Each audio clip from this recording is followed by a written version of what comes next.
The Golden Pages Library proudly presents the full audiobook of Notes from Underground by Fyodor Dostoevsky. Chapter 1.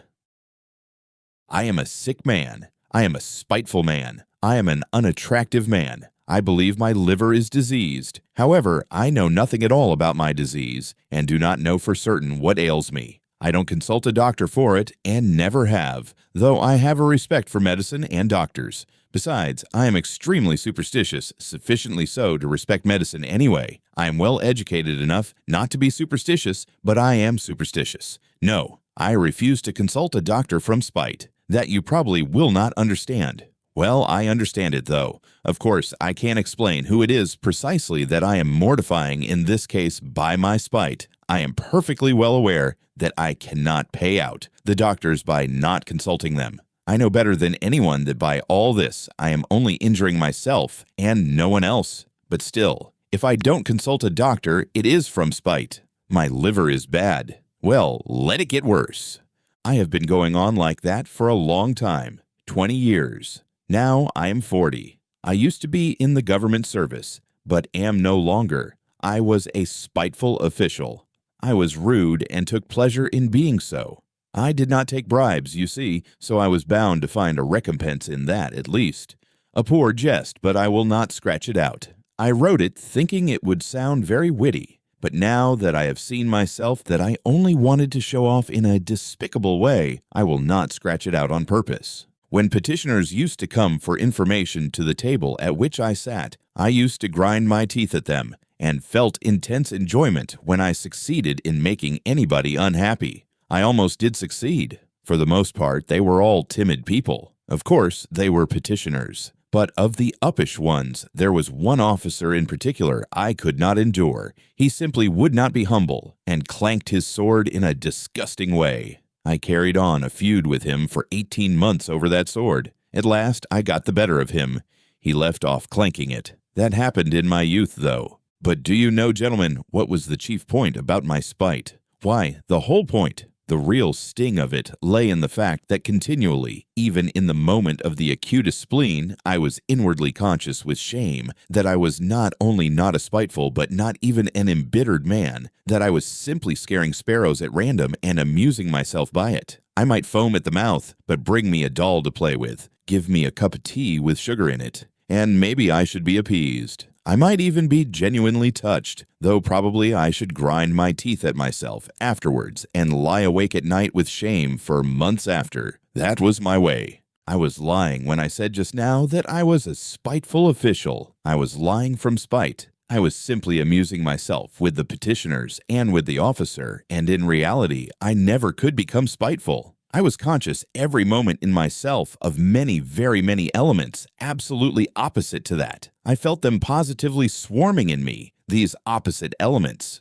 I knew that they had been swarming in me all my life and craving some outlet from me, but I would not let them, purposely would not let them come out. They tormented me till I was ashamed. They drove me to convulsions and sickened me at last. How they sickened me! Now, are not you fancying, gentlemen, that I am expressing remorse for something now? That I am asking your forgiveness for something? I am sure you are fancying that. However, I assure you, I do not care if you are.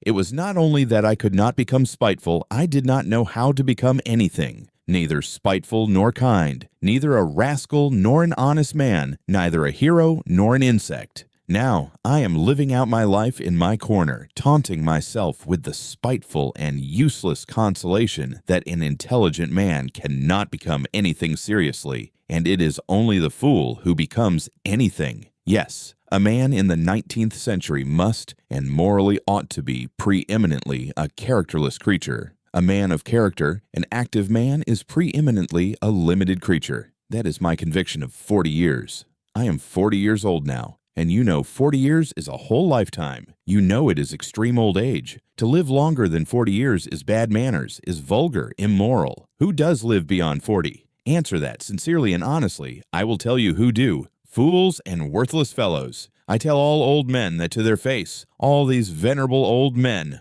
All these silver-haired and reverend seniors. I tell the whole world that to its face. I have a right to say so, for I shall go on living to 60 myself. to 70, to 80. Stay, let me take breath. You imagine, no doubt, gentlemen, that I want to amuse you. You are mistaken in that too. I am by no means such a mirthful person as you imagine, or as you may imagine, however irritated by all this babble. And I feel that you are irritated. You think fit to ask me who I am. Then my answer is, I am a collegiate assessor. I was in the service that I might have something to eat, and solely for that reason. And when last year a distant relation left me 6,000 rubles in his will, I immediately retired from the service and settled down in my corner. I used to live in this corner before, but now I have settled down in it. My room is a wretched, horrid one in the outskirts of the town. My servant is an old countrywoman, ill-natured from stupidity, and, moreover, there is always a nasty smell about her. I'm told that the Petersburg climate is bad for me, and that with my small means, it is very expensive to live in Petersburg. I know all that better than all these sage and experienced counselors and monitors. But I am remaining in Petersburg. I am not going away from Petersburg. I am not going away because, why, it is absolutely no matter whether I am going away or not going away. But what can a decent man speak of with most pleasure? Answer, of himself. Well, so I will talk about myself. Chapter 2. I want now to tell you, gentlemen, whether you care to hear it or not, why I could not even become an insect. I tell you solemnly that I have many times tried to become an insect, but I was not equal even to that. I swear, gentlemen, that to be too conscious is an illness, a real thoroughgoing illness. For man's everyday needs, it would have been quite enough to have the ordinary human consciousness, that is, half or a quarter of the amount which falls to the lot of a cultivated man of our unhappy 19th century, especially one who has the fatal ill luck to inhabit Petersburg, the most theoretical and intentional town on the whole terrestrial globe. There are intentional and unintentional towns. It would have been quite enough, for instance, to have the consciousness by which all so-called direct persons and men of action live. I bet you think I am writing all this from affectation, to be witty at the expense of men of action. And what is more, that from ill-bred affectation I am clanking a sword like my officer. But, gentlemen, whoever can pride himself on his diseases and even swagger over them?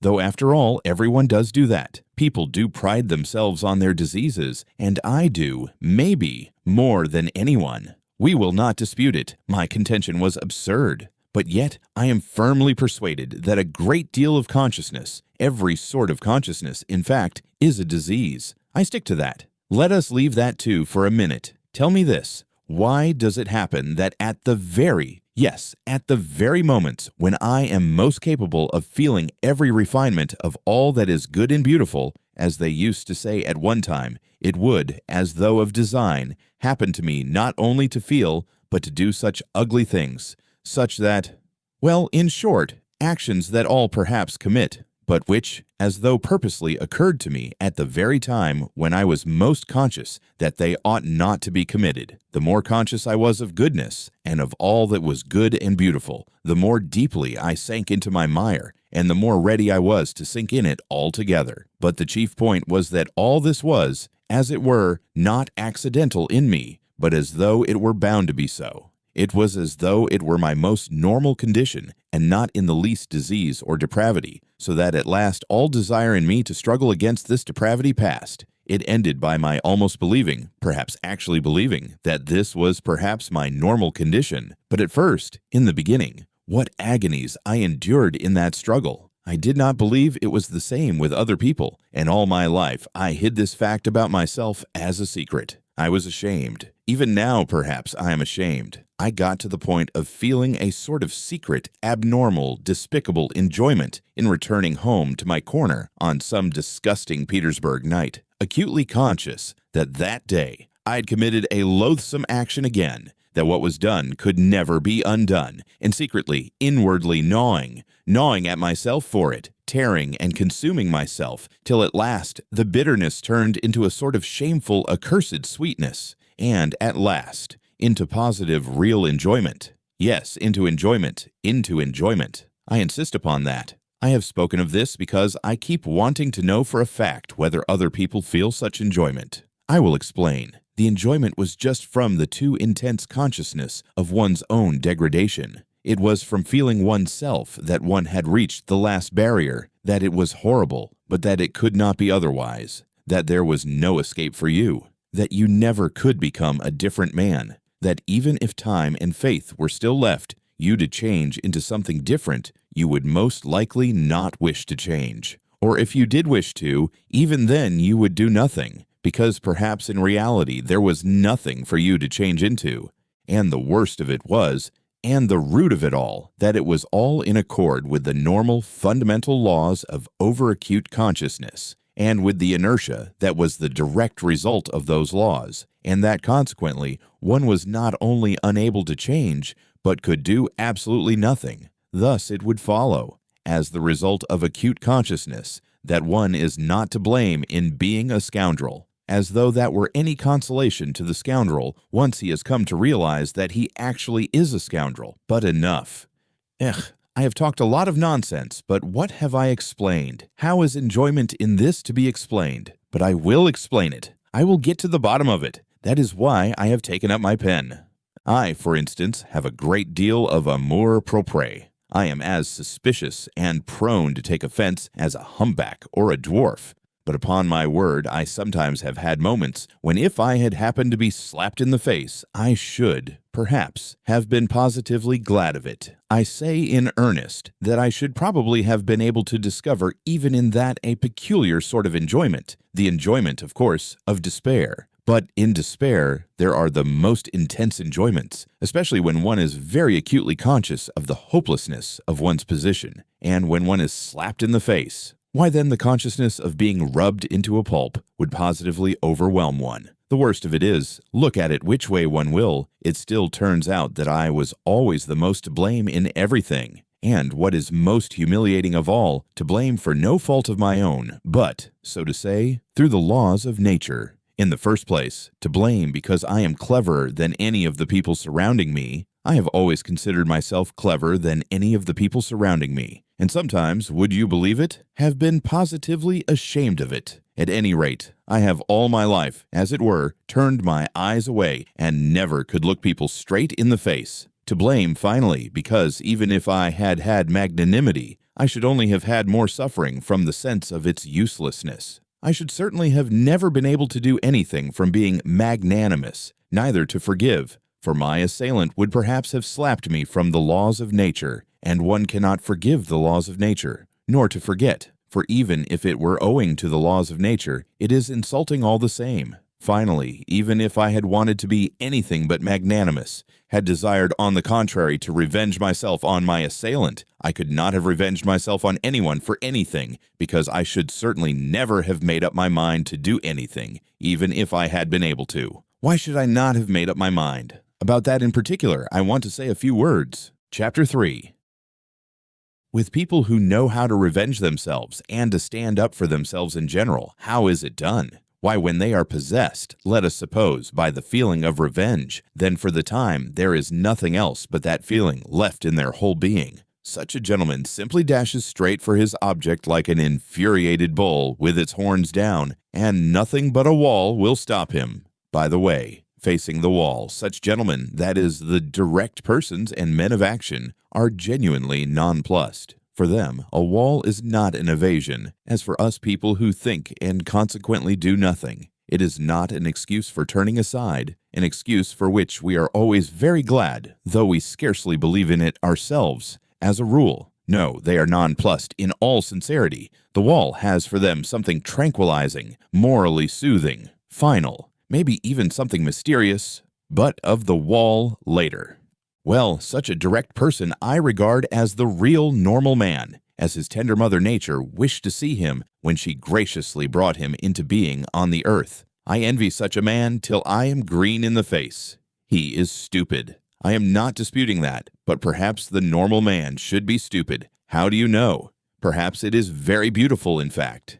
And I am the more persuaded of that suspicion, if one can call it so, by the fact that if you take, for instance, the antithesis of the normal man, that is, the man of acute consciousness, who has come, of course, not out of the lap of nature, but out of a retort, This is almost mysticism, gentlemen, but I suspect this too. This retort-made man is sometimes so nonplussed in the presence of his antithesis that with all his exaggerated consciousness, he genuinely thinks of himself as a mouse and not a man. It may be an acutely conscious mouse, yet it is a mouse while the other is a man, and therefore, et caetera, et caetera. And the worst of it is, he himself, his very own self, looks on himself as a mouse. No one asks him to do so, and that is an important point. Now let us look at this mouse in action. Let us suppose, for instance, that it feels insulted too, and it almost always does feel insulted and wants to revenge itself too. There may even be a greater accumulation of spite in it than in l'homme de la nature et de la vérité. The base and nasty desire to vent that spite on its assailant rankles perhaps even more nastily in it than in l'homme de la nature et de la vérité.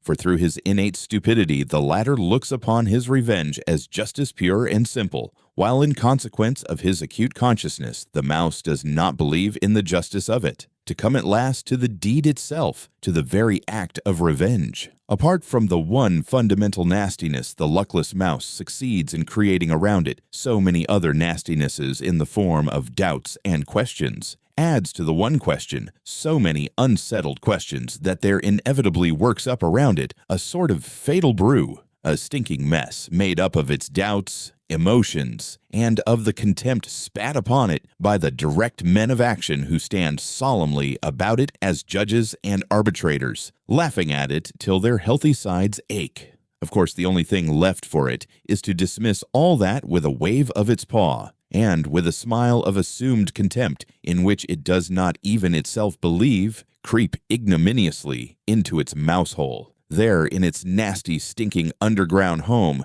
our insulted, crushed, and ridiculed mouse promptly becomes absorbed in cold, malignant, and, above all, everlasting spite. For 40 years together, it will remember its injury down to the smallest, most ignominious details, and every time will add of itself details still more ignominious, spitefully teasing and tormenting itself with its own imagination. It will itself be ashamed of its imaginings, but yet it will recall it all. It will go over and over every detail. It will invent unheard of things against itself, pretending that those things might happen, and will forgive nothing. Maybe it will begin to revenge itself too, but, as it were, piecemeal, in trivial ways, from behind the stove, incognito, without believing either in its own right to vengeance or in the success of its revenge, knowing that from all its efforts at revenge it will suffer 100 times more than he on whom it revenges itself,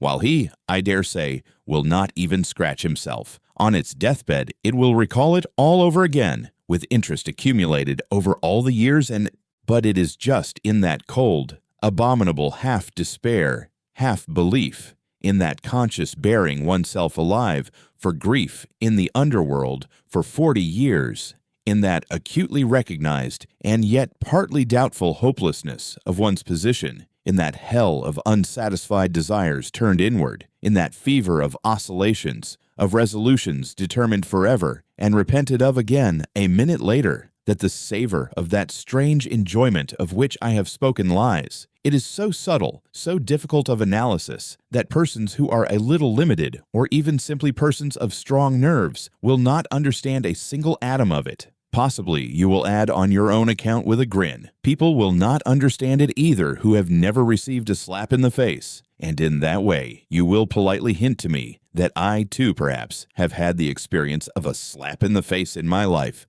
and so I speak as one who knows. I bet that you're thinking that. But set your minds at rest, gentlemen. I have not received a slap in the face, though it is absolutely a matter of indifference to me what you may think about it. Possibly I even regret myself that I have given so few slaps in the face during my life. But enough. Not another word on that subject of such extreme interest to you.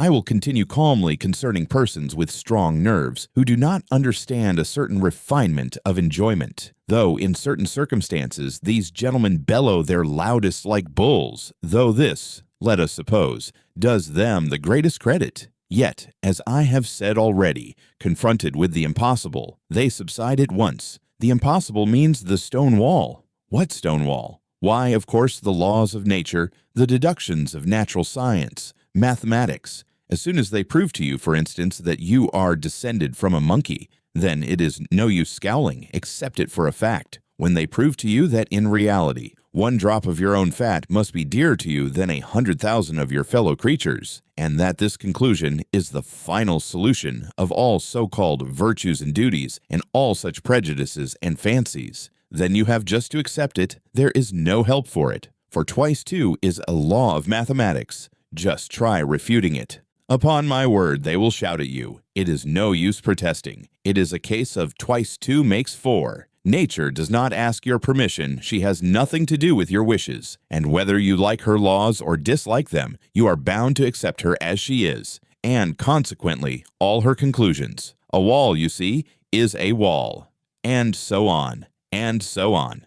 Merciful heavens! But what do I care for the laws of nature and arithmetic, when for some reason I dislike those laws and the fact that twice two makes four? Of course, I cannot break through the wall by battering my head against it if I really have not the strength to knock it down, but I am not going to be reconciled to it simply because it is a stone wall and I have not the strength. As though such a stone wall really were a consolation and really did contain some word of conciliation, simply because it is as true as twice two makes four. Oh, absurdity of absurdities! How much better it is to understand it all, to recognize it all the impossibilities and the stone wall, not to be reconciled to one of those impossibilities and stone walls if it disgusts you to be reconciled to it, by the way of the most inevitable logical combinations to reach the most revolting conclusions on the everlasting theme, that even for the stone wall you are yourself somehow to blame, though again, it is as clear as day, you are not to blame in the least, and therefore grinding your teeth in silent impotence to sink into luxurious inertia, brooding on the fact that there is no one even for you to feel vindictive against, that you have not, and perhaps never will have, an object for your spite, that it is a sleight of hand, a bit of juggling, a card sharper's trick, that it is simply a mess, no knowing what and no knowing who. But in spite of all these uncertainties and jugglings, still there is an ache in you, and the more you do not know, the worse the ache. Chapter 4. Ha ha ha ha! You will be finding enjoyment in toothache next, you cry with a laugh. Well, even in toothache there is enjoyment, I answer. I had toothache for a whole month, and I know there is. In that case, of course, people are not spiteful in silence, but moan. But they are not candid moans. They are malignant moans, and the malignancy is the whole point. The enjoyment of the sufferer finds expression in those moans. If he did not feel enjoyment in them, he would not moan. It is a good example, gentlemen, and I will develop it. Those moans express in the first place all the aimlessness of your pain, which is so humiliating to your consciousness. The whole legal system of nature on which you spit disdainfully, of course, but from which you suffer all the same, while she does not. They express the consciousness that you have no enemy to punish, but that you have pain, the consciousness that in spite of all possible Wagenheims, you are in complete slavery to your teeth, that if someone wishes it, your teeth will leave off aching, and if he does not, they will go on aching another 3 months. And that finally, if you are still contumacious and still protest, all that is left you for your own gratification is to thrash yourself or beat your wall with your fist as hard as you can, and absolutely nothing more. Well, these mortal insults, these jeers on the part of someone unknown, end at last in an enjoyment which sometimes reaches the highest degree of voluptuousness. I ask you, gentlemen, listen sometimes to the moans of an educated man of the 19th century suffering from toothache on the 2nd or 3rd day of the attack, when he is beginning to moan, not as he moaned on the first day, that is, not simply because he has toothache, not just as any coarse peasant, but as a man affected by progress and European civilization, a man who is divorced from the soil and the national elements, as they express it nowadays. His moans become nasty, disgustingly malignant, and go on for whole days and nights. And of course, he knows himself that he is doing himself no sort of good with his moans. He knows better than anyone that he is only lacerating and harassing himself and others for nothing. He knows that even the audience before whom he is making his efforts and his whole family listen to him with loathing, do not put a ha'porth of faith in him, and inwardly understand that he might moan differently, more simply, without trills and flourishes, and that he is only amusing himself like that from ill humor, from malignancy. Well, in all these recognitions and disgraces, it is that there lies a voluptuous pleasure, as though he would say, I am worrying you, I am lacerating your hearts, I am keeping everyone in the house awake. Well, stay awake then. You too feel every minute that I have toothache. I am not a hero to you now, as I tried to seem before, but simply a nasty person, an impostor. Well, so be it then. I am very glad that you see through me. It is nasty for you to hear my despicable moans. Well, let it be nasty. Here, I will let you have a nastier flourish in a minute. You do not understand even now, gentlemen. No, it seems our development and our consciousness must go further to understand all the intricacies of this pleasure. You laugh, delighted. My jests, gentlemen, are of course in bad taste, jerky, involved, lacking self-confidence. But of course, that is because I do not respect myself. Can a man of perception respect himself at all? Chapter 5. Come, can a man who attempts to find enjoyment in the very feeling of his own degradation possibly have a spark of respect for himself? I'm not saying this now from any mawkish kind of remorse. And indeed, I could never endure saying, "Forgive me, Papa, I won't do it again," not because I am incapable of saying that. On the contrary, perhaps just because I have been too capable of it, and in what a way too. As though of design, I used to get into trouble in cases when I was not to blame in any way. That was the nastiest part of it. At the same time, I was genuinely touched and penitent. I used to shed tears and, of course, deceived myself, though I was not acting in the least, and there was a sick feeling in my heart at the time. For that one could not blame even the laws of nature, though the laws of nature have continually, all my life, offended me more than anything. It is loathsome to remember it all, but it was loathsome even then. Of course, a minute or so later, I would realize wrathfully that it was all a lie. A revolting lie, an affected lie. That is, all this penitence, this emotion, these vows of reform.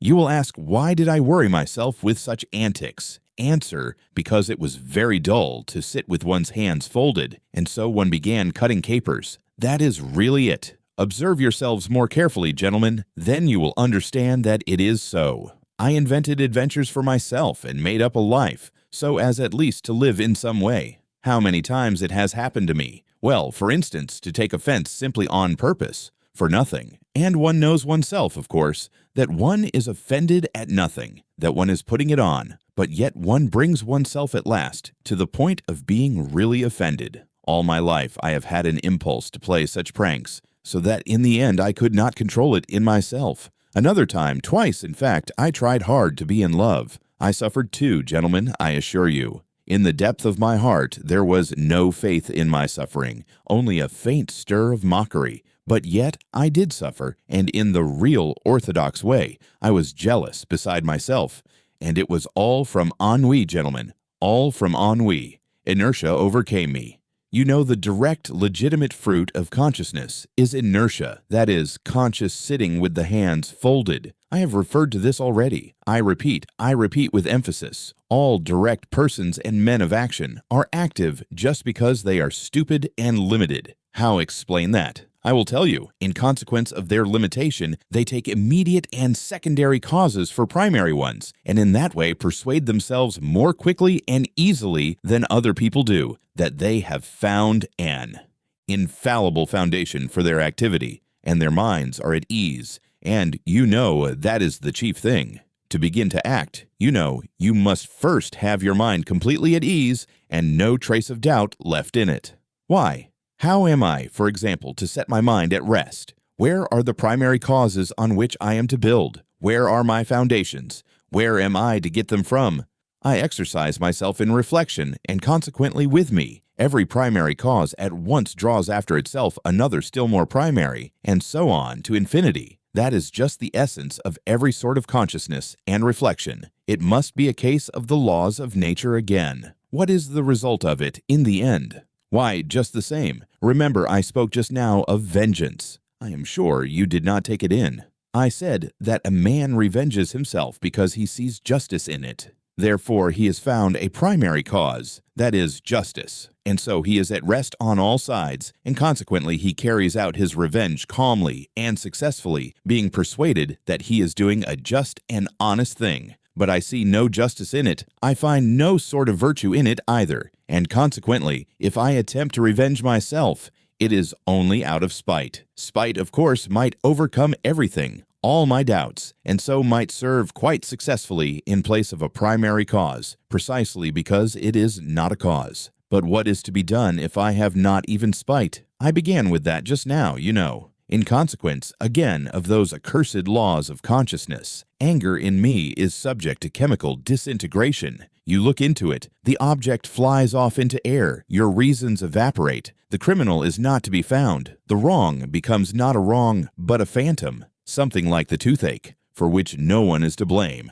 and consequently, there is only the same outlet left again, that is, to beat the wall as hard as you can. So you give it up with a wave of the hand, because you have not found a fundamental cause, and try letting yourself be carried away by your feelings, blindly, without reflection, without a primary cause, repelling consciousness at least for a time, hate or love, if only not to sit with your hands folded. The day after tomorrow, at the latest, you will begin despising yourself for having knowingly deceived yourself. Result, a soap bubble and inertia. Oh, gentlemen, do you know, perhaps I consider myself an intelligent man, only because all my life I have been able neither to begin nor to finish anything. Granted, I am a babbler, a harmless, vexatious babbler, like all of us. But what is to be done if the direct and sole vocation of every intelligent man is babble? That is, the intentional pouring of water through a sieve. Chapter 6.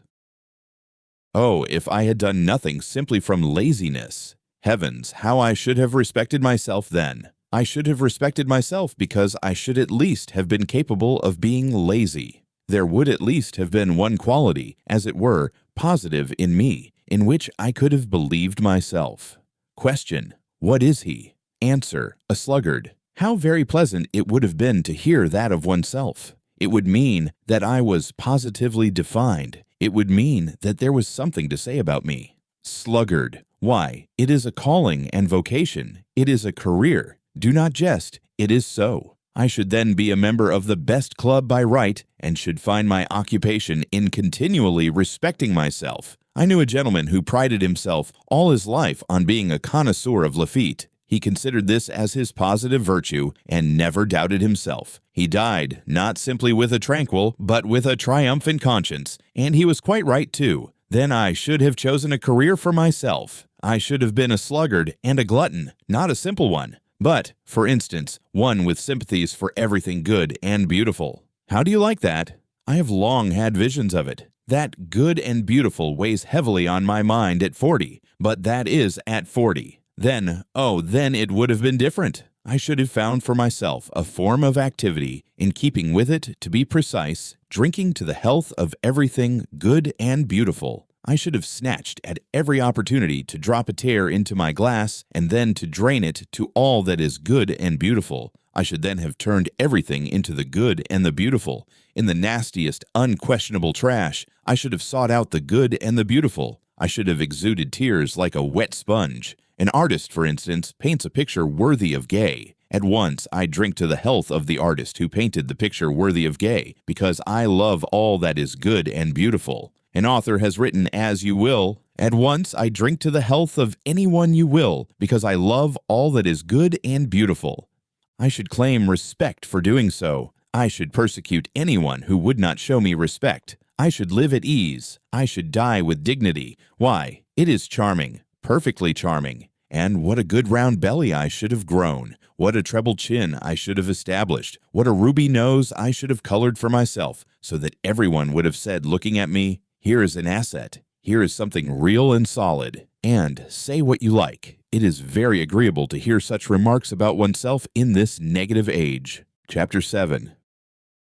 But these are all golden dreams. Oh, tell me, Who was it first announced? Who was it first proclaimed? That man only does nasty things because he does not know his own interests, and that if he were enlightened, if his eyes were open to his real normal interests, man would at once cease to do nasty things, would at once become good and noble, because, being enlightened and understanding his real advantage, he would see his own advantage in the good and nothing else. And we all know that not one man can, consciously, act against his own interests. Consequently, so to say, through necessity, he would begin doing good. Oh, the babe. Oh, the pure, innocent child. Why, in the first place, when in all these thousands of years has there been a time when man has acted only from his own interest? What is to be done with the millions of facts that bear witness that men, consciously, that is, fully understanding their real interests, have left them in the background and have rushed headlong on another path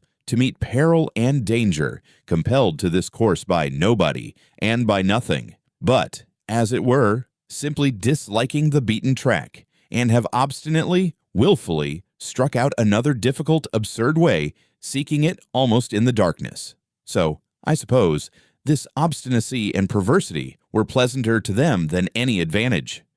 Advantage! What is advantage? And will you take it upon yourself to define with perfect accuracy in what the advantage of man consists? And what if it so happens that a man's advantage sometimes not only may, but even must, consist in his desiring in certain cases what is harmful to himself and not advantageous? And if so, if there can be such a case, the whole principle falls into dust. What do you think? Are there such cases? You laugh. Laugh away, gentlemen, but only answer me. Have man's advantages been reckoned up with perfect certainty? Are there not some which not only have not been included, but cannot possibly be included under any classification? You see, you gentlemen have, to the best of my knowledge, taken your whole register of human advantages from the averages of statistical figures and politico-economical formulas. Your advantages are prosperity, wealth, freedom, peace, and so on and so on. So that the man who should, for instance, go openly and knowingly in opposition to all that list would, to your thinking, and indeed mine too, of course, be an obscurantist or an absolute madman, would not he? But, you know, this is what is surprising. Why does it so happen that all these statisticians, sages, and lovers of humanity, when they reckon up human advantages, invariably leave out one? They don't even take it into their reckoning in the form in which it should be taken, and the whole reckoning depends upon that. It would be no greater matter. They would simply have to take it, this advantage, and add it to the list. But the trouble is that this strange advantage does not fall under any classification and is not in place in any list. I have a friend, for instance.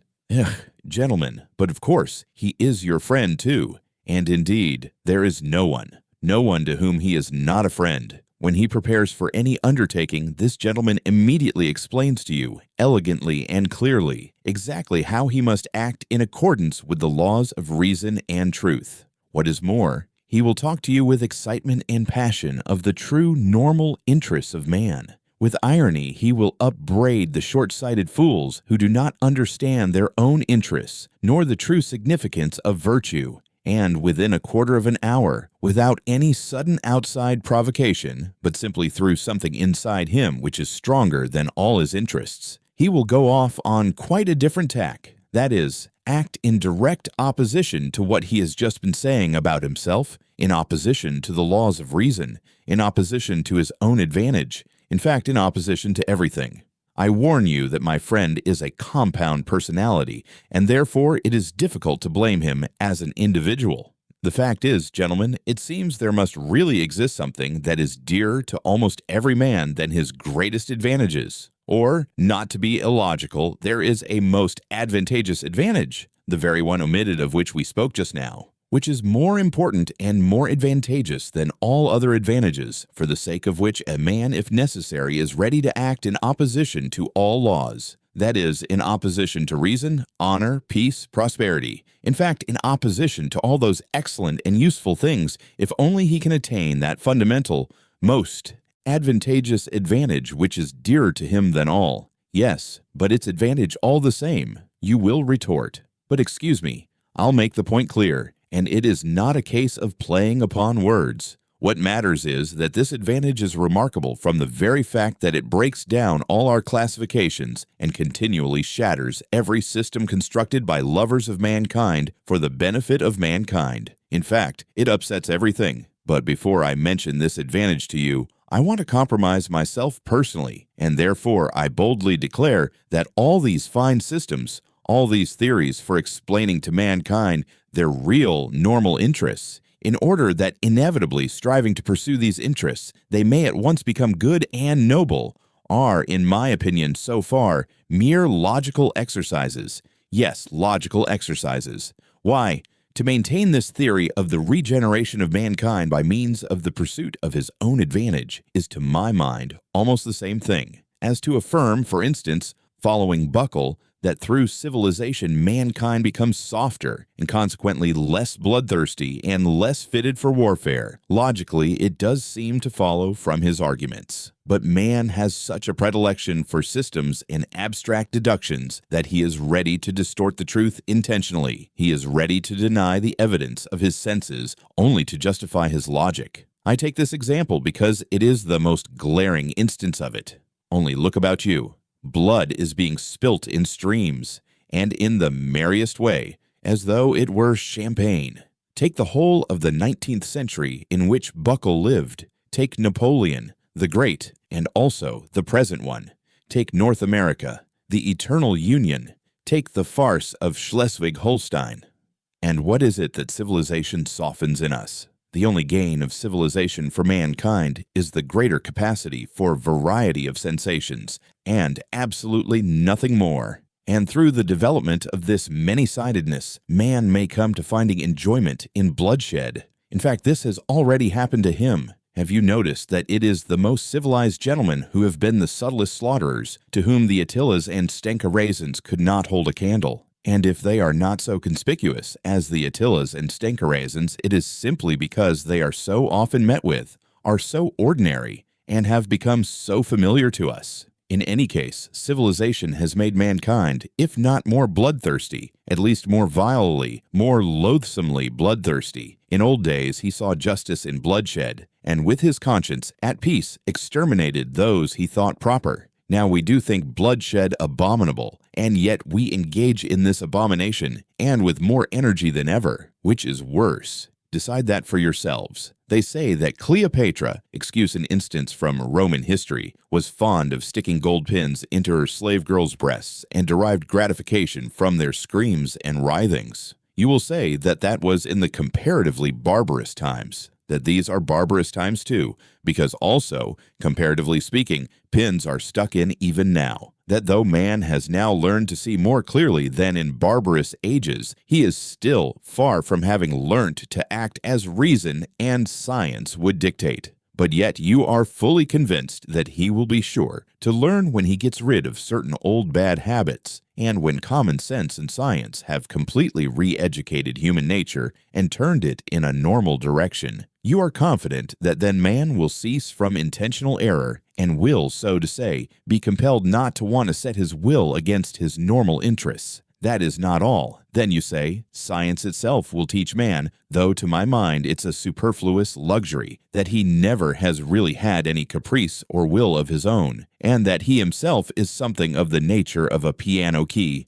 or the stop of an organ, and that there are, besides, things called the laws of nature, so that everything he does is not done by his willing it, but is done of itself, by the laws of nature. Consequently, we have only to discover these laws of nature, and man will no longer have to answer for his actions, and life will become exceedingly easy for him. All human actions will then, of course, be tabulated according to these laws, mathematically, like tables of logarithms up to 108,000, and entered in an index. Or, better still, there would be published certain edifying works of the nature of encyclopedic lexicons, in which everything will be so clearly calculated and explained that there will be no more incidents or adventures in the world. Then, this is all what you say. New economic relations will be established, all ready-made and worked out with mathematical exactitude, so that every possible question will vanish in the twinkling of an eye. simply because every possible answer to it will be provided. Then the palace of crystal will be built. Then, in fact, those will be halcyon days. Of course, there is no guaranteeing, this is my comment, that it will not be, for instance, frightfully dull then, for what will one have to do when everything will be calculated and tabulated? But on the other hand, everything will be extraordinarily rational. Of course, boredom may lead you to anything. It is boredom sets one sticking golden pins into people, but all that would not matter. What is bad, this is my comment again, is that I dare say people will be thankful for the gold pins then. Man is stupid, phenomenally stupid, or rather he is not at all stupid, but he is so ungrateful that you could not find another like him in all creation. I, for instance, would not be in the least surprised if all of a sudden, apropos of nothing, in the midst of general prosperity, a gentleman with an ignoble, or rather with a reactionary and ironical countenance were to arise, and, putting his arms akimbo, say to us all, I say, gentlemen, hadn't we better kick over the whole show and scatter rationalism to the winds, simply to send these logarithms to the devil and to enable us to live once more at our own sweet, foolish will? That again would not matter, but what is annoying is that he would be sure to find followers. Such is the nature of man, and all that for the most foolish reason, which one would think was hardly worth mentioning. That is, that man everywhere and at all times, whoever he may be, has preferred to act as he chose, and not in the least as his reason and advantage dictated. And one may choose what is contrary to one's own interests, and sometimes one positively ought, that is my idea, one's own free, unfettered choice, one's own caprice, however wild it may be, one's own fancy worked up at times to frenzy, is that very most advantageous advantage which we have overlooked, which comes under no classification, and against which all systems and theories are continually being shattered to atoms. And how do these wiseacres know that man wants a normal, a virtuous choice? What has made them conceive that man must want a rationally advantageous choice?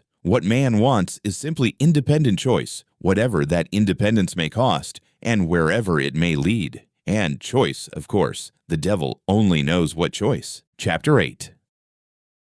Ha, ha, ha, ha! But there is no such thing as choice in reality. Say what you like. You will interpose with a chuckle. Science has succeeded in so far analyzing man that we know already that choice and what is called freedom of will is nothing else than Stay, gentlemen, I meant to begin with that myself, I confess. I was rather frightened. I was just going to say that the devil only knows what choice depends on, and that perhaps that was a very good thing. But I remembered the teaching of science, and pulled myself up. And here you have begun upon it. Indeed, if there really is some day discovered a formula for all our desires and caprices, that is, an explanation of what they depend upon, by what laws they arise, how they develop, what they are aiming at in one case and in another, and so on, that is a real mathematical formula. Then most likely, man will at once cease to feel desire. Indeed, he will be certain to, for who would want to choose by rule? Besides, he will at once be transformed from a human being into an organ stop or something of the sort. For what is a man without desires, without free will, and without choice, if not a stop in an organ?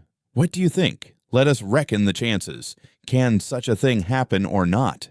You decide. Our choice is usually mistaken from a false view of our advantage. We sometimes choose absolute nonsense because in our foolishness we see in that nonsense the easiest means for attaining a supposed advantage. But when all that is explained and worked out on paper, which is perfectly possible, for it is contemptible and senseless to suppose that some laws of nature man will never understand, then certainly so-called desires will no longer exist. For if a desire should come into conflict with reason, we shall then reason, and not desire, because it will be impossible retaining our reason to be senseless in our desires, and in that way knowingly act against reason and desire to injure ourselves. And as all choice and reasoning can be really calculated, because there will someday be discovered the laws of our so-called free will, so, joking apart, there may one day be something like a table constructed of them, so that we really shall choose in accordance with it. If, for instance, Someday they calculate and prove to me that I made a long nose at someone because I could not help making a long nose at him, and that I had to do it in that particular way. What freedom is left me, especially if I am a learned man and have taken my degree somewhere? Then I should be able to calculate my whole life for 30 years beforehand. In short, if this could be arranged, there would be nothing left for us to do. Anyway, we should have to understand that. And, in fact, we ought unwearyingly to repeat to ourselves that at such and such a time and in such and such circumstances, nature does not ask our leave, that we have got to take her as she is and not fashion her to suit our fancy. And if we really aspire to formulas and tables of rules, and, well, even to the chemical retort, there's no help for it. We must accept the retort too, or else it will be accepted without our consent. Yes, but here I come to a stop. Gentlemen, you must excuse me for being over-philosophical. It's the result of 40 years underground. Allow me to indulge my fancy. You see, gentlemen, reason is an excellent thing. There's no disputing that, but reason is nothing but reason and satisfies only the rational side of man's nature, while will is a manifestation of the whole life. That is, of the whole human life, including reason and all the impulses. And although our life, in this manifestation of it, is often worthless, yet it is life, and not simply extracting square roots. Here I, for instance, quite naturally want to live in order to satisfy all my capacities for life, and not simply my capacity for reasoning, that is, not simply 1/20th of my capacity for life. What does reason know? Reason only knows what it has succeeded in learning. Some things perhaps it will never learn. This is a poor comfort, but why not say so frankly? And human nature acts as a whole, with everything that is in it, consciously or unconsciously, and, even if it goes wrong, it lives. I suspect, gentlemen, that you are looking at me with compassion. You tell me again that an enlightened and developed man, such, in short, as the future man will be, cannot consciously desire anything disadvantageous to himself, that can be proved mathematically. I thoroughly agree, it can, by mathematics. But I repeat for the 100th time, there is one case, one only, when man may consciously, purposely desire what is injurious to himself, what is stupid, very stupid, simply in order to have the right to desire for himself even what is very stupid, and not to be bound by an obligation to desire only what is sensible. Of course, this very stupid thing, this caprice of ours, may be in reality, gentlemen, more advantageous for us than anything else on earth, especially in certain cases. And in particular, it may be more advantageous than any advantage even when it does us obvious harm, and contradicts the soundest conclusions of our reason concerning our advantage. For in any circumstances, it preserves for us what is most precious and most important. That is, our personality, our individuality. Some, you see, maintain that this really is the most precious thing for mankind. Choice can, of course, if it chooses, be in agreement with reason, and especially if this be not abused but kept within bounds. It is profitable and sometimes even praiseworthy. But very often, and even most often, choice is utterly and stubbornly opposed to reason. And, do you know that too is profitable, sometimes even praiseworthy? Gentlemen, let us suppose that man is not stupid.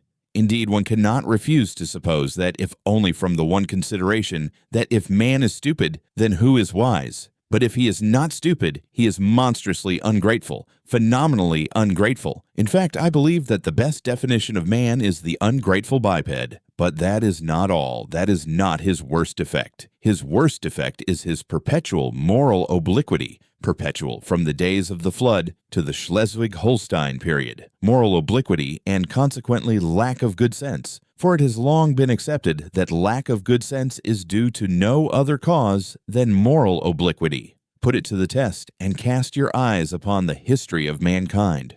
What will you see? Is it a grand spectacle? Grand, if you like. Take the Colossus of Rhodes, for instance. That's worth something. With good reason, Dostoevsky testifies of it that some say that it is the work of man's hands, while others maintain that it has been created by nature herself. Is it many-colored? Maybe it is many-colored too. If one takes the dress uniforms, military and civilian, of all peoples in all ages, That alone is worth something. And if you take the undress uniforms, you will never get to the end of it. No historian would be equal to the job. Is it monotonous? Maybe it's monotonous too. It's fighting and fighting. They are fighting now. They fought first and they fought last. You will admit that it is almost too monotonous.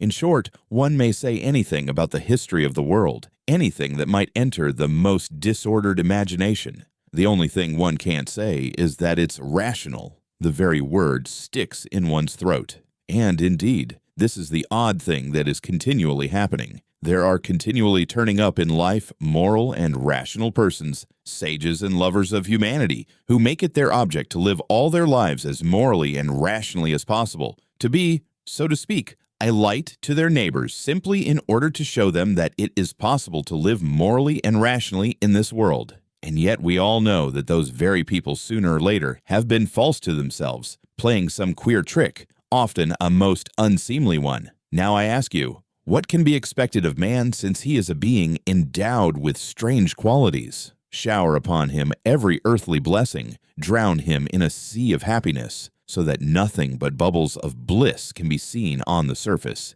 Give him economic prosperity, such that he should have nothing else to do but sleep, eat cakes, and busy himself with the continuation of his species, and even then, out of sheer ingratitude, sheer spite, man would play you some nasty trick. He would even risk his cakes and would deliberately desire the most fatal rubbish, the most uneconomical absurdity, simply to introduce into all this positive good sense his fatal, fantastic element. It is just his fantastic dreams, his vulgar folly that he will desire to retain, simply in order to prove to himself, as though that were so necessary, that men still are men, and not the keys of a piano, which the laws of nature threaten to control so completely that soon one will be able to desire nothing but by the calendar. And that is not all. Even if man really were nothing but a piano key, even if this were proved to him by natural science and mathematics, even then he would not become reasonable, but would purposely do something perverse out of simple ingratitude,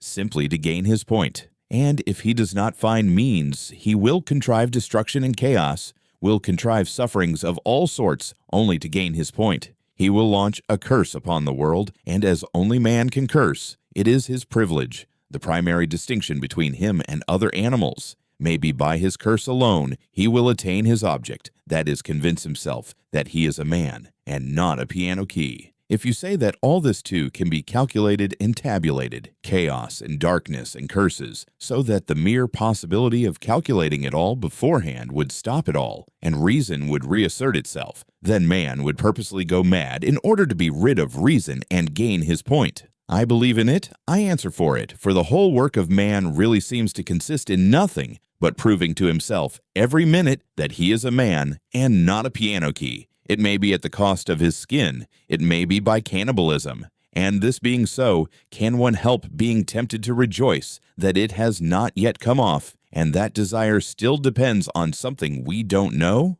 You will scream at me, that is, if you condescend to do so, that no one is touching my free will, that all they are concerned with is that my will should of itself, of its own free will, coincide with my own normal interests, with the laws of nature and arithmetic. Good heavens, gentlemen, what sort of free will is left when we come to tabulation and arithmetic, when it will all be a case of twice two make four, twice two makes four without my will, as if free will meant that. Chapter 9.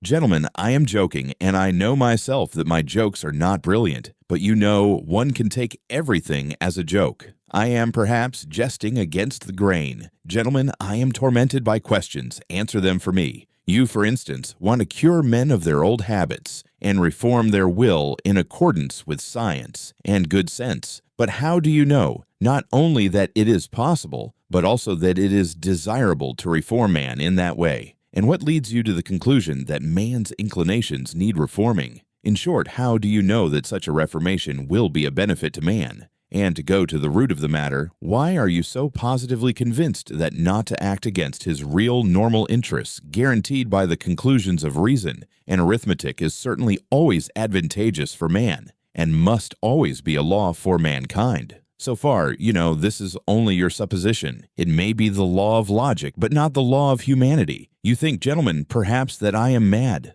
Allow me to defend myself. I agree that man is preeminently a creative animal, predestined to strive consciously for an object and to engage in engineering, that is, incessantly and eternally to make new roads wherever they may lead. But the reason why he wants sometimes to go off at a tangent may just be that he is predestined to make the road, and perhaps too that however stupid the direct practical man may be, the thought sometimes will occur to him that the road almost always does lead somewhere, and that the destination it leads to is less important than the process of making it. The chief thing is to save the well-conducted child from despising engineering, and so giving way to the fatal idleness, which, as we all know, is the mother of all the vices. Man likes to make roads and to create. That is a fact beyond dispute. But why has he such a passionate love for destruction and chaos also? Tell me that. But on that point, I want to say a couple of words myself. May it not be that he loves chaos and destruction? There can be no disputing that he does sometimes love it, because he is instinctively afraid of attaining his object and completing the edifice he is constructing. Who knows, perhaps he only loves that edifice from a distance, and is by no means in love with it at close quarters. Perhaps he only loves building it, and does not want to live in it, but will leave it, when completed, for the use of les animaux domestiques, such as the ants, the sheep, and so on. Now the ants have quite a different taste. They have a marvelous edifice of that pattern which endures forever, the ant heap. With the ant heap, the respectable race of ants began, and with the ant heap they will probably end, which does the greatest credit to their perseverance and good sense. But man is a frivolous and incongruous creature, and perhaps, like a chess player, loves the process of the game, not the end of it. And, who knows, there is no saying with certainty. Perhaps the only goal on earth to which mankind is striving lies in this incessant process of attaining. In other words, in life itself, and not in the thing to be attained, which must always be expressed as a formula, as positive as twice two makes four. And such positiveness is not life, gentlemen, but is the beginning of death. Anyway, man has always been afraid of this mathematical certainty, and I am afraid of it now. Granted that man does nothing but seek that mathematical certainty, he traverses oceans, sacrifices his life in the quest, but to succeed, really to find it, dreads, I assure you. He feels that when he has found it, there will be nothing for him to look for. When workmen have finished their work, they do at least receive their pay. They go to the tavern, then they are taken to the police station, and there is occupation for a week. But where can man go? Anyway, one can observe a certain awkwardness about him when he has attained such objects. He loves the process of attaining, but does not quite like to have attained, and that, of course, is very absurd. In fact, man is a comical creature. There seems to be a kind of jest in it all. But yet mathematical certainty is, after all, something insufferable. Twice two makes four seems to me simply a piece of insolence. Twice two makes four is a pert coxcomb who stands with arms akimbo barring your path and spitting. I admit that twice two makes four is an excellent thing, but if we are to give everything its due, twice two makes five is sometimes a very charming thing too. And why are you so firmly, so triumphantly convinced that only the normal and the positive, in other words, only what is conducive to welfare, is for the advantage of man? Is not reason in error as regards advantage? Does not man perhaps love something besides well-being? Perhaps he is just as fond of suffering. Perhaps suffering is just as great a benefit to him as well-being. Man is sometimes extraordinarily, passionately in love with suffering, and that is a fact. There is no need to appeal to universal history to prove that. Only ask yourself if you are a man and have lived at all. As far as my personal opinion is concerned, to care only for well-being seems to me positively ill-bred. Whether it's good or bad, it is sometimes very pleasant, too, to smash things. I hold no brief for suffering, nor for well-being either. I am standing for my caprice, and for its being guaranteed to me when necessary. Suffering would be out of place in vaudevilles, for instance. I know that. In the Palace of Crystal, it is unthinkable. Suffering means doubt, negation, And what would be the good of a palace of crystal if there could be any doubt about it? And yet I think man will never renounce real suffering, that is, destruction and chaos. Why? Suffering is the sole origin of consciousness. Though I did lay it down at the beginning that consciousness is the greatest misfortune for man, yet I know man prizes it and would not give it up for any satisfaction. Consciousness, for instance, is infinitely superior to twice 2 makes 4. Once you have mathematical certainty, there is nothing left to do or to understand. There will be nothing left but to bottle up your 5 senses and plunge into contemplation. While if you stick to consciousness, even though the same result is attained, you can at least flog yourself at times, and that will, at any rate, liven you up. Reactionary as it is, corporal punishment is better than nothing. Chapter 10. You believe in a palace of crystal that can never be destroyed, a palace at which one will not be able to put out one's tongue or make a long nose on the sly. And perhaps that is just why I am afraid of this edifice, that it is of crystal and can never be destroyed, and that one cannot put one's tongue out at it, even on the sly. You see, if it were not a palace but a henhouse, I might creep into it to avoid getting wet. And yet I would not call the henhouse a palace out of gratitude to it for keeping me dry. You laugh and say that in such circumstances a henhouse is as good as a mansion. Yes, I answer, if one had to live simply to keep out of the rain. But what is to be done if I have taken it into my head that that is not the only object in life, and that if one must live, one had better live in a mansion? That is my choice, my desire. You will only eradicate it when you have changed my preference. Well, do change it. Allure me with something else. Give me another ideal. But meanwhile, I will not take a henhouse for a mansion. The palace of crystal may be an idle dream. It may be that it is inconsistent with the laws of nature, and that I have invented it only through my own stupidity, through the old-fashioned irrational habits of my generation. But what does it matter to me that it is inconsistent? That makes no difference, since it exists in my desires, or rather exists as long as my desires exist. Perhaps you are laughing again. Laugh away. I will put up with any mockery rather than pretend that I am satisfied when I am hungry. I know anyway that I will not be put off with a compromise, with a recurring 0, simply because it is consistent with the laws of nature and actually exists. I will not accept as the crown of my desires a block of buildings with tenements for the poor on a lease of 1,000 years, and perhaps with a signboard of a dentist hanging out. Destroy my desires, eradicate my ideals, show me something better, and I will follow you. You will say, perhaps, that it is not worth your trouble, but in that case, I can give you the same answer. We are discussing things seriously, but if you won't deign to give me your attention, I will drop your acquaintance.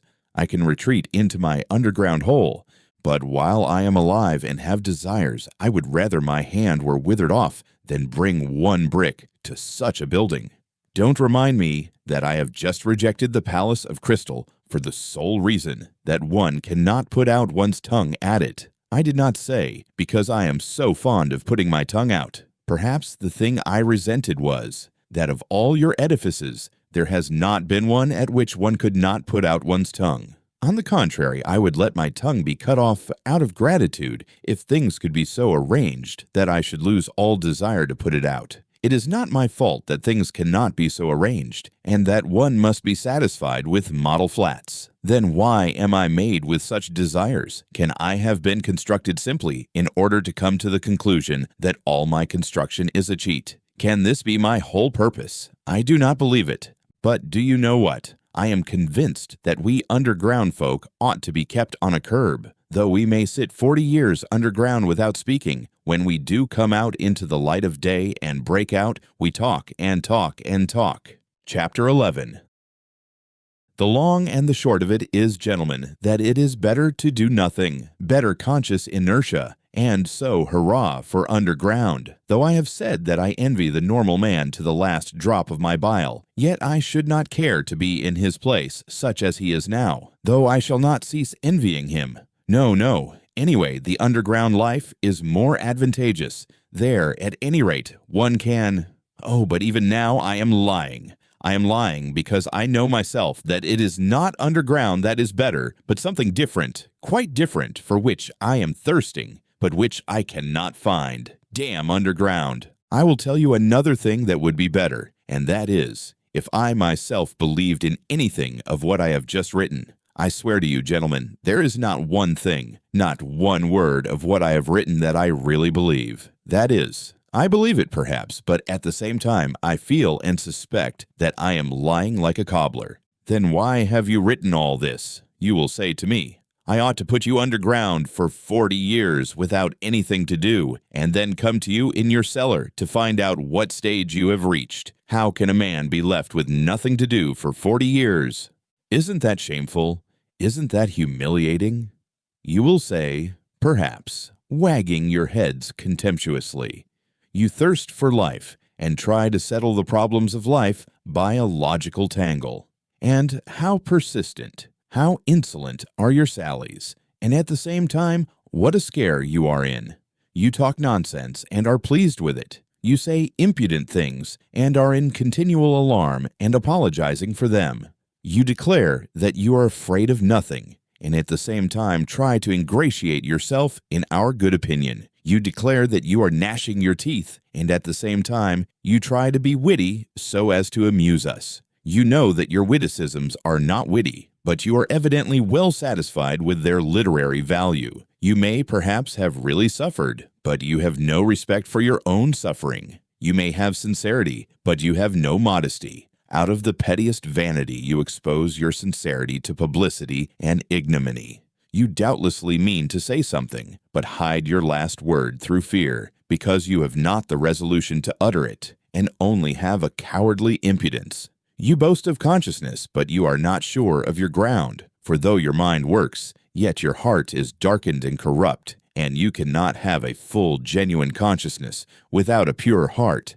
And how intrusive you are! How you insist and grimace. Lies, lies, lies. Of course I have myself made up all the things you say. That too is from underground. I have been for 40 years listening to you through a crack under the floor.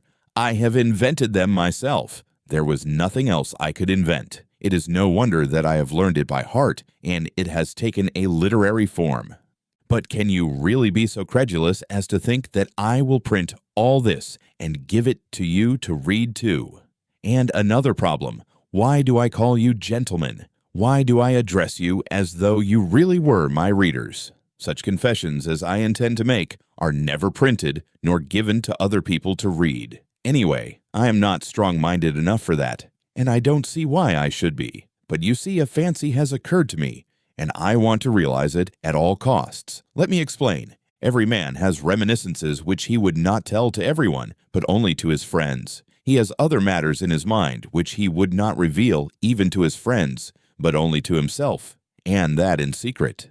But there are other things which a man is afraid to tell even to himself, and every decent man has a number of such things stored away in his mind. The more decent he is, the greater the number of such things in his mind. Anyway, I have only lately determined to remember some of my early adventures. Till now, I have always avoided them, even with a certain uneasiness. Now, when I am not only recalling them, but have actually decided to write an account of them, I want to try the experiment whether one can, even with oneself, be perfectly open and not take fright at the whole truth. I will observe, in parenthesis, that Heine says that a true autobiography is almost an impossibility, and that man is bound to lie about himself. He considers that Rousseau certainly told lies about himself in his Confessions, and even intentionally lied out of vanity. I am convinced that Heine is right. I quite understand how sometimes one may, out of sheer vanity, attribute regular crimes to oneself, and indeed, I can very well conceive that kind of vanity. But Heine judged of people who made their confessions to the public. I write only for myself, and I wish to declare once and for all that if I write as though I were addressing readers, that is simply because it is easier for me to write in that form. It is a form, an empty form. I shall never have readers. I have made this plain already. I don't wish to be hampered by any restrictions in the compilation of my notes. I shall not attempt any system or method. I will jot things down as I remember them. But here, perhaps, someone will catch at the word and ask me, if you really don't reckon on readers, why do you make such compacts with yourself? And on paper too. That is, that you won't attempt any system or method, that you jot things down as you remember them, and so on and so on. Why are you explaining? Why do you apologize? Well, there it is, I answer. There is a whole psychology in all this, though. Perhaps it is simply that I am a coward, and perhaps that I purposely imagine an audience before me in order that I may be more dignified while I write. There are perhaps thousands of reasons. Again, what is my object precisely in writing? If it is not for the benefit of the public, why should I not simply recall these incidents in my own mind without putting them on paper? Quite so, but yet it is more imposing on paper. There is something more impressive in it. I shall be better able to criticize myself and improve my style. Besides, I shall perhaps obtain actual relief from writing. Today, for instance, I am particularly oppressed by one memory of a distant past. It came back vividly to my mind a few days ago and has remained haunting me like an annoying tune that one cannot get rid of. And yet, I must get rid of it somehow. I have hundreds of such reminiscences, but at times someone stands out from the 100 and oppresses me. For some reason, I believe that if I write it down, I should get rid of it. Why not try? Besides, I am bored, and I never have anything to do. Writing will be a sort of work. They say work makes man kind-hearted and honest. Well, here is a chance for me anyway. Snow is falling today, yellow and dingy. It fell yesterday too, and a few days ago. I fancy it is the wet snow that has reminded me of that incident which I cannot shake off now. And so, let it be a story apropos of the falling snow. Epigraph. When from dark error's subjugation, my words of passionate exhortation had wrenched thy fainting spirit free, and writhing prone in thine affliction, thou didst recall with malediction the vice that had encompassed thee. And when thy slumbering conscience, fretting by recollection's torturing flame, thou didst reveal the hideous setting of thy life's current ere I came, when suddenly I saw thee sicken, and weeping, hide thine anguished face, revolted, maddened, horror-stricken at memories of foul disgrace. Nekrasov, translated by Juliet Soskici, Part 1. At that time I was only 24. My life was even then gloomy, ill-regulated, and as solitary as that of a savage. I made friends with no one and positively avoided talking, and buried myself more and more in my hole. At work in the office, I never looked at anyone, and was perfectly well aware that my companions looked upon me, not only as a queer fellow, but even looked upon me. I always fancied this, with a sort of loathing. I sometimes wondered why it was that nobody except me fancied that he was looked upon with aversion. One of the clerks had a most repulsive pockmarked face which looked positively villainous. I believe I should not have dared to look at anyone with such an unsightly countenance. Another had such a very dirty old uniform that there was an unpleasant odor in his proximity. Yet not one of these gentlemen showed the slightest self-consciousness, either about their clothes, or their countenance, or their character in any way. Neither of them ever imagined that they were looked at with repulsion. If they had imagined it, they would not have minded, so long as their superiors did not look at them in that way. It is clear to me now that, owing to my unbounded vanity, and to the high standard I set for myself, I often looked at myself with furious discontent, which verged on loathing, and so I inwardly attributed the same feeling to everyone. I hated my face, for instance. I thought it disgusting, and even suspected that there was something base in my expression, and so every day when I turned up at the office, I tried to behave as independently as possible, and to assume a lofty expression so that I might not be suspected of being abject. My face may be ugly, I thought, but let it be lofty, expressive, and above all, extremely intelligent. But I was positively and painfully certain that it was impossible for my countenance ever to express those qualities. And what was worst of all, I thought it actually stupid-looking, and I would have been quite satisfied if I could have looked intelligent. In fact, I would even have put up with looking base if at the same time my face could have been thought strikingly intelligent. Of course, I hated my fellow clerks one and all, and I despised them all, yet at the same time I was, as it were, afraid of them. In fact, it happened at times that I thought more highly of them than of myself. It somehow happened quite suddenly that I alternated between despising them and thinking them superior to myself. A cultivated and decent man cannot be vain without setting a fearfully high standard for himself, and without despising and almost hating himself at certain moments. But whether I despised them or thought them superior, I dropped my eyes almost every time I met anyone. I even made experiments whether I could face so-and-so's looking at me, and I was always the first to drop my eyes. This worried me to distraction. I had a sickly dread, too, of being ridiculous, and so had a slavish passion for the conventional in everything external. I loved to fall into the common rut, and had a wholehearted terror of any kind of eccentricity in myself. But how could I live up to it? I was morbidly sensitive as a man of our age should be. They were all stupid, and as like one another as so many sheep. Perhaps I was the only one in the office who fancied that I was a coward and a slave, and I fancied it just because I was more highly developed. But it was not only that I fancied it, it really was so. I was a coward and a slave. I say this without the slightest embarrassment. Every decent man of our age must be a coward and a slave. That is his normal condition. Of that I am firmly persuaded. He is made and constructed to that very end. And not only at the present time owing to some casual circumstances, but always at all times a decent man is bound to be a coward and a slave. It is the law of nature for all decent people all over the earth. If any one of them happens to be valiant about something, he need not be comforted nor carried away by that. He would show the white feather just the same before something else. That is how it invariably and inevitably ends. Only donkeys and mules are valiant, and they only till they are pushed up to the wall. It is not worth while to pay attention to them, for they really are of no consequence. Another circumstance, too, worried me in those days, that there was no one like me, and I was unlike anyone else.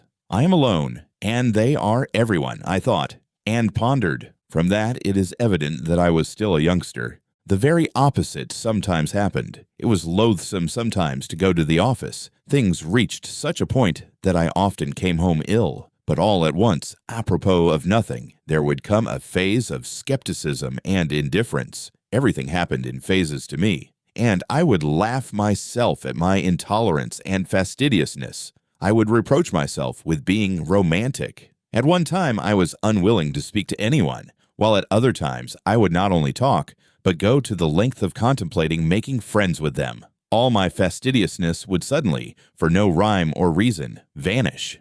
Who knows, perhaps I never had really had it, and it had simply been affected and got out of books. I've not decided that question even now. Once I quite made friends with them, visited their homes, played preference, drank vodka, talked of promotions.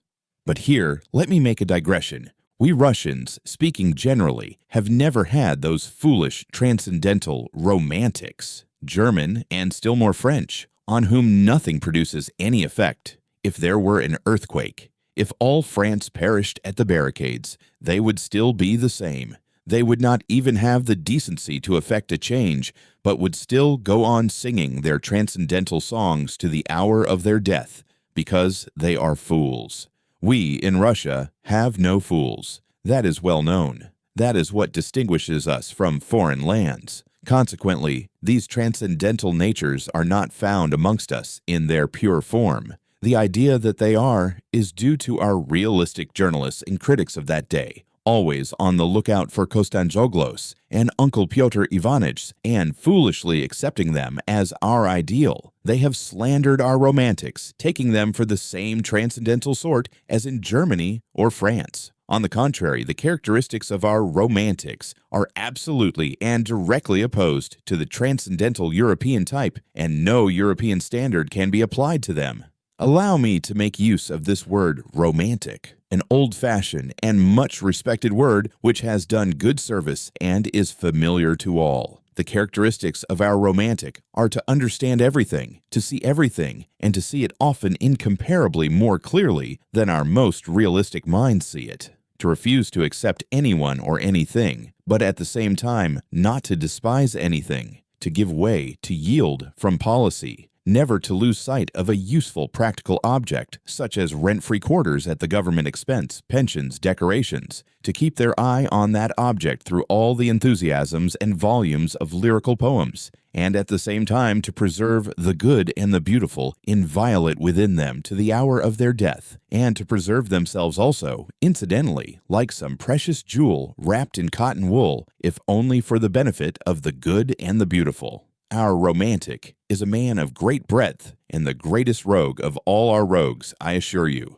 I can assure you from experience, indeed. Of course, that is, if he is intelligent. But what am I saying? The romantic is always intelligent, and I only meant to observe that although we have had foolish romantics, they don't count, and they were only so because in the flower of their youth they degenerated into Germans, and to preserve their precious jewel more comfortably, settled somewhere out there, by preference in Weimar or the Black Forest. I, for instance, genuinely despised my official work, and did not openly abuse it simply because I was in it myself and got a salary for it. Anyway, take note, I did not openly abuse it. Our romantic would rather go out of his mind, a thing, however, which very rarely happens, than take to open abuse, unless he had some other career in view, and he is never kicked out. At most, they would take him to the lunatic asylum as the King of Spain if he should go very mad. But it is only the thin, fair people who go out of their minds in Russia. Innumerable romantics attain later in life to considerable rank in the service. Their many-sidedness is remarkable, and what a faculty they have for the most contradictory sensations. I was comforted by this thought even in those days, and I am of the same opinion now. That is why there are so many broad natures among us who never lose their ideal even in the depths of degradation. And though they never stir a finger for their ideal, though they are arrant thieves and knaves, yet they tearfully cherish their first ideal and are extraordinarily honest at heart.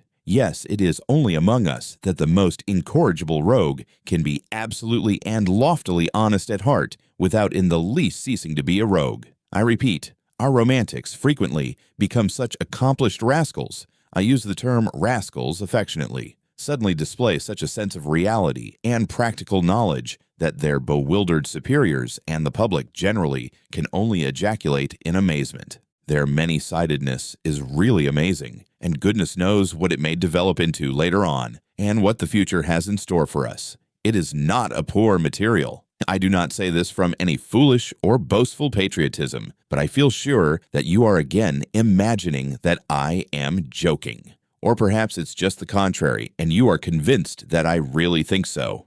Anyway, gentlemen, I shall welcome both views as an honor and a special favor. And to forgive my digression, I did not, of course, maintain friendly relations with my comrades, and soon was at loggerheads with them. And in my youth and inexperience, I even gave up bowing to them, as though I had cut off all relations. That, however, only happened to me once. As a rule, I was always alone.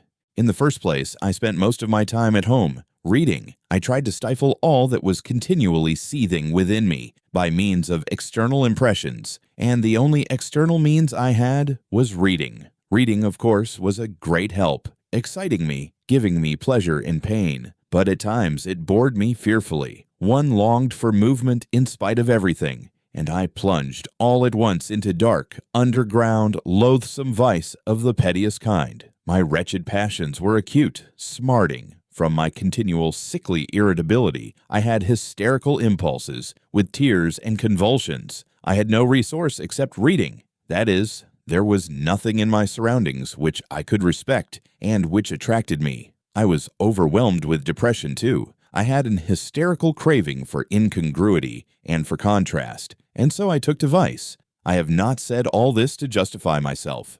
But no, I am lying. I did want to justify myself. I make that little observation for my own benefit, gentlemen. I don't want to lie. I vowed to myself I would not. And so, furtively, timidly, in solitude, at night, I indulged in filthy vice, with a feeling of shame which never deserted me, even at the most loathsome moments, and which, at such moments, nearly made me curse. Already, even then, I had my underground world in my soul. I was fearfully afraid of being seen, of being met, of being recognized. I visited various obscure haunts, One night, as I was passing a tavern, I saw through a lighted window some gentlemen fighting with billiard cues and saw one of them thrown out of the window. At other times, I should have felt very much disgusted, but I was in such a mood at the time that I actually envied the gentleman thrown out of the window, and I envied him so much that I even went into the tavern and into the billiard room. Perhaps, I thought, I'll have a fight too, and they'll throw me out of the window. I was not drunk, but what is one to do? Depression will drive a man to such a pitch of hysteria. But nothing happened.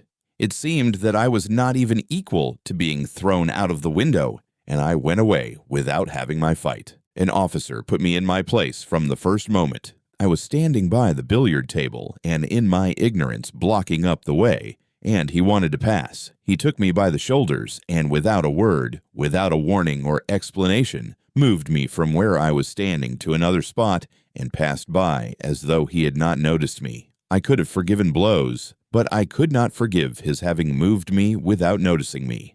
Devil knows what I would have given for a real regular quarrel, a more decent, a more literary one, so to speak. I had been treated like a fly. This officer was over 6 foot, while I was a spindly little fellow, but the quarrel was in my hands. I had only to protest, and I certainly would have been thrown out of the window, but I changed my mind and preferred to beat a resentful retreat. I went out of the tavern straight home, confused and troubled, and the next night I went out again with the same lewd intentions, still more furtively, abjectly, and miserably than before, as it were, with tears in my eyes. But still I did go out again. Don't imagine, though, it was cowardice made me slink away from the officer. I never have been a coward at heart, though I have always been a coward in action. Don't be in a hurry to laugh. I assure you I can explain it all. Oh, if only that officer had been one of the sort who would consent to fight a duel. But no, he was one of those gentlemen, alas, long extinct, who preferred fighting with cues, or, like Gogol's Lieutenant Pirogov, appealing to the police. They did not fight duels and would have thought a duel with a civilian like me an utterly unseemly procedure in any case, and they looked upon the duel altogether as something impossible, something free-thinking and French. But they were quite ready to bully, especially when they were over 6 foot.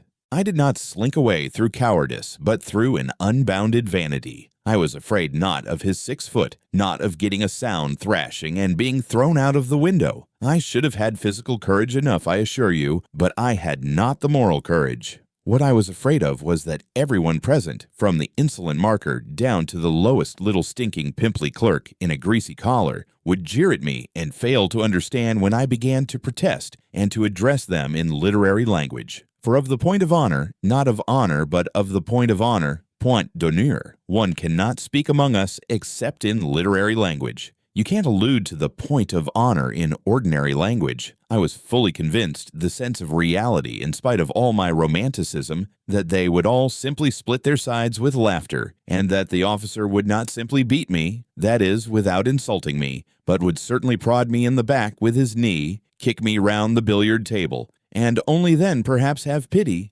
and drop me out of the window. Of course, this trivial incident could not with me end in that. I often met that officer afterwards in the street and noticed him very carefully. I am not quite sure whether he recognized me. I imagine not. I judge from certain signs. But I stared at him with spite and hatred, and so it went on. For several years. My resentment grew even deeper with years. At first, I began making stealthy inquiries about this officer. It was difficult for me to do so, for I knew no one. But one day, I heard someone shout his surname in the street as I was following him at a distance, as though I were tied to him, and so I learnt his surname. Another time, I followed him to his flat, and for 10 kopecks learned from the porter where he lived, on which story, whether he lived alone or with others, and so on. In fact, everything one could learn from a porter. One morning, though I had never tried my hand with the pen, it suddenly occurred to me to write a satire on this officer in the form of a novel which would unmask his villainy. I wrote the novel with relish. I did unmask his villainy. I even exaggerated it. At first, I so altered his surname that it could easily be recognized, but on second thoughts, I changed it and sent the story to the Otechestvenia Zapiski. But at that time, such attacks were not the fashion, and my story was not printed. That was a great vexation to me. Sometimes I was positively choked with resentment. At last, I determined to challenge my enemy to a duel. I composed a splendid, charming letter to him, imploring him to apologize to me, and hinting rather plainly at a duel in case of refusal. The letter was so composed that if the officer had had the least understanding of the good and the beautiful, he would certainly have flung himself on my neck and have offered me his friendship. And how fine that would have been! How we should have got on together! He could have shielded me with his higher rank, while I could have improved his mind with my culture and, well, my ideas, and all sorts of things might have happened. Only fancy, this was 2 years after his insult to me, and my challenge would have been a ridiculous anachronism in spite of all the ingenuity of my letter in disguising and explaining away the anachronism. But, thank God, to this day I thank the Almighty with tears in my eyes. I did not send the letter to him. Cold shivers run down my back when I think of what might have happened if I had sent it. And all at once I revenged myself in the simplest way, by a stroke of genius. A brilliant thought suddenly dawned upon me. Sometimes on holidays I used to stroll along the sunny side of the Nevsky about 4 o'clock in the afternoon. Though it was hardly a stroll so much as a series of innumerable miseries, humiliations, and resentments. But no doubt, that was just what I wanted. I used to wriggle along in a most unseemly fashion like an eel, continually moving aside to make way for generals, for officers of the guards and the hussars, or for ladies. At such minutes there used to be a convulsive twinge at my heart, and I used to feel hot all down my back at the mere thought of the wretchedness of my attire, of the wretchedness and abjectness of my little scurrying figure. This was a regular martyrdom, a continual, intolerable humiliation at the thought, which passed into an incessant and direct sensation that I was a mere fly in the eyes of all this world, a nasty, disgusting fly, more intelligent, more highly developed, more refined in feeling than any of them, of course, but a fly that was continually making way for everyone, insulted and injured by everyone. Why I inflicted this torture upon myself, why I went to the Nevsky, I don't know. I felt simply drawn there at every possible opportunity. Already then I began to experience a rush of the enjoyment of which I spoke in the first chapter. After my affair with the officer, I felt even more drawn there than before. It was on the Nevsky that I met him most frequently. There I could admire him. He too went there chiefly on holidays. He too turned out of his path for generals and persons of high rank, and he too wriggled between them like an eel. But people like me, or even better dressed than me, he simply walked over. He made straight for them, as though there was nothing but empty space before him, and never, under any circumstances, turned aside. I gloated over my resentment watching him, and always resentfully made way for him. It exasperated me that even in the street I could not be on an even footing with him. Why must you invariably be the first to move aside? I kept asking myself in hysterical rage, waking up sometimes at 3 o'clock in the morning. Why is it you and not he? There's no regulation about it. There's no written law. Let the making way be equal as it usually is when refined people meet. He moves halfway and you move halfway. You pass with mutual respect.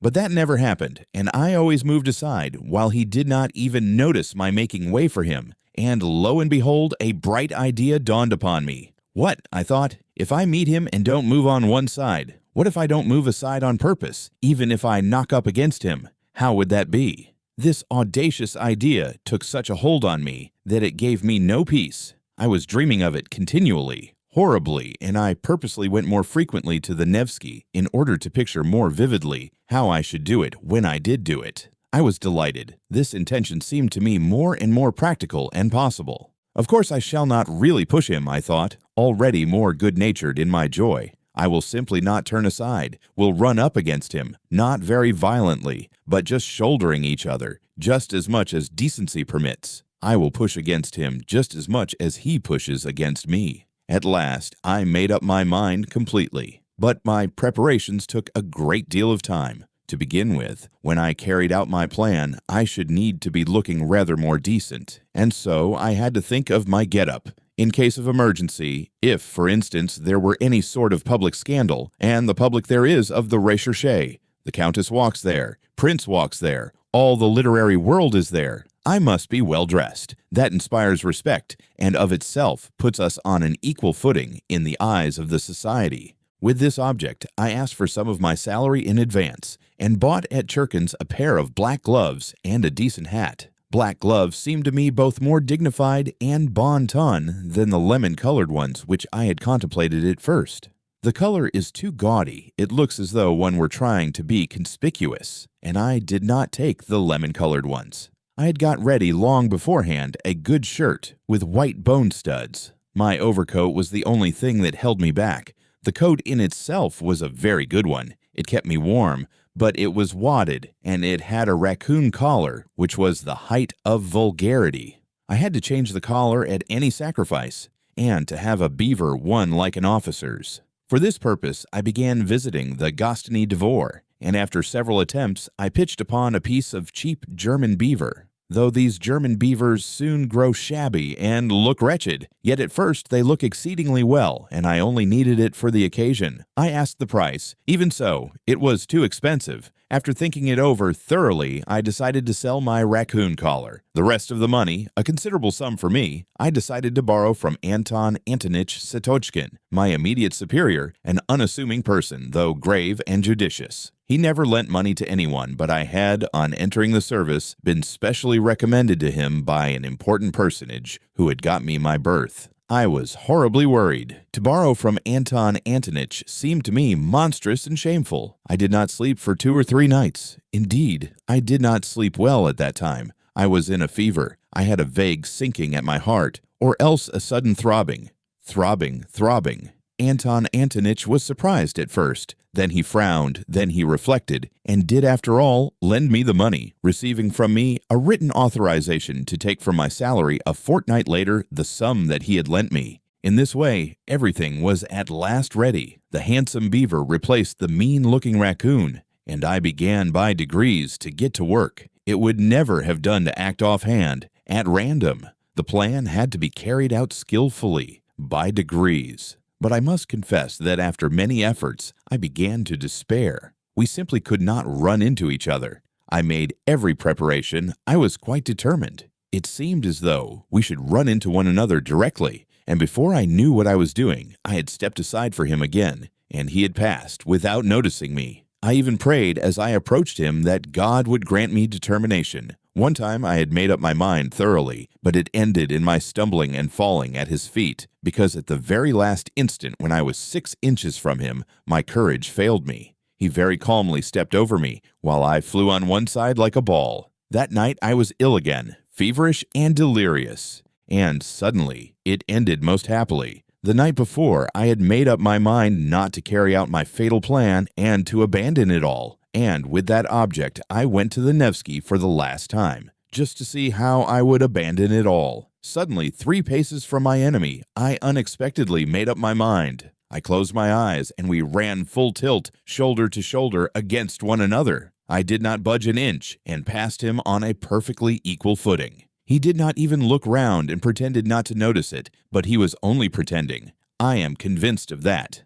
I am convinced of that to this day. Of course, I got the worst of it. He was stronger, but that was not the point. The point was that I had attained my object. I had kept up my dignity. I had not yielded a step, and had put myself publicly on an equal social footing with him. I returned home feeling that I was fully avenged for everything. I was delighted. I was triumphant, and sang Italian arias. Of course, I will not describe to you what happened to me 3 days later. If you have read my first chapter, you can guess for yourself. The officer was afterwards transferred. I have not seen him now for 14 years. What is the dear fellow doing now? Whom is he walking over? Part 2. But the period of my dissipation would end, and I always felt very sick afterwards. It was followed by remorse. I tried to drive it away. I felt too sick. By degrees, however, I grew used to that too.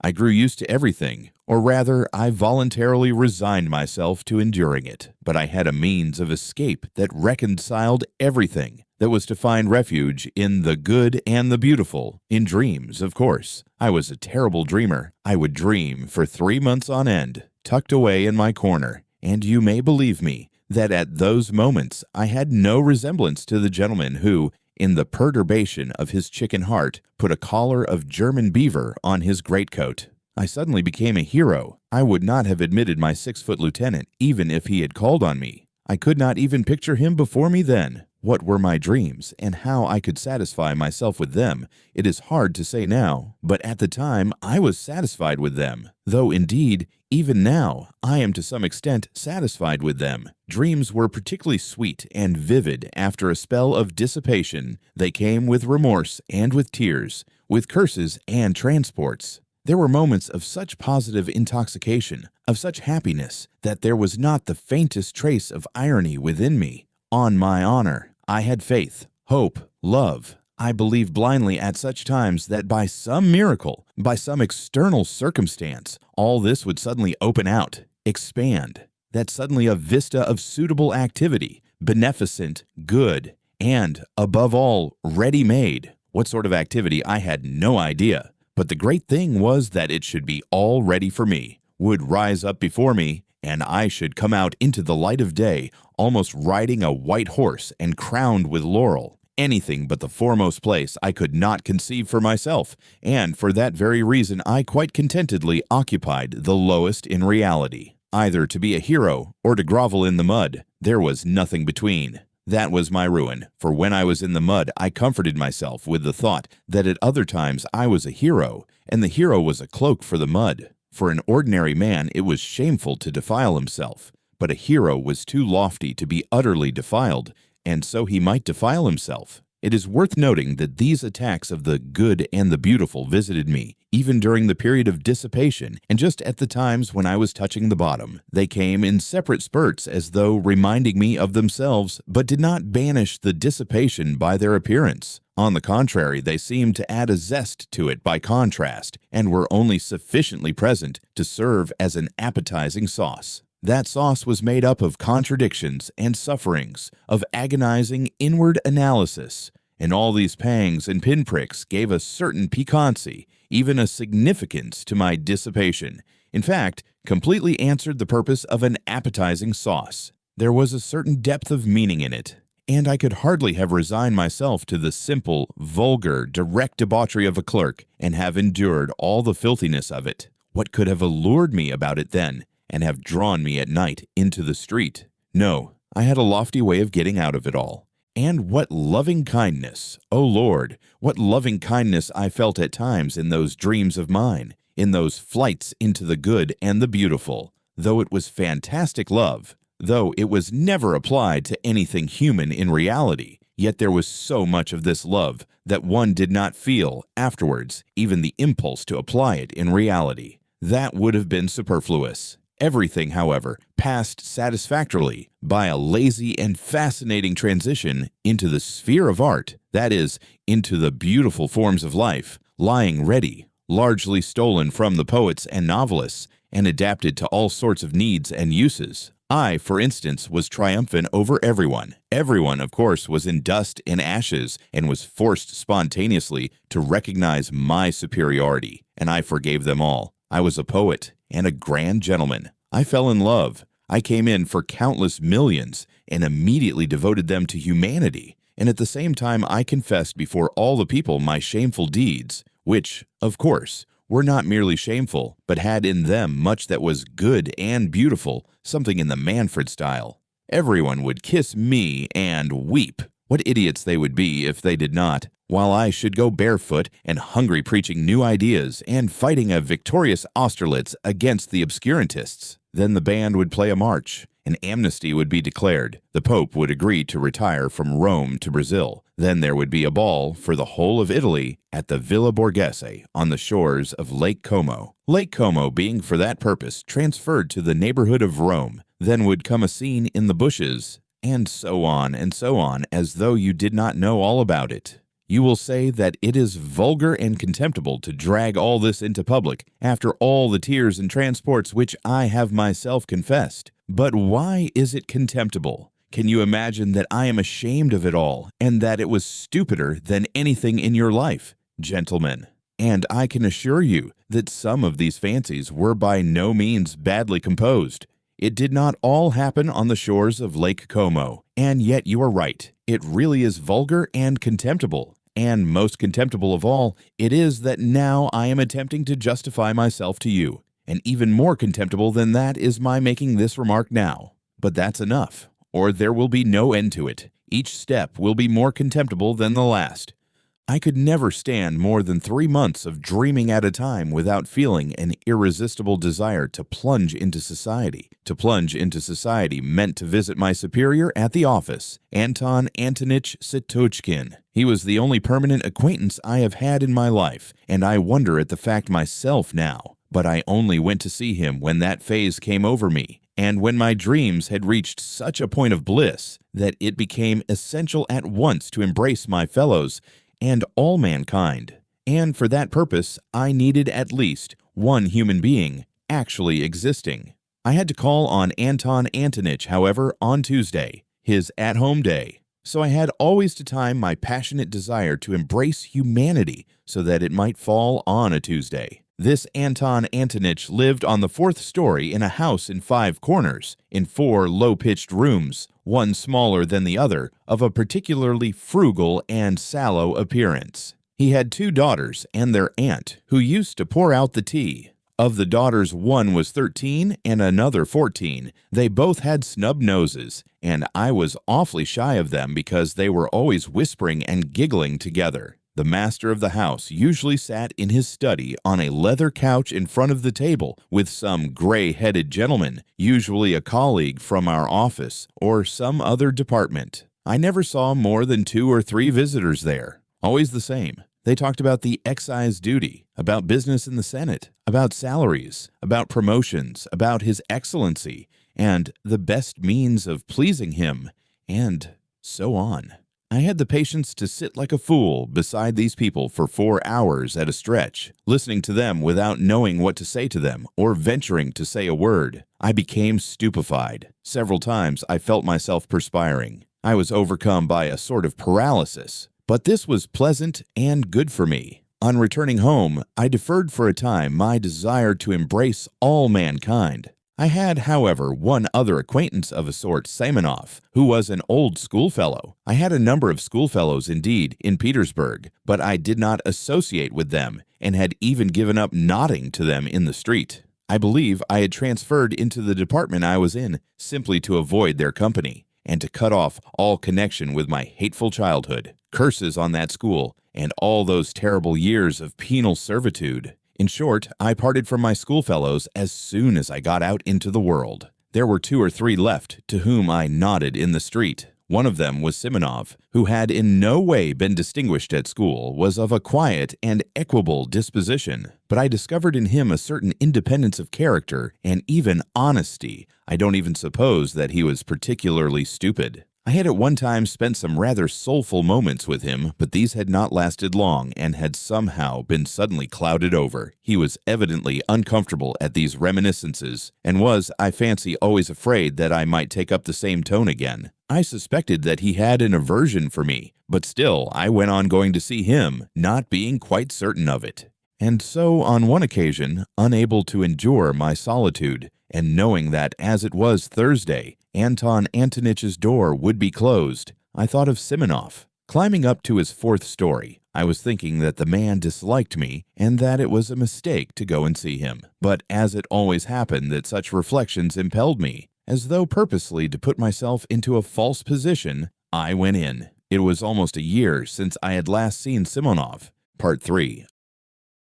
I found 2 of my old schoolfellows with him. They seemed to be discussing an important matter. All of them took scarcely any notice of my entrance, which was strange, for I had not met them for years. Evidently, they looked upon me as something on the level of a common fly. I had not been treated like that even at school, though they all hated me. I knew, of course, that they must despise me now for my lack of success in the service, and for my having let myself sink so low, going about badly dressed and so on, which seemed to them a sign of my incapacity and insignificance. But I had not expected such contempt. Simonov was positively surprised at my turning up. Even in old days he had always seemed surprised at my coming. All this disconcerted me. I sat down feeling rather miserable and began listening to what they were saying. They were engaged in warm and earnest conversation about a farewell dinner which they wanted to arrange for the next day to a comrade of theirs called Zverkov, an officer in the army who was going away to a distant province. This Zverkov had been all the time at school with me too. I'd begun to hate him particularly in the upper forms. In the lower forms, he had simply been a pretty playful boy whom everybody liked. I had hated him, however, even in the lower forms, just because he was a pretty and playful boy. He was always bad at his lessons and got worse and worse as he went on. However, he left with a good certificate, as he had powerful interests. During his last year at school, he came in for an estate of 200 serfs, and as almost all of us were poor, he took up a swaggering tone among us. He was vulgar in the extreme, but at the same time he was a good-natured fellow, even in his swaggering. In spite of superficial, fantastic, and sham notions of honor and dignity, all but very few of us positively groveled before Zverkov, and the more so, the more he swaggered. And it was not from any interested motive that they groveled, but simply because he had been favored by the gifts of nature. Moreover, it was, as it were, an accepted idea among us that Zverkov was a specialist in regard to tact and the social graces. This last fact particularly infuriated me. I hated the abrupt, self-confident tone of his voice, his admiration of his own witticisms, which were often frightfully stupid, though he was bold in his language. I hated his handsome but stupid face, for which I would, however, have gladly exchanged my intelligent one, and the free and easy military manners in fashion in the 40s. I hated the way in which he used to talk of his future conquests of women. He did not venture to begin his attack upon women until he had the epaulettes of an officer and was looking forward to them with impatience, and boasted of the duels he would constantly be fighting. I remember how I, invariably so taciturn, suddenly fastened upon Zverkov when one day, talking at a leisure moment with his schoolfellows of his future relations with the fair sex, and growing as sportive as a puppy in the sun, he all at once declared that he would not leave a single village girl on his estate unnoticed, that was his droit de seigneur, and that if the peasants dared to protest, he would have them all flogged and double the tax on them, the bearded rascals. Our servile rabble applauded, but I attacked him, not from compassion for the girls and their fathers, but simply because they were applauding such an insect. I got the better of him on that occasion, but though Zverkov was stupid, he was lively and impudent, and so laughed it off, and in such a way that my victory was not really complete. The laugh was on his side. He got the better of me on several occasions afterwards, but without malice, jestingly, casually. I remained angrily and contemptuously silent, and would not answer him. When we left school, he made advances to me. I did not rebuff them, for I was flattered, but we soon parted, and quite naturally. Afterwards I heard of his barrack-room success as a lieutenant, and of the fast life he was leading. Then there came other rumors of his successes in the service. By then he had taken to cutting me in the street, and I suspected that he was afraid of compromising himself by greeting a personage as insignificant as me. I saw him once in the theater, in the third tier of boxes. By then he was wearing shoulder straps. He was twisting and twirling about, ingratiating himself with the daughters of an ancient general. In 3 years he had gone off considerably, though he was still rather handsome and adroit. One could see that by the time he was 30, he would be corpulent. So it was to this Zverkov that my schoolfellows were going to give a dinner on his departure. They had kept up with him for those 3 years, though privately they did not consider themselves on an equal footing with him. I am convinced of that. Of Simonov's 2 visitors, one was Ferfitchkin, a Russianized German, a little fellow with the face of a monkey, a blockhead who was always deriding everyone, a very bitter enemy of mine from our days in the lower forms, a vulgar, impudent, swaggering fellow who affected a most sensitive feeling of personal honor, though, of course, he was a wretched little coward at heart. He was one of those worshippers of Zverkov who made up to the latter from interested motives, and often borrowed money from him. Simonov's other visitor, Trudolyubov, was a person in no way remarkable, a tall young fellow in the army with a cold face, fairly honest, though he worshipped success of every sort and was only capable of thinking of promotion. He was some sort of distant relation of Zverkov's, and this, foolish as it seems, gave him a certain importance among us. He always thought me of no consequence whatever. His behavior to me, though not quite courteous, was tolerable. "Well, with 7 rubles each," said Trudolyubov. 21 rubles between the 3 of us. We ought to be able to get a good dinner. Zverkov, of course, won't pay." "Of course not, since we are inviting him," Simonov decided. Can you imagine? Ferfitchkin interrupted hotly and conceitedly, like some insolent flunky boasting of his master, the general's decorations. Can you imagine that Zverkov will let us pay alone? He will accept from delicacy, but he will order half a dozen bottles of champagne. "Do we want half a dozen for the 4 of us?" observed Trudolyubov, taking notice only of the half dozen. "So the 3 of us, with Zverkov for the 4th, 21 rubles, at the Hotel de Paris at 5 o'clock tomorrow," Simonov, who had been asked to make the arrangements, concluded finally. "How 21 rubles?" I asked in some agitation, with a show of being offended. "If you count me, it will not be 21 but 28 rubles." It seemed to me that to invite myself so suddenly and unexpectedly would be positively graceful, and that they would all be conquered at once and would look at me with respect. "Do you want to join too?" Simonov observed with no appearance of pleasure, seeming to avoid looking at me. He knew me through and through. It infuriated me that he knew me so thoroughly. "Why not?"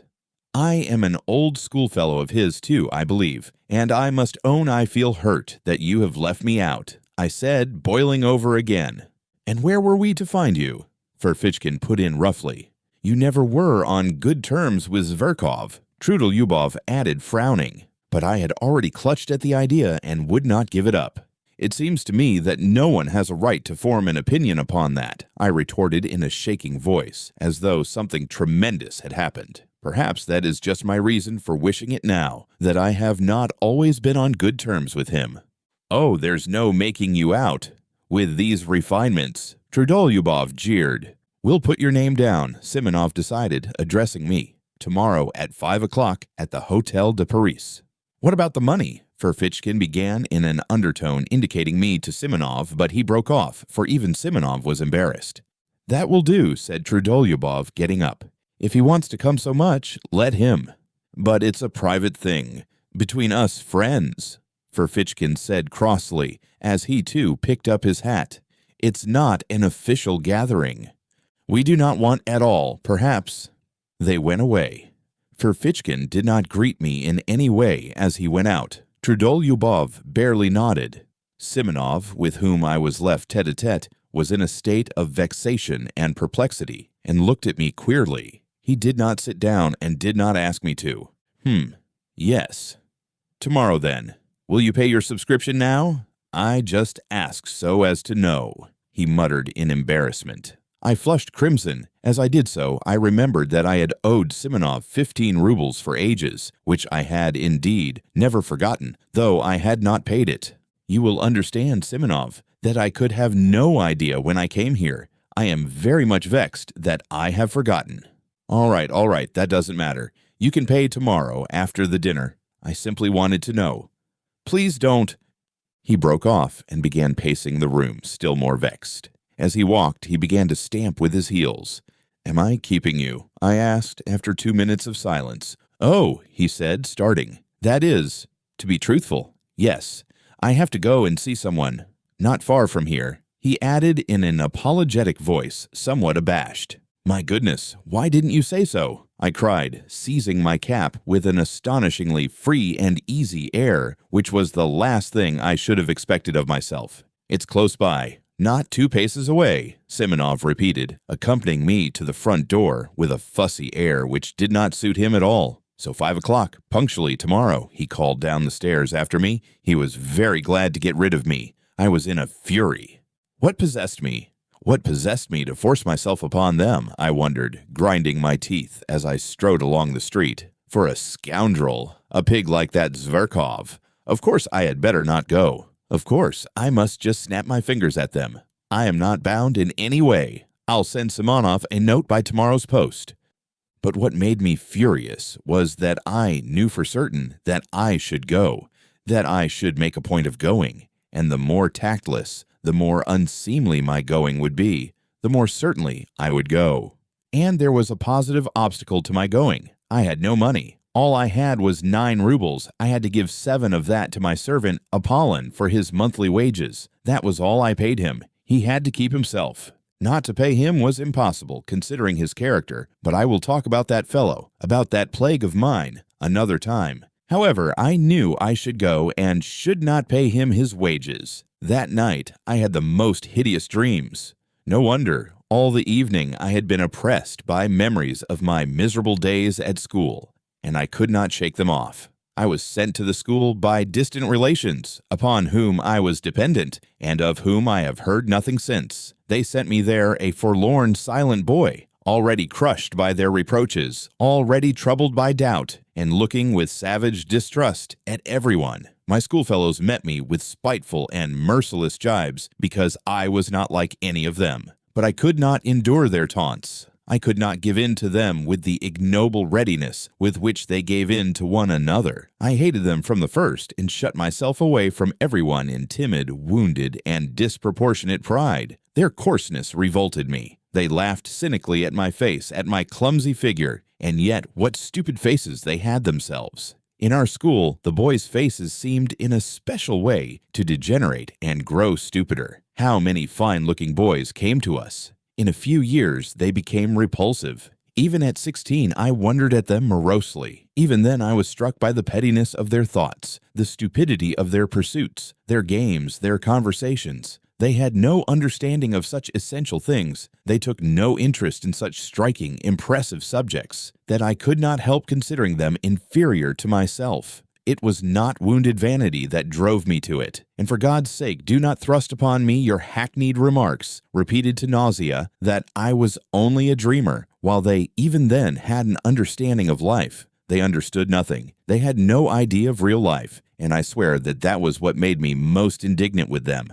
On the contrary, the most obvious, striking reality they accepted with fantastic stupidity, and even at that time were accustomed to respect success. Everything that was just but oppressed and looked down upon, they laughed at heartlessly and shamefully. They took rank for intelligence. Even at 16, they were already talking about a snug berth. Of course, a great deal of it was due to their stupidity, to the bad examples with which they had always been surrounded in their childhood and boyhood. They were monstrously depraved. Of course, a great deal of that, too, was superficial and an assumption of cynicism. Of course, there were glimpses of youth and freshness, even in their depravity. But even that freshness was not attractive and showed itself in a certain rakishness.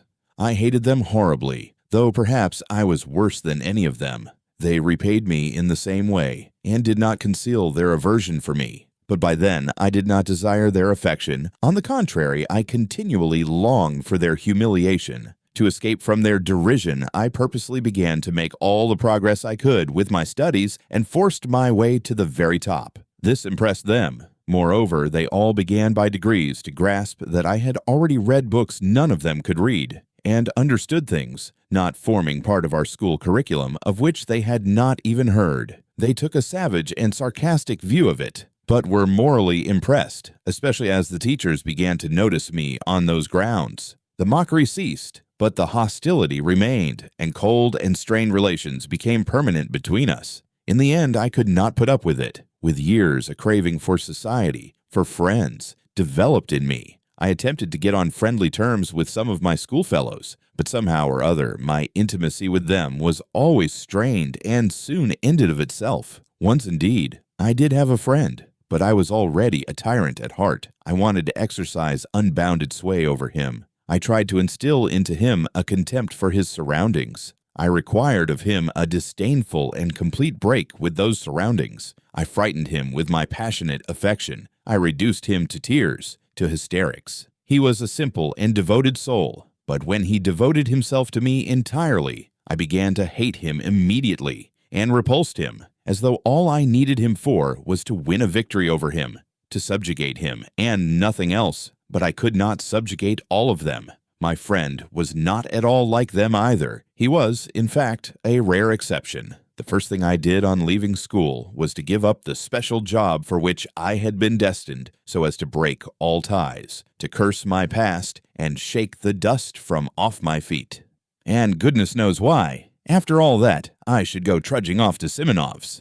Early next morning, I roused myself and jumped out of bed with excitement, as though it were all about to happen at once. But I believed that some radical change in my life was coming, and would inevitably come that day. Owing to its rarity, perhaps, any external event, however trivial, always made me feel as though some radical change in my life were at hand. I went to the office, however, as usual, but sneaked away home 2 hours earlier to get ready. The great thing, I thought, is not to be the first to arrive, or they will think I am overjoyed at coming. But there were thousands of such great points to consider, and they all agitated and overwhelmed me. I polished my boots a second time with my own hands. Nothing in the world would have induced Apollon to clean them twice a day, as he considered that it was more than his duties required of him. I stole the brushes to clean them from the passage, being careful he should not detect it for fear of his contempt. Then I minutely examined my clothes and thought that everything looked old, worn, and threadbare. I had let myself get too slovenly. My uniform perhaps was tidy, but I could not go out to dinner in my uniform. The worst of it was that on the knee of my trousers was a big yellow stain. I had a foreboding that that stain would deprive me of 9/10 of my personal dignity. I knew, too, that it was very poor to think so. But this is no time for thinking. Now I am in for the real thing, I thought, and my heart sank. I knew, too, perfectly well, even then, that I was monstrously exaggerating the facts. But how could I help it? I could not control myself, and was already shaking with fever. With despair, I pictured to myself how coldly and disdainfully that scoundrel Zverkov would meet me, with what dull-witted, invincible contempt the blockhead Trudolyubov would look at me, with what impudent rudeness the insect Ferfitchkin would snigger at me in order to curry favor with Zverkov, how completely Simonov would take it all in, and how he would despise me for the abjectness of my vanity and lack of spirit. And, worst of all, how paltry, unliterary, commonplace it would all be. Of course, the best thing would be not to go at all, but that was most impossible of all. If I feel impelled to do anything, I seem to be pitchforked into it. I should have jeered at myself ever afterwards. So you funked it. You funked it. You funked the real thing. On the contrary, I passionately longed to show all that rabble that I was by no means such a spiritless creature as I seemed to myself. What is more, even in the acutest paroxysm of this cowardly fever, I dreamed of getting the upper hand, of dominating them, carrying them away, making them like me, if only for my elevation of thought and unmistakable wit. They would abandon Zverkov. He would sit on one side, silent and ashamed, while I should crush him. Then perhaps we would be reconciled and drink to our everlasting friendship. But what was most bitter and humiliating for me was that I knew even then, knew fully and for certain, that I needed nothing of all this really, that I did not really want to crush, to subdue, to attract them, and that I did not care a straw really for the result, even if I did achieve it. Oh, how I prayed for the day to pass quickly. In unutterable anguish, I went to the window, opened the movable pane, and looked out into the troubled darkness of the thickly falling wet snow. At last, my wretched little clock hissed out 5. I seized my hat, and trying not to look at Apollon, who had been all day expecting his month's wages, but in his foolishness was unwilling to be the first to speak about it, I slipped between him and the door, and jumping into a high-class sledge, on which I spent my last half-ruble, I drove up in grand style to the Hôtel de Paris. Part 4. I had been certain the day before that I should be the first to arrive, but it was not a question of being the first to arrive. Not only were they not there, but I had difficulty in finding our room. The table was not laid even. What did it mean? After a good many questions, I elicited from the waiters that the dinner had been ordered not for 5, but for 6 o'clock. This was confirmed at the buffet, too. I felt really ashamed to go on questioning them. It was only 25 minutes past 5. If they changed the dinner hour, they ought at least to have let me know. That is what the post is for, and not to have put me in an absurd position in my own eyes, and even before the waiters. I sat down. The servant began laying the table. I felt even more humiliated when he was present. Toward 6 o'clock, they brought in candles, though there were lamps burning in the room. It had not occurred to the waiter, however, to bring them in at once when I arrived. In the next room, two gloomy, angry-looking persons were eating their dinners in silence at two different tables. There was a great deal of noise, even shouting, in a room further away. One could hear the laughter of a crowd of people, and nasty little shrieks in French. There were ladies at the dinner. It was sickening, in fact. I rarely passed more unpleasant moments, so much so that when they did arrive altogether punctually at 6, I was overjoyed to see them, as though they were my deliverers, and even forgot that it was incumbent upon me to show resentment. Zverkov walked in at the head of them. Evidently he was the leading spirit. He and all of them were laughing.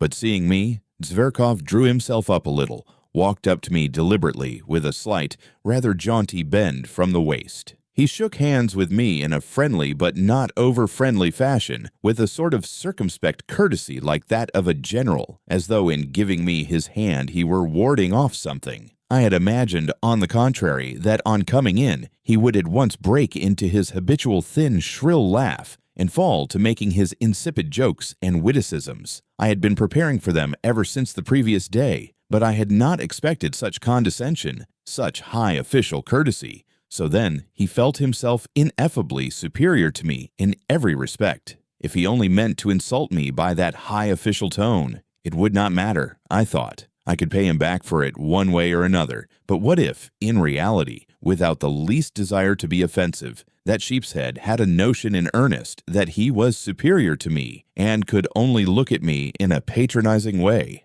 The very supposition made me gasp.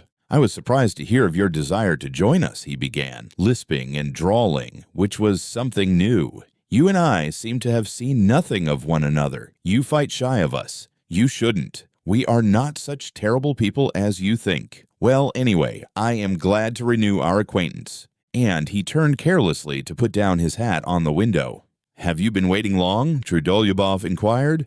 "I arrived at 5 o'clock, as you told me yesterday," I answered aloud, with an irritability that threatened an explosion. "Didn't you let him know that we had changed the hour?" said Trudolyubov to Simonov. "No, I didn't. I forgot." The latter replied with no sign of regret, and without even apologizing to me, he went off to order the hors d'oeuvre. "So you've been here a whole hour?"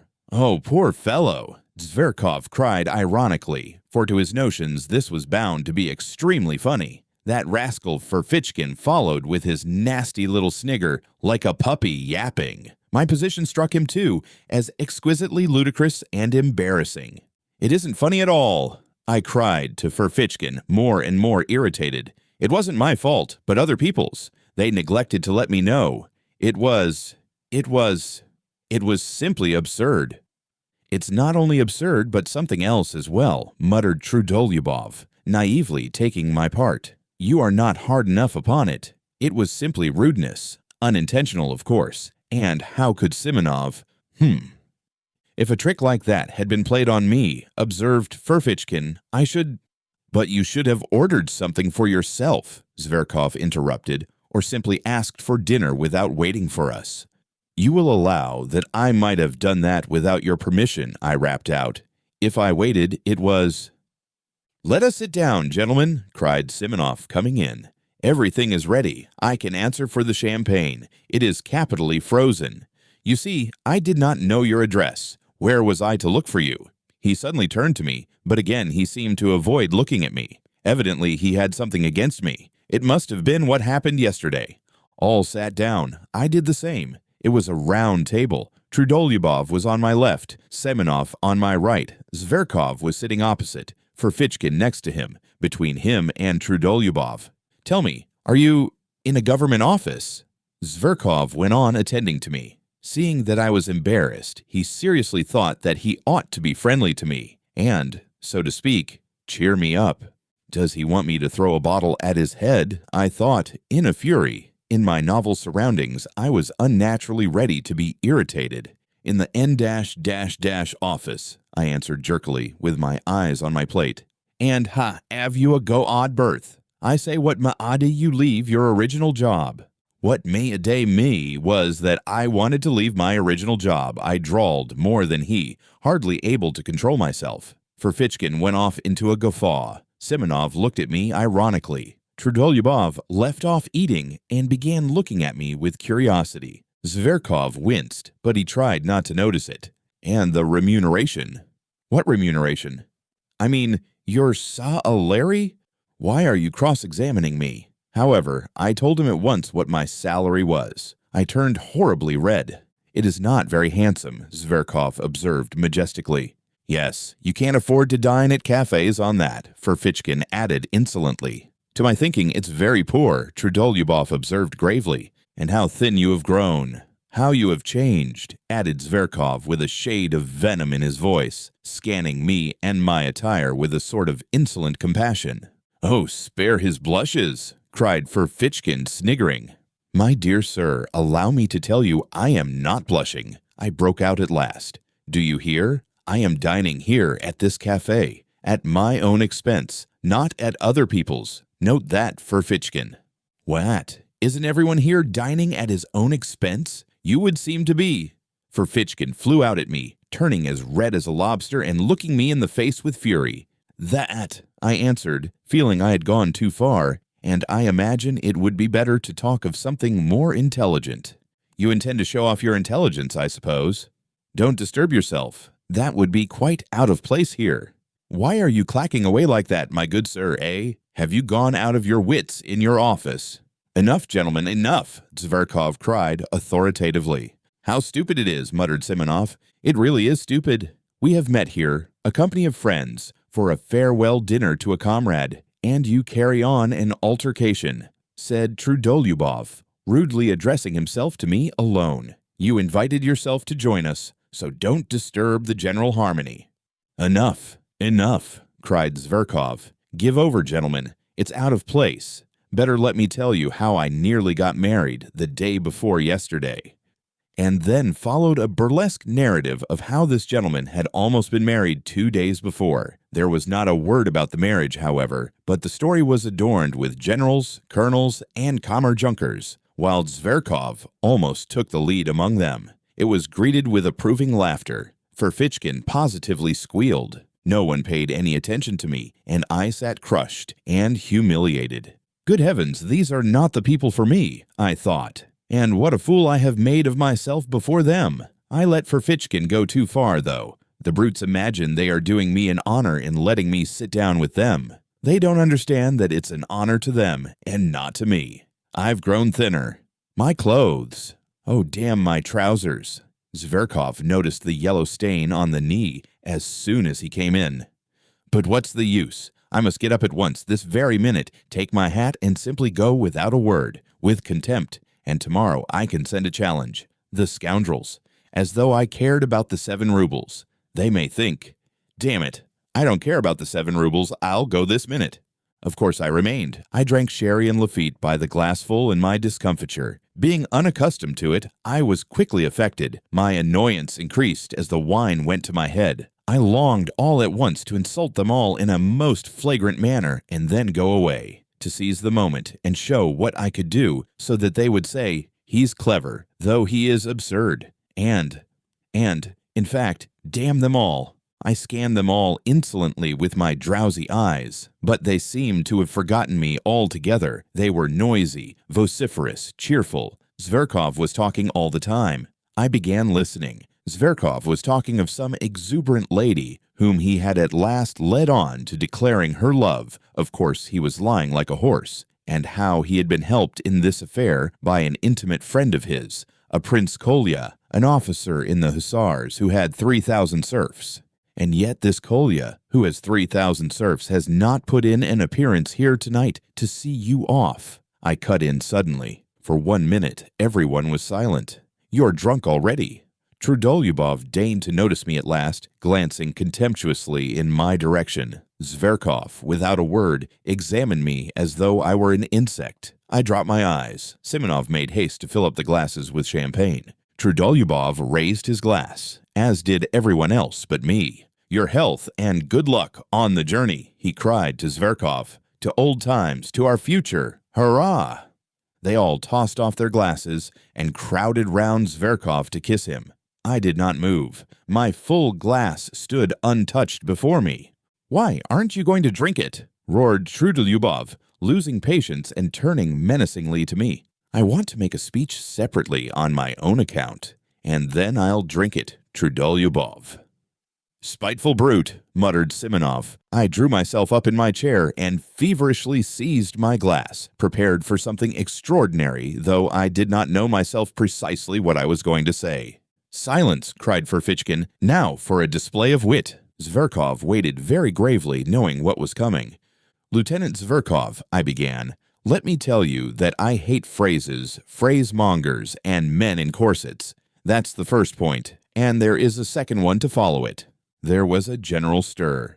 "The second point is, I hate ribaldry and ribald talkers, especially ribald talkers. The third point, I love justice, truth, and honesty." I went on almost mechanically, for I was beginning to shiver with horror myself, and had no idea how I came to be talking like this. "I love thought, Monsieur Zverkov. I love true comradeship, on an equal footing, and not, I love. But however, why not? I will drink your health, too, Zverkov. Seduce the Circassian girls, shoot the enemies of the fatherland, and, to your health, Monsieur Zverkov." Zverkov got up from his seat, bowed to me, and said, "I am very much obliged to you."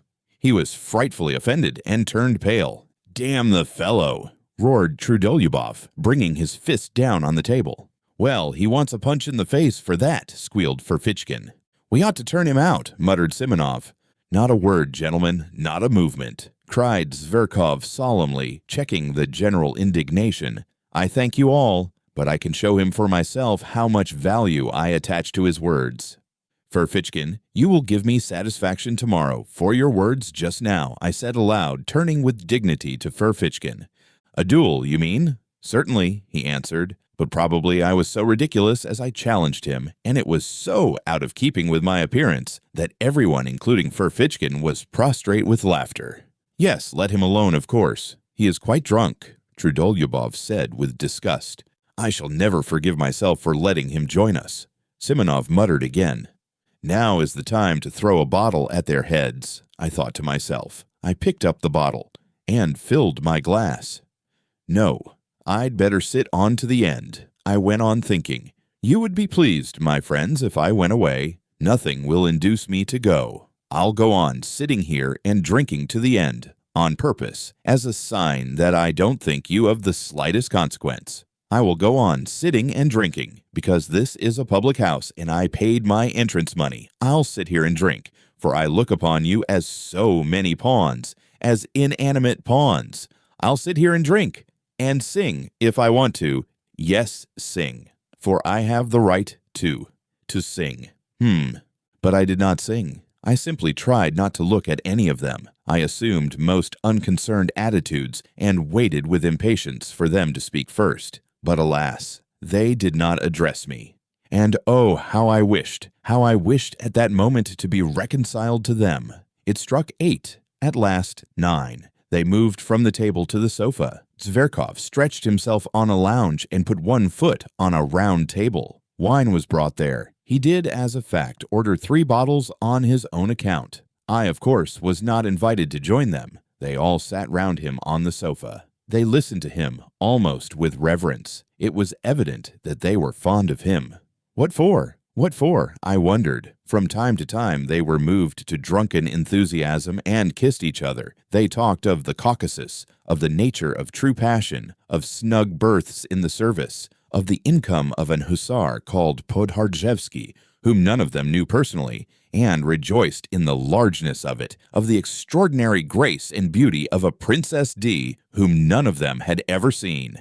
Then it came to Shakespeare's being immortal. I smiled contemptuously and walked up and down the other side of the room, opposite the sofa, from the table to the stove, and back again. I tried my very utmost to show them that I could do without them, and yet I purposely made a noise with my boots, thumping with my heels. But it was all in vain. They paid no attention. I had the patience to walk up and down in front of them from 8 o'clock till 11, in the same place, from the table to the stove, and back again.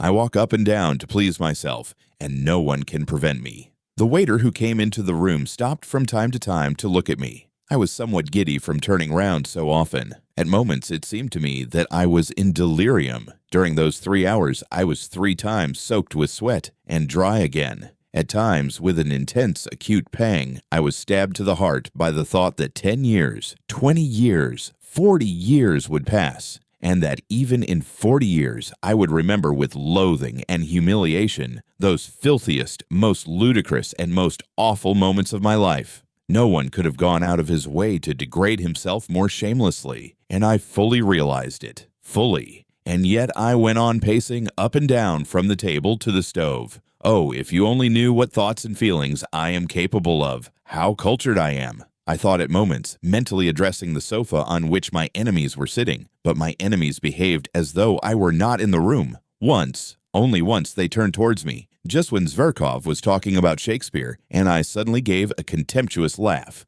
I laughed in such an affected and disgusting way that they all at once broke off their conversation and silently and gravely, for 2 minutes, watched me walking up and down from the table to the stove, taking notice of them.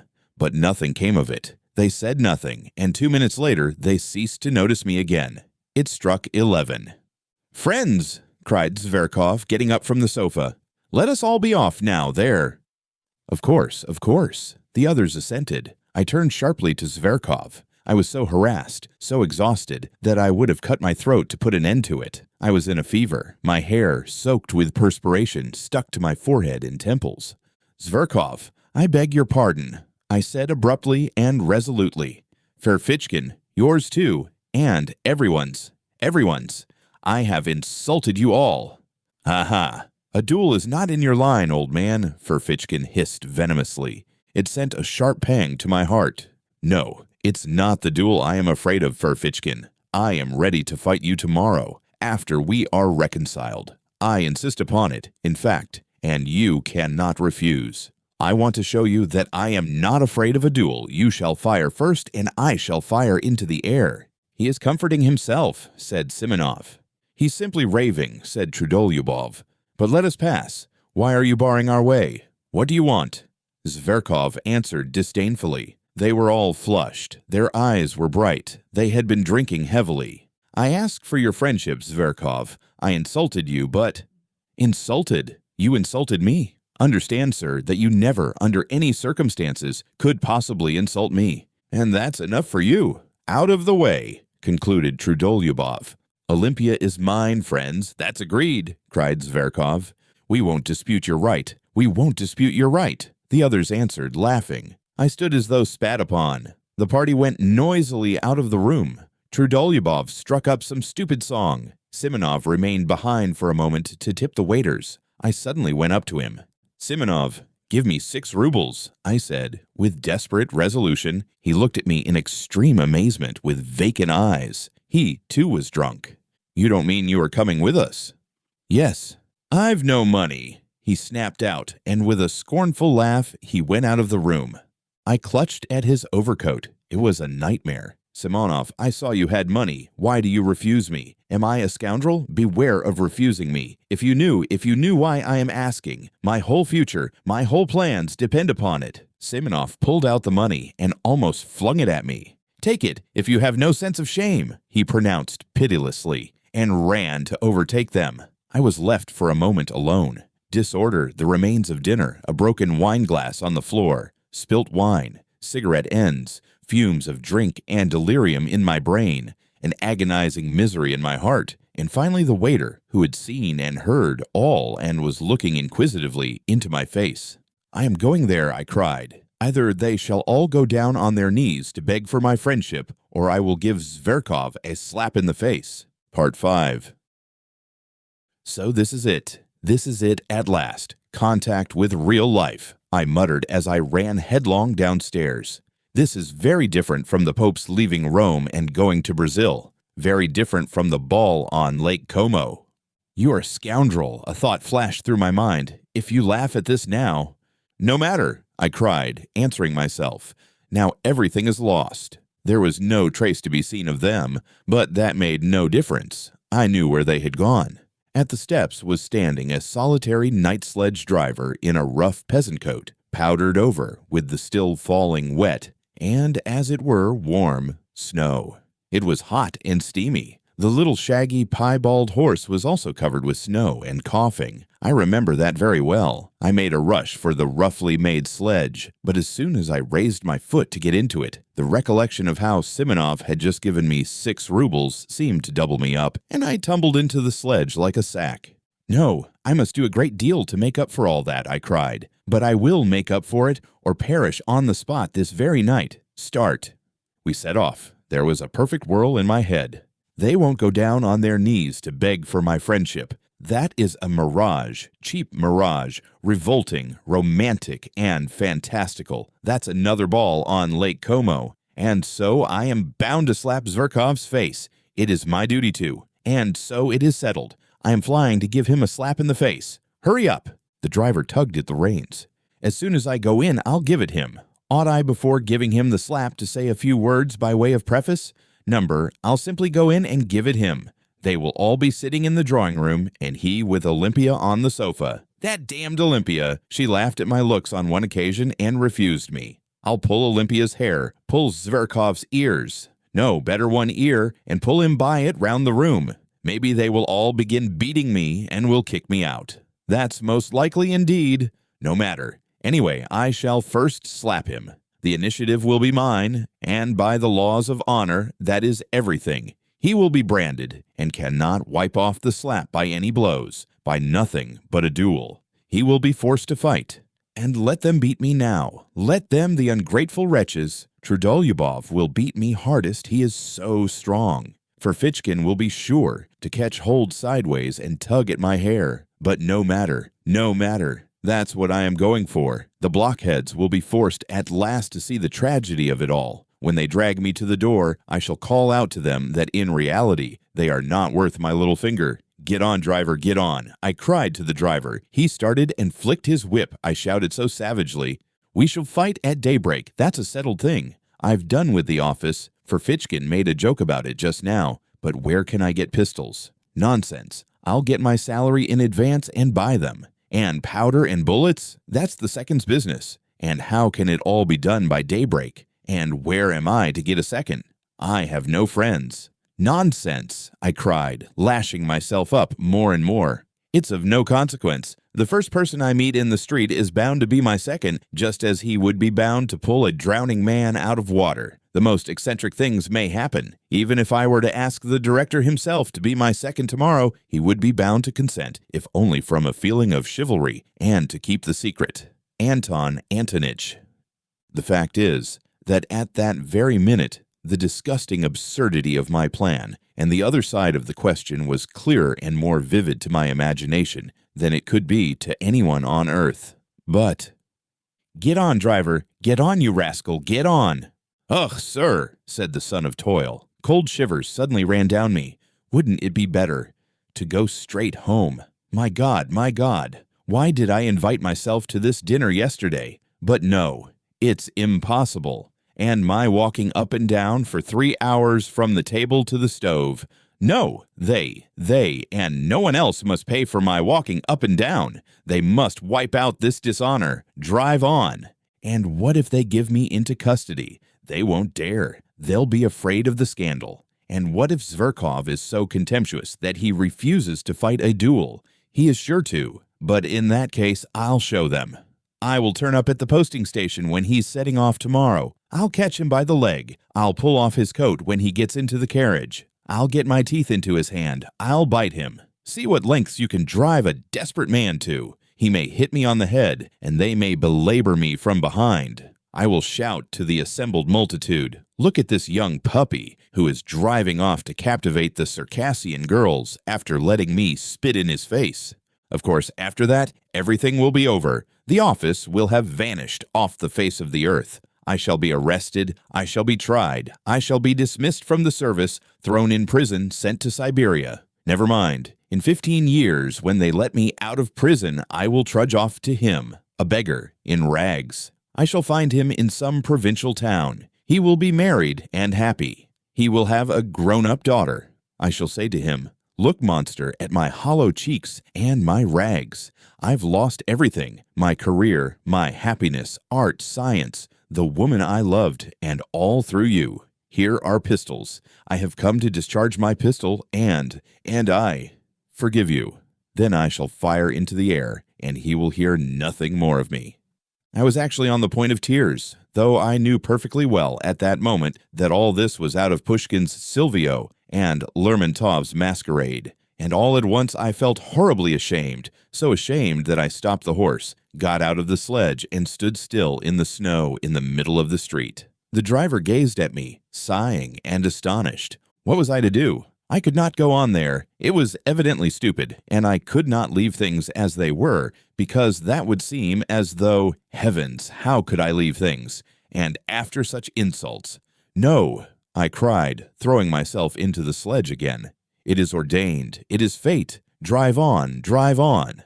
And in my impatience, I punched the sledge driver on the back of the neck. "What are you up to? What are you hitting me for?" the peasant shouted, but he whipped up his nag so that it began kicking. The wet snow was falling in big flakes. I unbuttoned myself, regardless of it. I forgot everything else, for I had finally decided on the slap, and felt with horror that it was going to happen now, at once, and that no force could stop it.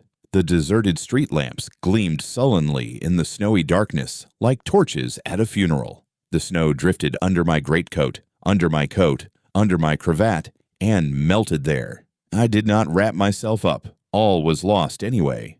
At last we arrived. I jumped out almost unconscious, ran up the steps, and began knocking and kicking at the door. I felt fearfully weak, particularly in my legs and knees. The door was opened quickly, as though they knew I was coming. As a fact, Simonov had warned them that perhaps another gentleman would arrive, and this was a place in which one had to give notice and to observe certain precautions. It was one of those millinery establishments which were abolished by the police a good time ago. By day, it really was a shop, but at night, if one had an introduction, one might visit it for other purposes. I walked rapidly through the dark shop into the familiar drawing room, where there was only one candle burning, and stood still in amazement. There was no one there. "Where are they?" I asked somebody. But by now, of course, they had separated. Before me was standing a person with a stupid smile, the madam herself, who had seen me before. A minute later, a door opened and another person came in. Taking no notice of anything, I strode about the room, and I believe I talked to myself. I felt as though I had been saved from death, and was conscious of this, joyfully, all over. I should have given that slap. I should certainly have given it. But now they were not here, and everything had vanished and changed. I looked round. I could not realize my condition yet. I looked mechanically at the girl who had come in, and had a glimpse of a fresh, young, rather pale face, with straight, dark eyebrows, and with grave, as it were, wondering eyes that attracted me at once. I should have hated her if she had been smiling. I began looking at her more intently, and, as it were, with effort. I had not fully collected my thoughts. There was something simple and good-natured in her face, but something strangely grave. I am sure that this stood in her way here, and no one of those fools had noticed her. She could not, however, have been called a beauty, though she was tall, strong-looking, and well-built. She was very simply dressed. Something loathsome stirred within me. I went straight up to her. I chanced to look into the glass. My harassed face struck me as revolting in the extreme, pale, angry, abject, with disheveled hair. No matter, I am glad of it, I thought. I am glad that I shall seem repulsive to her. I like that. Part 6. Somewhere behind a screen, a clock began wheezing, as though oppressed by something, as though someone were strangling it. After an unnaturally prolonged wheezing, there followed a shrill, nasty, and, as it were, unexpectedly rapid chime, as though someone were suddenly jumping forward. It struck 2. I woke up, though I had indeed not been asleep, but lying half-conscious. It was almost completely dark in the narrow, cramped, low-pitched room, cumbered up with an enormous wardrobe and piles of cardboard boxes and all sorts of frippery and litter. The candle end that had been burning on the table was going out and gave a faint flicker from time to time. In a few minutes there would be complete darkness. I was not long in coming to myself, Everything came back to my mind at once without an effort, as though it had been in ambush to pounce upon me again. And indeed, even while I was unconscious, a point seemed continually to remain in my memory unforgotten, and round it my dreams moved drearily. But strange to say, everything that had happened to me in that day seemed to me now, on waking, to be in the far, far away past, as though I had long, long ago lived all that down. My head was full of fumes. Something seemed to be hovering over me, rousing me, exciting me, and making me restless. Misery and spite seemed surging up in me again and seeking an outlet. Suddenly, I saw beside me two wide-open eyes scrutinizing me curiously and persistently. The look in those eyes was coldly detached, sullen, as it were, utterly remote. It weighed upon me. A grim idea came into my brain and passed all over my body as a horrible sensation, such as one feels when one goes into a damp and moldy cellar. There was something unnatural in those two eyes, beginning to look at me only now. I recalled, too, that during those 2 hours I had not said a single word to this creature, and had, in fact, considered it utterly superfluous. In fact, the silence had for some reason gratified me. Now I suddenly realized vividly the hideous idea, revolting as a spider, of vice, which without love, grossly and shamelessly begins with that in which true love finds its consummation. For a long time we gazed at each other like that, but she did not drop her eyes before mine, and her expression did not change, so that at last I felt uncomfortable. "What is your name?" I asked abruptly to put an end to it. "Liza," she answered almost in a whisper, but somehow far from graciously, and she turned her eyes away. I was silent. "What weather? The snow." "It's disgusting," I said, almost to myself, putting my arm under my head despondently and gazing at the ceiling. She made no answer. This was horrible. "Have you always lived in Petersburg?" I asked a minute later, almost angrily, turning my head slightly towards her. "No." "Where do you come from?" "From Riga," she answered reluctantly. "Are you a German?" "No, Russian." "Have you been here long?" "Where?" "In this house?" "A fortnight." She spoke more and more jerkily. The candle went out. I could no longer distinguish her face. "Have you a father and mother?" "Yes." "No." "I have." "Where are they?" "There, in Riga." "What are they?" "Oh, nothing." "Nothing? Why, what class are they?" "Tradespeople." "Have you always lived with them?" "Yes." "How old are you?" 20. "Why did you leave them?" "Oh, for no reason." That answer meant, let me alone. I feel sick, sad. We were silent. God knows why I did not go away. I felt myself more and more sick and dreary. The images of the previous day began of themselves, apart from my will, flitting through my memory in confusion. I suddenly recalled something I had seen that morning when, full of anxious thoughts, I was hurrying to the office. I saw them carrying a coffin out yesterday, and they nearly dropped it. I suddenly said aloud, not that I desired to open the conversation, but as it were by accident. "A coffin?" "Yes, in the Haymarket. They were bringing it up out of a cellar." "From a cellar?" "Not from a cellar, but a basement. Oh, you know, down below. From a house of ill fame. It was filthy all round. Eggshells, litter, a stench. It was loathsome." Silence. "A nasty day to be buried," I began, simply to avoid being silent. "Nasty in what way?" "The snow, the wet." I yawned. "It makes no difference," she said suddenly after a brief silence. "No, it's horrid." I yawned again. "The grave-diggers must have sworn at getting drenched by the snow, and there must have been water in the grave." "Why water in the grave?" she asked, with a sort of curiosity, but speaking even more harshly and abruptly than before. I suddenly began to feel provoked. "Why, there must have been water at the bottom a foot deep. You can't dig a dry grave in Volkovo Cemetery." "Why?" "Why? Why, the place is waterlogged. It's a regular marsh. So they bury them in water. I've seen it myself. Many times."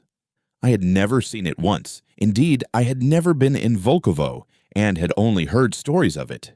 "Do you mean to say you don't mind how you die?" "But why should I die?" she answered, as though defending herself. "Why, some day you will die, and you will die just the same as that dead woman. She was a girl like you." She died of consumption. A wench would have died in hospital. She knows all about it already. She said wench, not girl. She was in debt to her madam, I retorted, more and more provoked by the discussion, and went on earning money for her up to the end, though she was in consumption. Some sledge drivers standing by were talking about her to some soldiers and telling them so. No doubt they knew her. They were laughing. They were going to meet in a pothouse to drink to her memory. A great deal of this was my invention.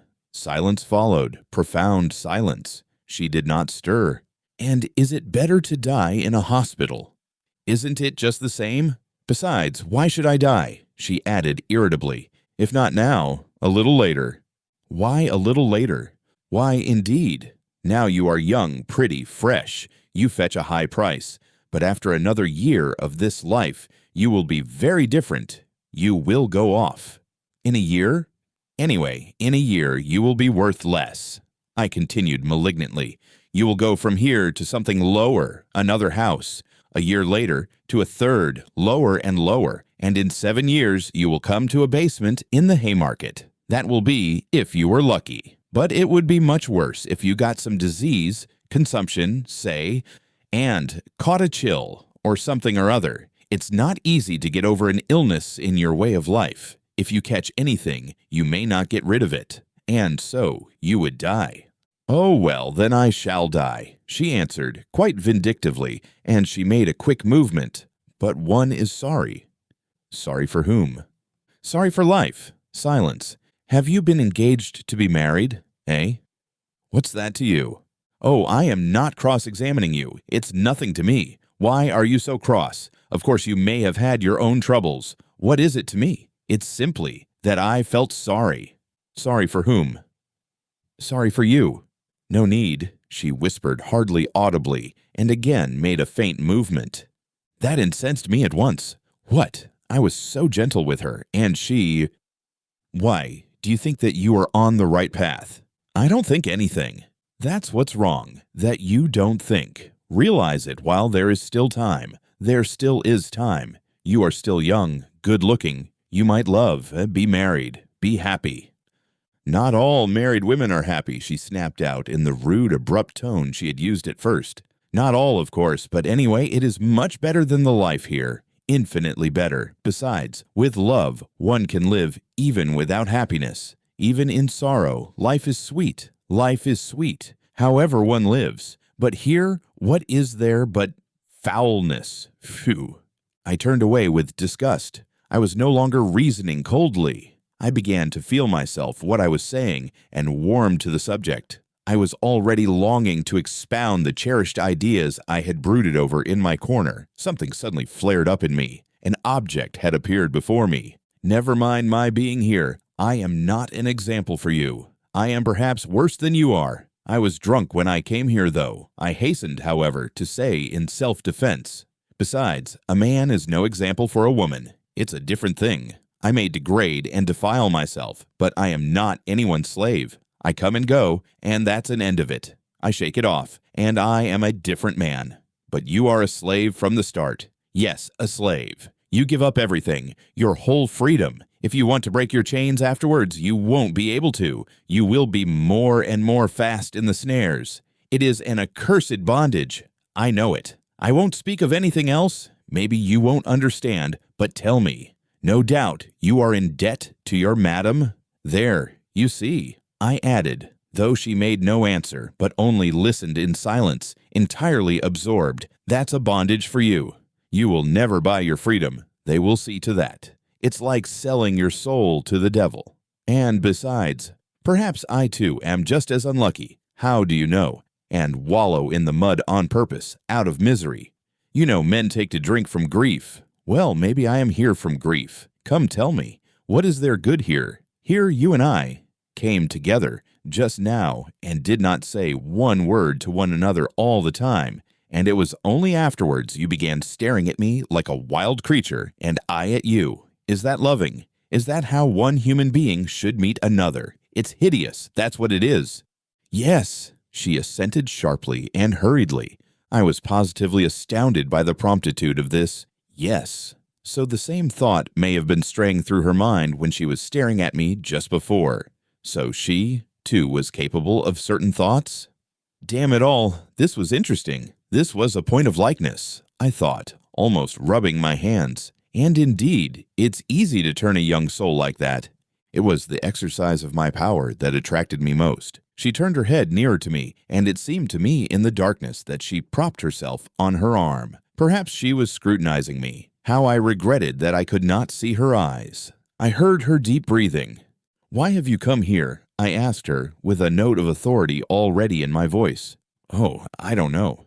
But how nice it would be to be living in your father's house. It's warm and free. You have a home of your own." But what if it's worse than this? I must take the right tone. Flashed through my mind. I may not get far with sentimentality. But it was only a momentary thought. I swear she really did interest me. Besides, I was exhausted and moody, and cunning so easily goes hand in hand with feeling. "Who denies it?" I hastened to answer. "Anything may happen. I'm convinced that someone has wronged you, and that you are more sinned against than sinning. Of course, I know nothing of your story, but it's not likely a girl like you has come here of her own inclination." "A girl like me?" she whispered hardly audibly. But I heard it. Damn it all, I was flattering her. That was horrid, but perhaps it was a good thing. She was silent. "See, Liza, I will tell you about myself. If I had had a home from childhood, I shouldn't be what I am now. I often think that. However bad it may be at home, anyway, they are your father and mother, and not enemies, strangers. Once a year, at least, they'll show their love of you. Anyway, you know you are at home. I grew up without a home, and perhaps that's why I've turned so unfeeling." I waited again. Perhaps she doesn't understand, I thought. And indeed, it is absurd. It's moralizing. If I were a father and had a daughter, I believe I should love my daughter more than my sons, really. I began indirectly, as though talking of something else, to distract her attention. I must confess I blushed. "Why so?" she asked. Ah, so she was listening. "I don't know, Liza. I knew a father who was a stern, austere man, but used to go down on his knees to his daughter, used to kiss her hands, her feet. He couldn't make enough of her, really. When she danced at parties, he used to stand for 5 hours at a stretch, gazing at her. He was mad over her. I understand that. She would fall asleep tired at night, and he would wake to kiss her in her sleep and make the sign of the cross over her. He would go about in a dirty old coat. He was stingy to everyone else, but would spend his last penny for her, giving her expensive presents, and it was his greatest delight when she was pleased with what he gave her. Fathers always love their daughters more than the mothers do. Some girls live happily at home, and I believe I should never let my daughters marry." "What next?" she said with a faint smile. "I should be jealous. I really should. To think that she should kiss anyone else, that she should love a stranger more than her father. It's painful to imagine it. Of course, that's all nonsense. Of course, every father would be reasonable at last. But I believe before I should let her marry, I should worry myself to death. I should find fault with all her suitors. But I should end by letting her marry whom she herself loved. The one whom the daughter loves always seems the worst to the father, you know. That is always so. So many family troubles come from that. Some are glad to sell their daughters rather than marrying them honorably."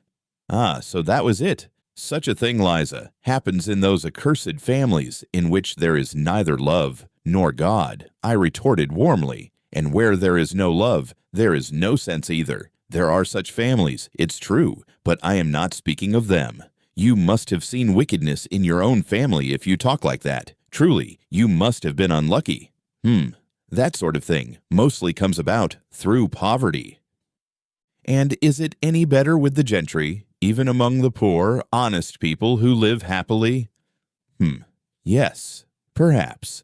Another thing, Liza, man is fond of reckoning up his troubles, but does not count his joys. If he counted them up as he ought, he would see that every lot has enough happiness provided for it. And what if all goes well with the family, if the blessing of God is upon it, if the husband is a good one, loves you, cherishes you, never leaves you? There is happiness in such a family, Even sometimes there is happiness in the midst of sorrow, and indeed, sorrow is everywhere. If you marry, you will find out for yourself. But think of the first years of married life with one you love. What happiness there sometimes is in it. And indeed, it's the ordinary thing. In those early days, even quarrels with one's husband end happily. Some women get up quarrels with their husbands just because they love them.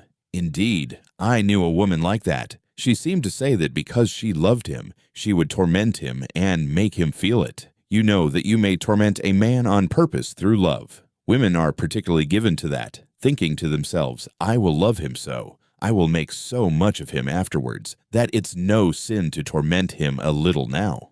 And all in the house rejoice in the sight of you, and you are happy and gay and peaceful and honorable.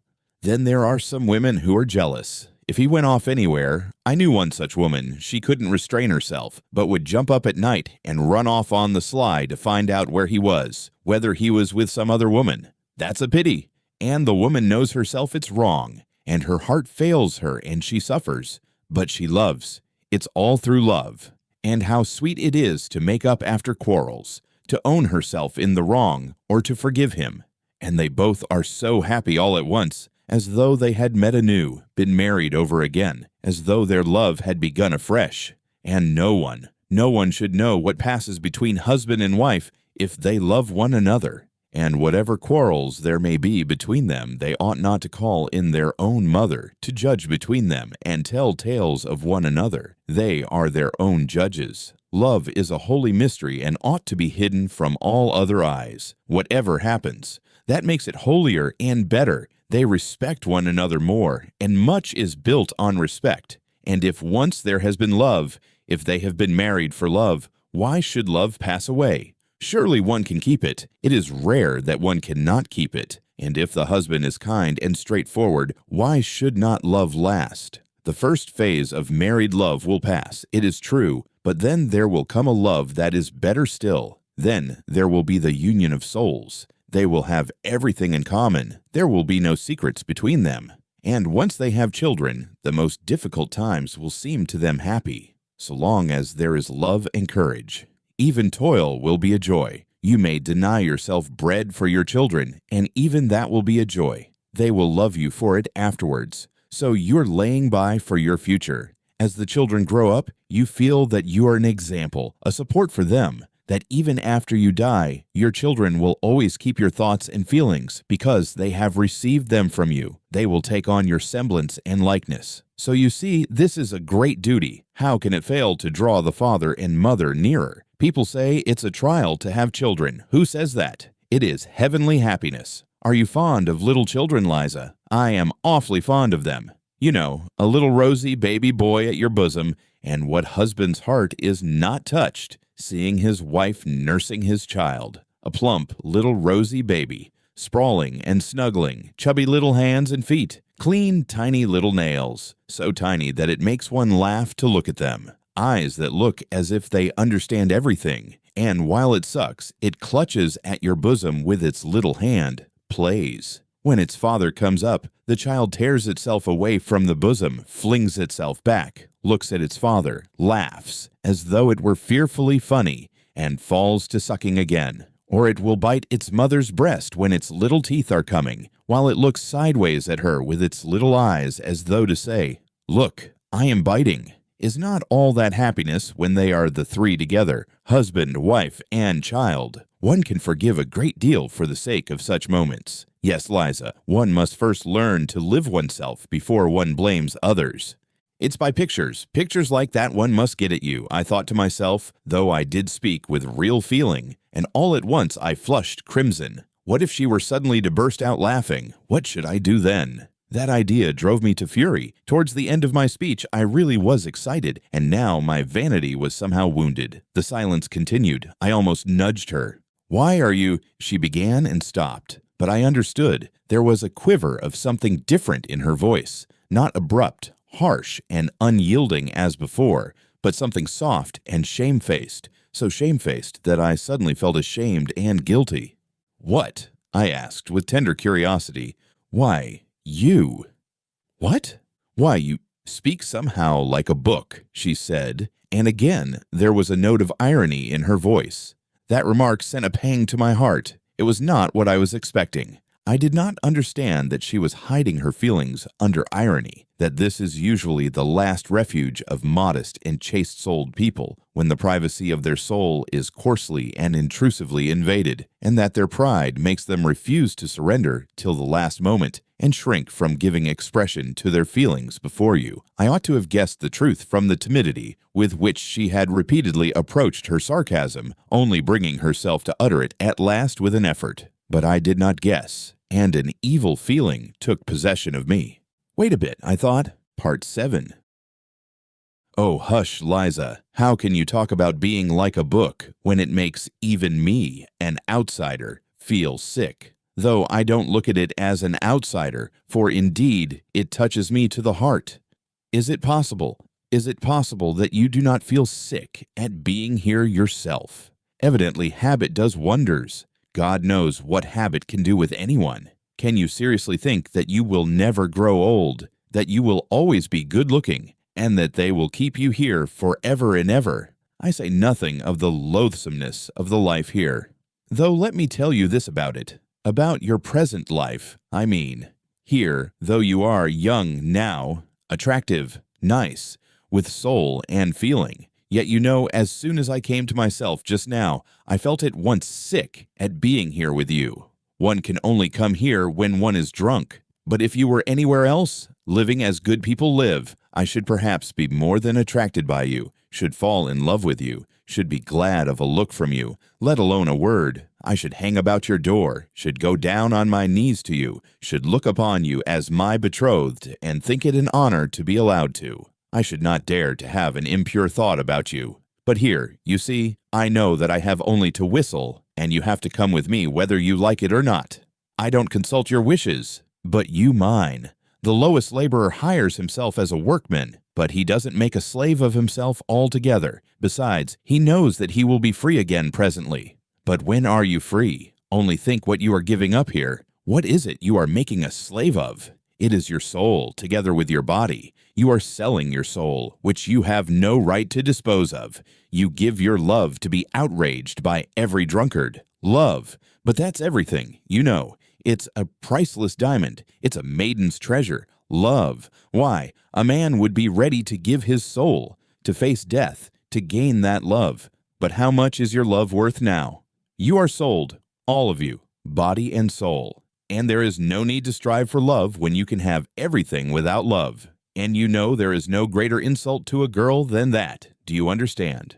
To be sure, I have heard that they comfort you, poor fools. They let you have lovers of your own here. But you know that's simply a farce. That's simply a sham. It's just laughing at you, and you are taken in by it. Why, do you suppose he really loves you, that lover of yours? I don't believe it. How can he love you when he knows you may be called away from him any minute? He would be a low fellow if he did. Will he have a grain of respect for you? What have you in common with him? He laughs at you and robs you. That is all his love amounts to. You are lucky if he does not beat you. Very likely he does beat you too. Ask him, if you have got one, whether he will marry you. He will laugh in your face if he doesn't spit in it or give you a blow, though maybe he is not worth a bad halfpenny himself. And for what have you ruined your life, if you come to think of it? For the coffee they give you to drink and the plentiful meals. But with what object are they feeding you up?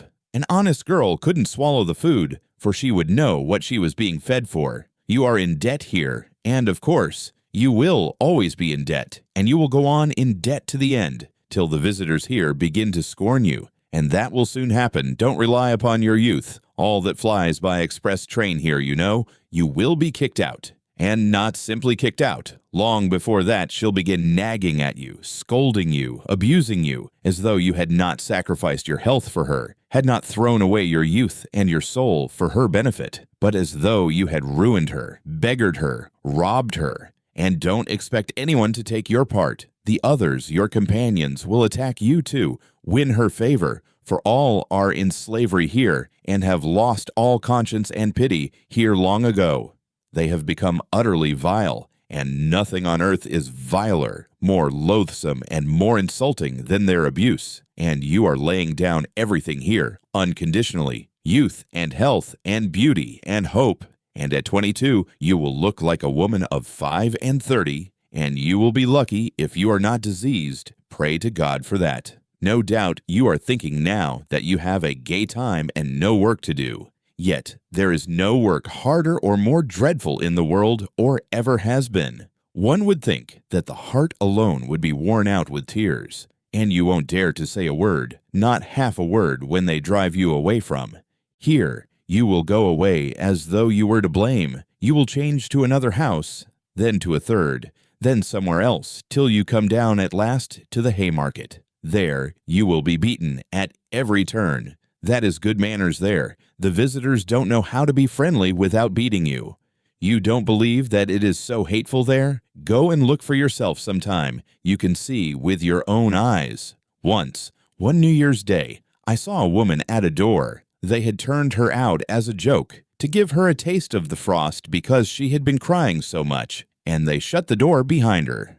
At 9 o'clock in the morning, she was already quite drunk, disheveled, half naked, covered with bruises. Her face was powdered, but she had a black eye. Blood was trickling from her nose and her teeth. Some cabman had just given her a drubbing. She was sitting on the stone steps. A salt fish of some sort was in her hand. She was crying, wailing something about her luck, and beating with the fish on the steps. And cabmen and drunken soldiers were crowding in the doorway, taunting her. You don't believe that you will ever be like that? I should be sorry to believe it too, but how do you know? Maybe 10 years, 8 years ago, that very woman with the saltfish came here fresh as a cherub, innocent, pure, knowing no evil, blushing at every word. Perhaps she was like you, proud, ready to take offense, not like the others. Perhaps she looked like a queen and knew what happiness was in store for the man who should love her and whom she should love. Do you see how it ended? And what if at that very minute when she was beating on the filthy steps with that fish,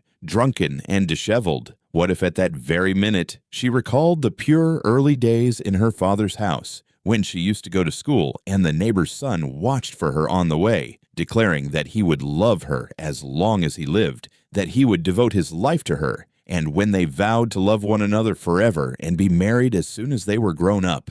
No, Liza, it would be happy for you if you were to die soon of consumption in some corner, in some cellar like that woman just now. In the hospital, do you say? You will be lucky if they take you. But what if you are still of use to the madam here? Consumption is a queer disease. It is not like fever. The patient goes on hoping till the last minute and says he is all right. He deludes himself. And that just suits your madam. Don't doubt it. That's how it is. You have sold your soul. And what is more, you owe money, so you daren't say a word. But when you are dying, all will abandon you. All will turn away from you, for then there will be nothing to get from you. What's more, they will reproach you for cumbering the place, for being so long over dying. However you beg, you won't get a drink of water without abuse. Whenever are you going off, you nasty hussy? You won't let us sleep with your moaning. You make the gentleman sick. That's true. I have heard such things said myself. They will thrust you dying into the filthiest corner in the cellar, in the damp and darkness. What will your thoughts be, lying there alone? When you die, strange hands will lay you out, with grumbling and impatience. No one will bless you. No one will sigh for you. They only want to get rid of you as soon as may be. They will buy a coffin, take you to the grave as they did that poor woman today, and celebrate your memory at the tavern. In the grave, sleet, filth, wet snow. No need to put themselves out for you. Let her down, Vanoha. It's just like her luck. Even here she is head foremost, the hussy. Shorten the cord, you rascal. It's all right as it is. All right, is it? Why, she's on her side. She was a fellow creature after all. But never mind, throw the earth on her. And they won't care to waste much time quarreling over you. They will scatter the wet blue clay as quick as they can and go off to the tavern. And there your memory on earth will end. Other women have children to go to their graves, fathers, husbands, while for you neither tear nor sigh nor remembrance. No one in the whole world will ever come to you. Your name will vanish from the face of the earth, as though you had never existed, never been born at all, nothing but filth and mud. However you knock at your coffin lid at night when the dead arise, however you cry, "Let me out, kind people, to live in the light of day. My life was no life at all. My life has been thrown away like a dishclout. It was drunk away in the tavern at the Haymarket. Let me out, kind people, to live in the world again."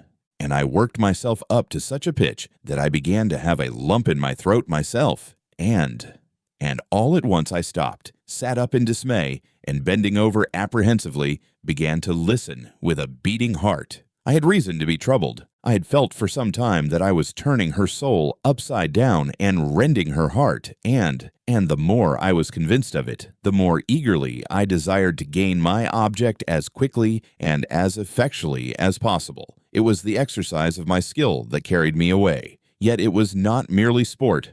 I knew I was speaking stiffly, artificially, even bookishly. In fact, I could not speak except like a book. But that did not trouble me. I felt that I should be understood, and that this very bookishness might be an assistance. But now, having attained my effect, I was suddenly panic-stricken. Never before had I witnessed such despair. She was lying on her face, thrusting her face into the pillow, and clutching it in both hands. Her heart was being torn. Her youthful body was shuddering all over as though in convulsions. Suppressed sobs rent her bosom and suddenly burst out in weeping and wailing. Then she pressed closer into the pillow.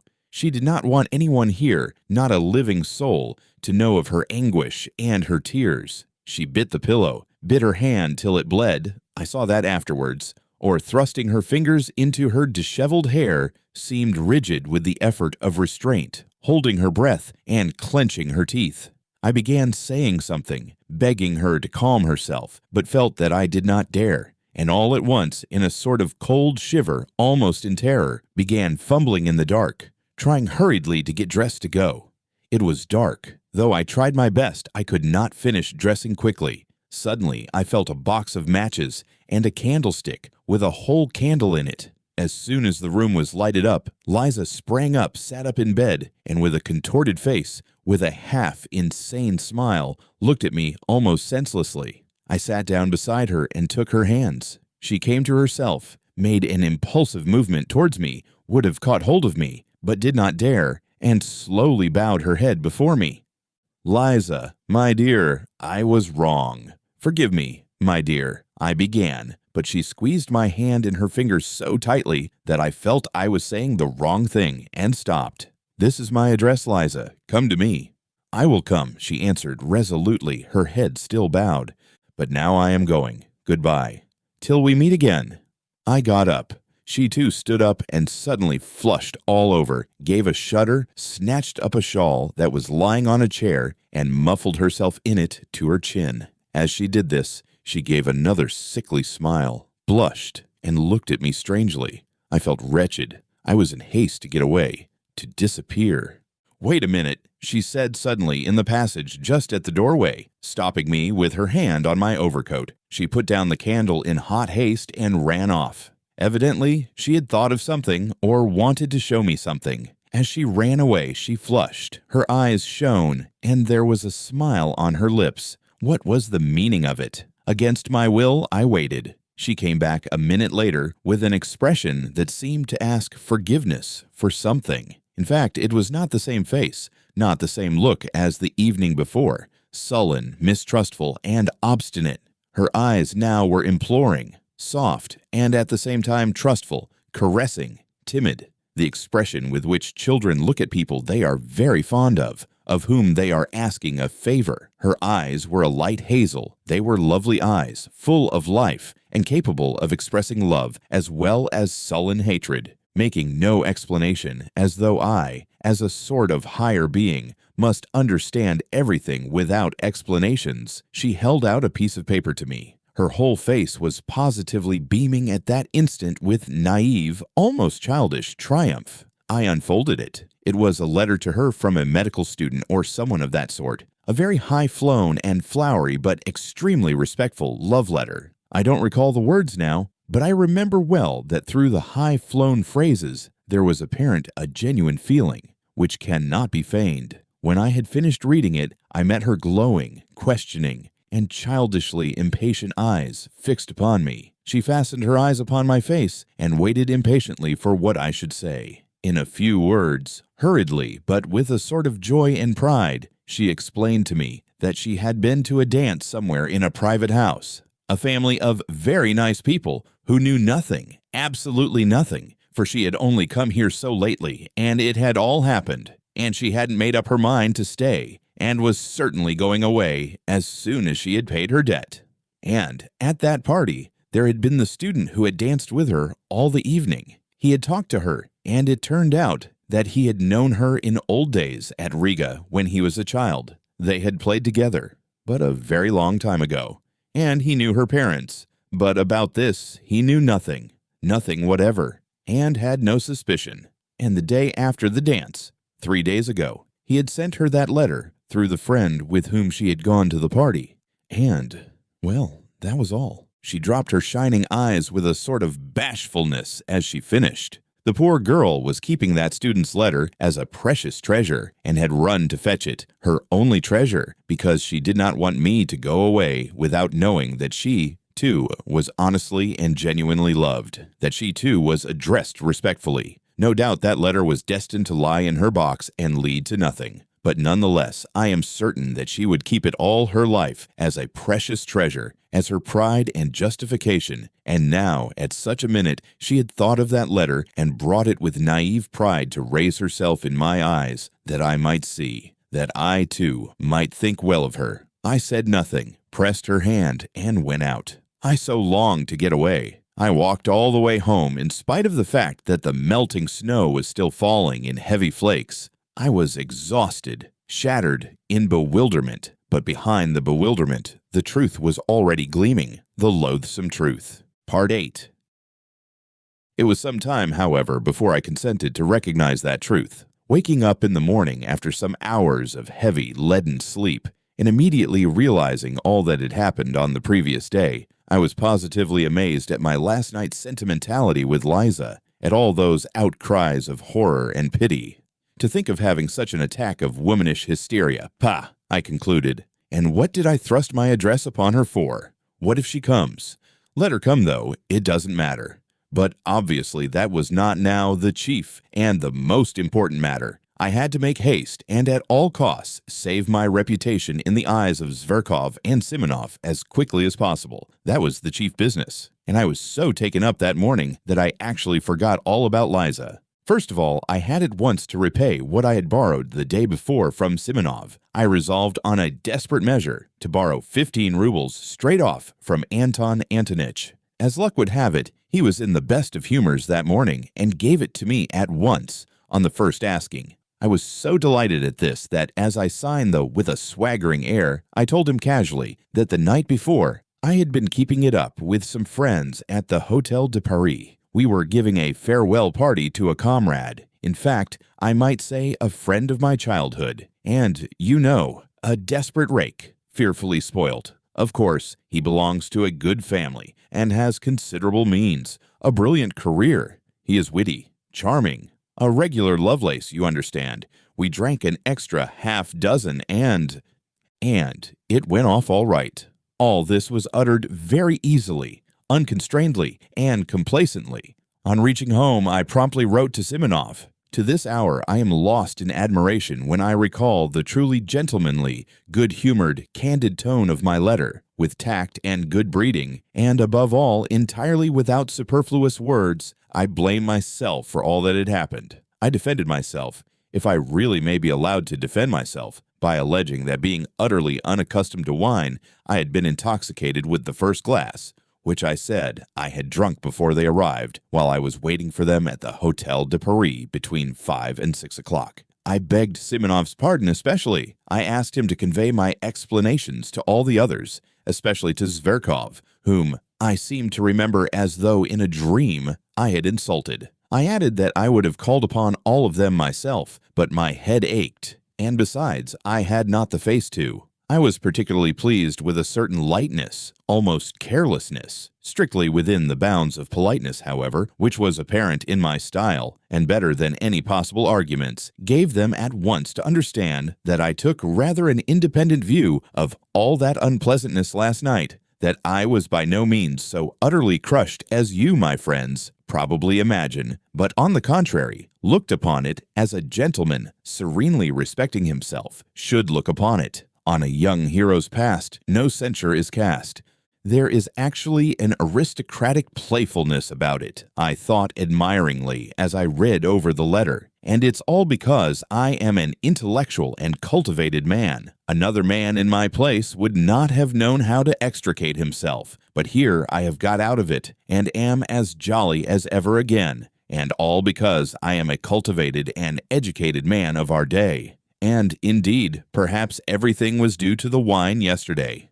No, it was not the wine. I did not drink anything at all between 5 and 6 when I was waiting for them. I had lied to Simonov. I had lied shamelessly, and indeed, I wasn't ashamed now. Hang it all, though, the great thing was that I was rid of it. I put 6 rubles in the letter, sealed it up, and asked Apollon to take it to Simonov. When he learned that there was money in the letter, Apollon became more respectful and agreed to take it. Towards evening, I went out for a walk. My head was still aching and giddy after yesterday, but as evening came on and the twilight grew denser, my impressions and following them my thoughts grew more and more different and confused. Something was not dead within me. In the depths of my heart and conscience it would not die, and it showed itself in acute depression. For the most part, I jostled my way through the most crowded business streets, along Meshchansky Street, along Sadovy Street, and in Yusupov Garden. I always liked particularly sauntering along these streets in the dusk, just when there were crowds of working people of all sorts going home from their daily work, with faces looking cross with anxiety. What I liked was just that cheap bustle,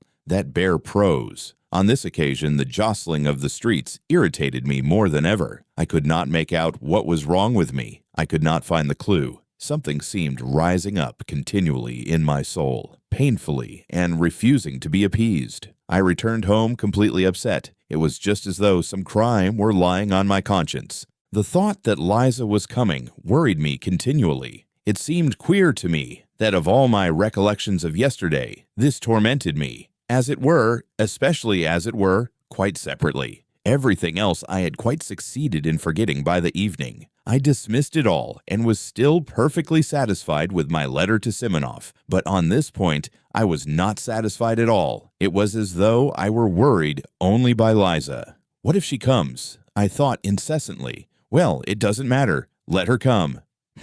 It's horrid that she should see, for instance, how I live. Yesterday, I seemed such a hero to her, while now, it's horrid, though, that I have let myself go. So, the room looks like a beggar's, and I brought myself to go out to dinner in such a suit, and my American leather sofa with the stuffing sticking out, and my dressing gown, which will not cover me. Such tatters, and she will see all this, and she will see Apollon. That beast is certain to insult her. He will fasten upon her in order to be rude to me. And I, of course, shall be panic-stricken, as usual. I shall begin bowing and scraping before her, and pulling my dressing gown round me. I shall begin smiling, telling lies. Oh, the beastliness! And it isn't the beastliness of it that matters most. There is something more important, more loathsome, viler, yes, viler, and to put on that dishonest lying mask again.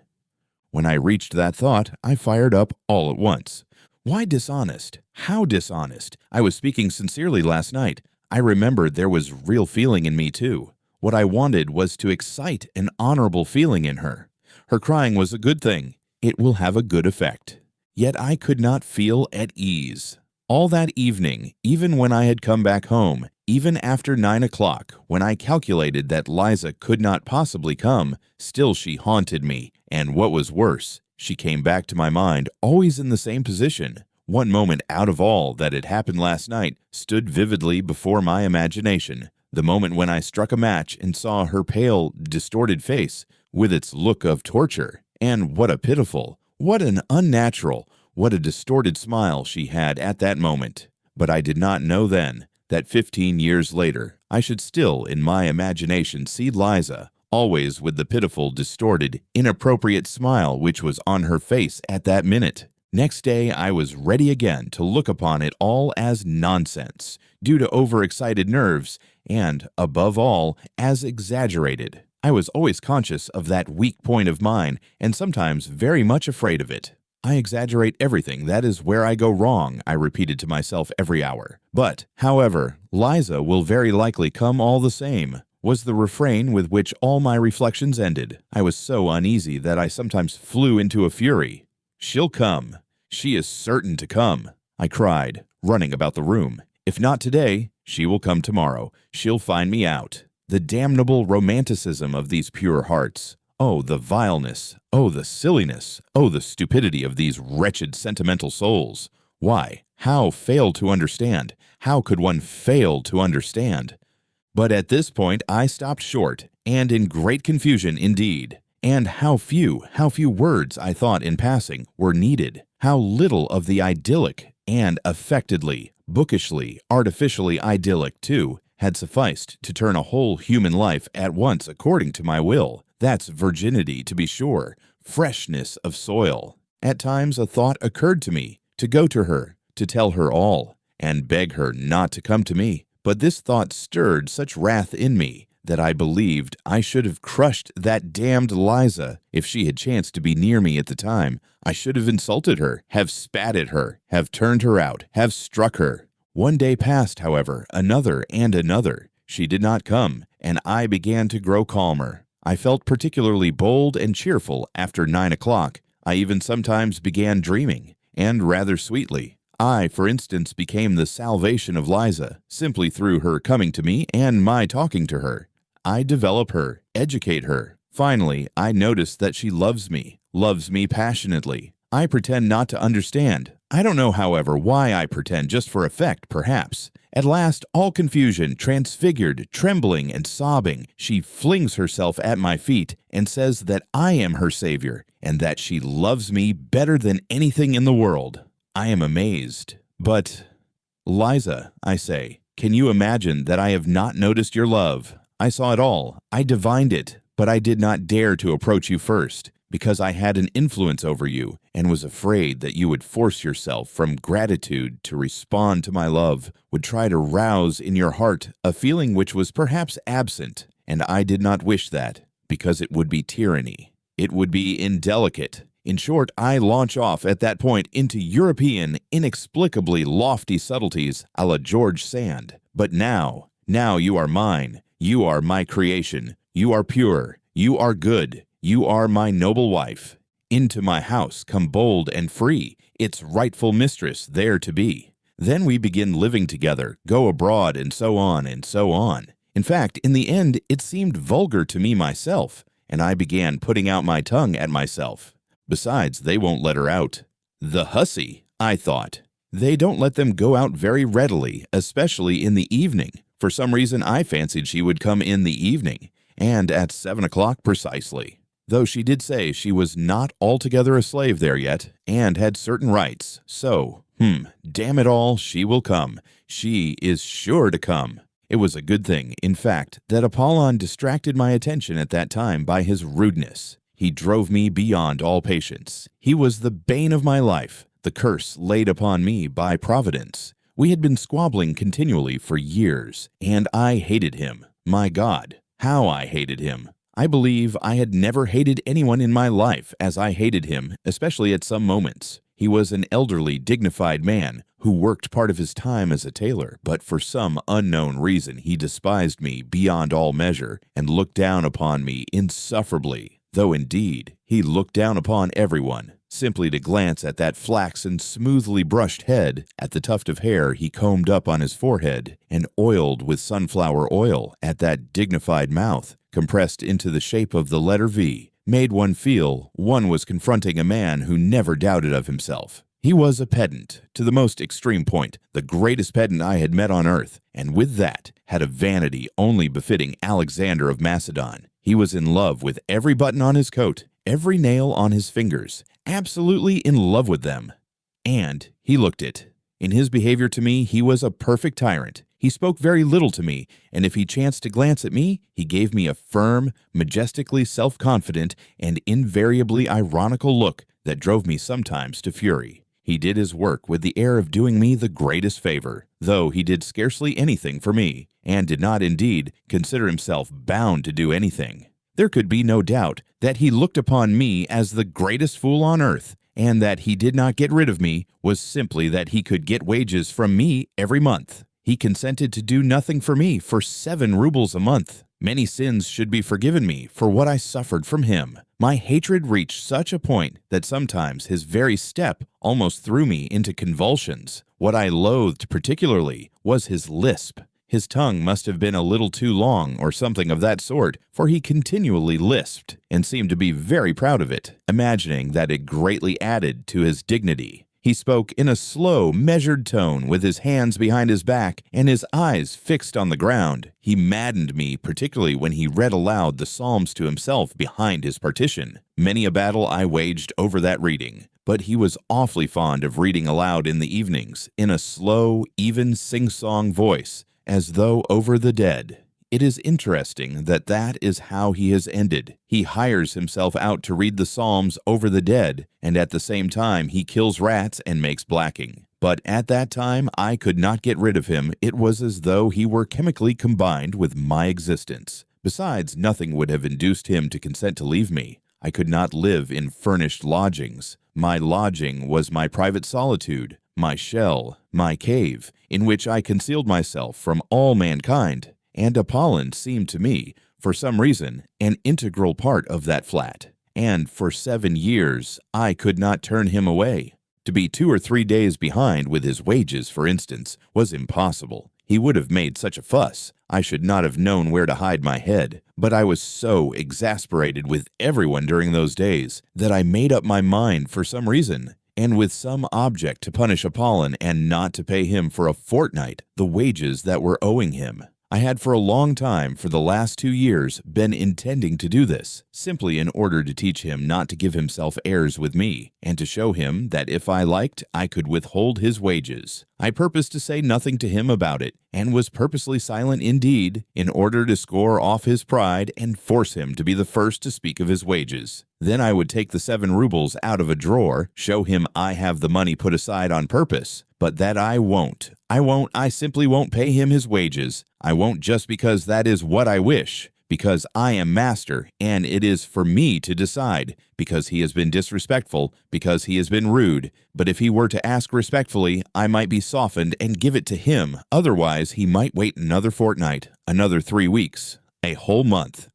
But angry as I was, yet he got the better of me. I could not hold out for 4 days. He began, as he always did begin in such cases, for there had been such cases already. There had been attempts, and it may be observed I knew all this beforehand. I knew his nasty tactics by heart. He would begin by fixing upon me an exceedingly severe stare, keeping it up for several minutes at a time, particularly on meeting me or seeing me out of the house. If I held out and pretended not to notice these stares, he would, still in silence, proceed to further tortures. All at once, apropos of nothing, he would walk softly and smoothly into my room when I was pacing up and down or reading, stand at the door, one hand behind his back and one foot behind the other, and fix upon me a stare more than severe, utterly contemptuous. If I suddenly asked him what he wanted, he would make me no answer, but continue staring at me persistently for some seconds. Then, with a peculiar compression of his lips and a most significant air, deliberately turn round and deliberately go back to his room.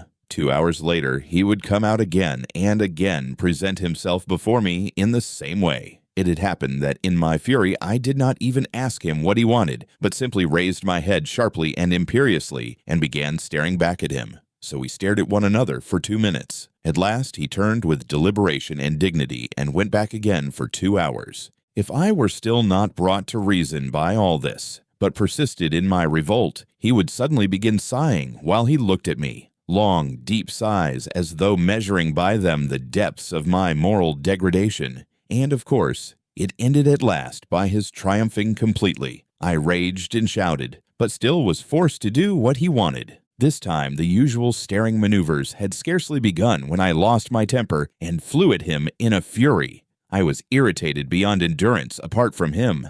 "Stay," I cried, in a frenzy, as he was slowly and silently turning, with one hand behind his back, to go to his room. "Stay! Come back, I tell you!" And I must have bawled so unnaturally that he turned round and even looked at me with some wonder. However, he persisted in saying nothing, and that infuriated me. "How dare you come and look at me like that without being sent for? Answer!" After looking at me calmly for half a minute, he began turning round again. "Stay!" I roared, running up to him. "Don't stir!" "There, answer now. What did you come in to look at?" "If you have any order to give me, it's my duty to carry it out," he answered, after another silent pause, with a slow, measured lisp, raising his eyebrows and calmly twisting his head from one side to another, all this with exasperating composure.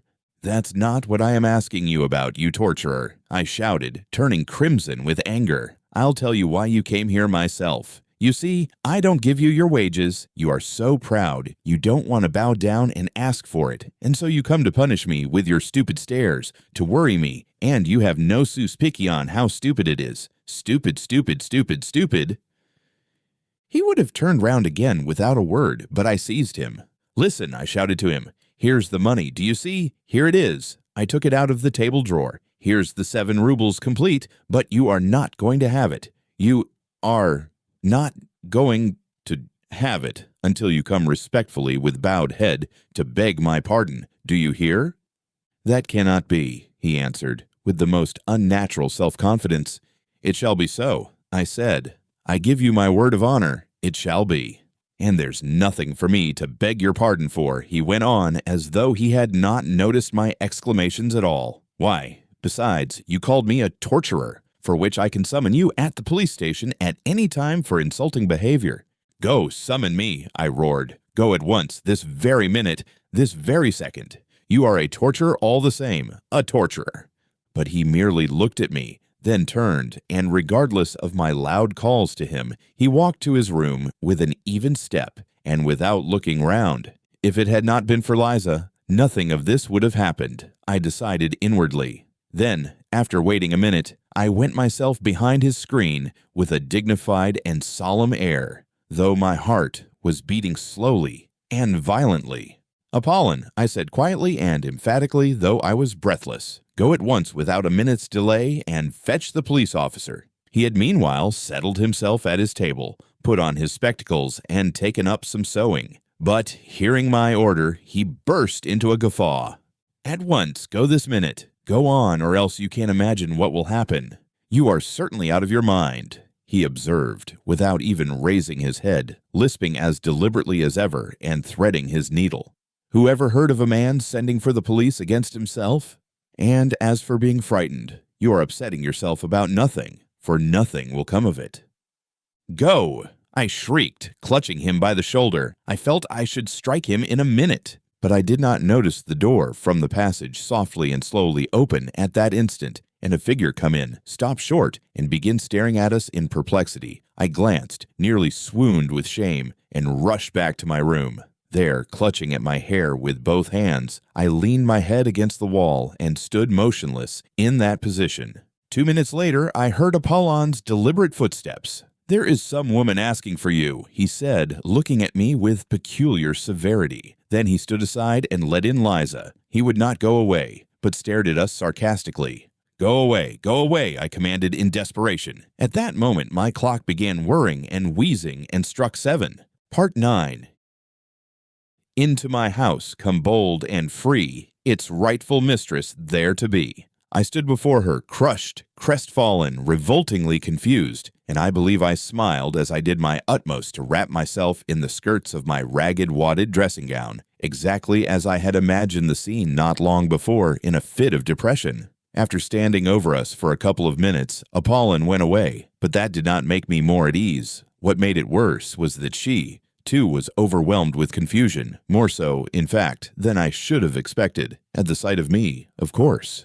"Sit down," I said mechanically, moving a chair up to the table, and I sat down on the sofa. She obediently sat down at once and gazed at me open-eyed, evidently expecting something from me at once. This naivete of expectation drove me to fury, but I restrained myself. She ought to have tried not to notice, as though everything had been as usual, while instead of that and I dimly felt that I should make her pay dearly for all this. "You have found me in a strange position, Liza," I began, stammering and knowing that this was the wrong way to begin. No, don't imagine anything," I cried, seeing that she had suddenly flushed. "I am not ashamed of my poverty. On the contrary, I look with pride on my poverty. I am poor, but honorable." "One can be poor and honorable," I muttered. "However, would you like tea?" "No," she was beginning. "Wait a minute." I leapt up and ran to Apollon. I had to get out of the room somehow.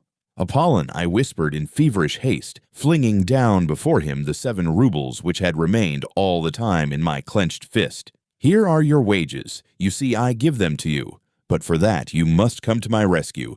Bring me tea and a dozen rusks from the restaurant. If you won't go, you'll make me a miserable man. You don't know what this woman is. This is everything. You may be imagining something, but you don't know what that woman is."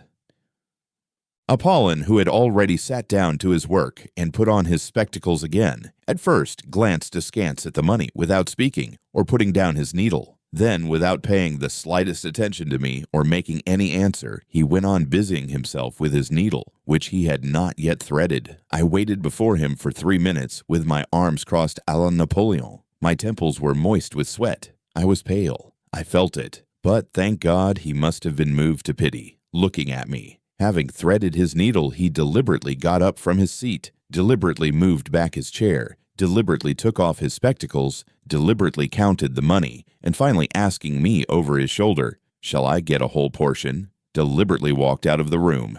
As I was going back to Liza, the thought occurred to me on the way.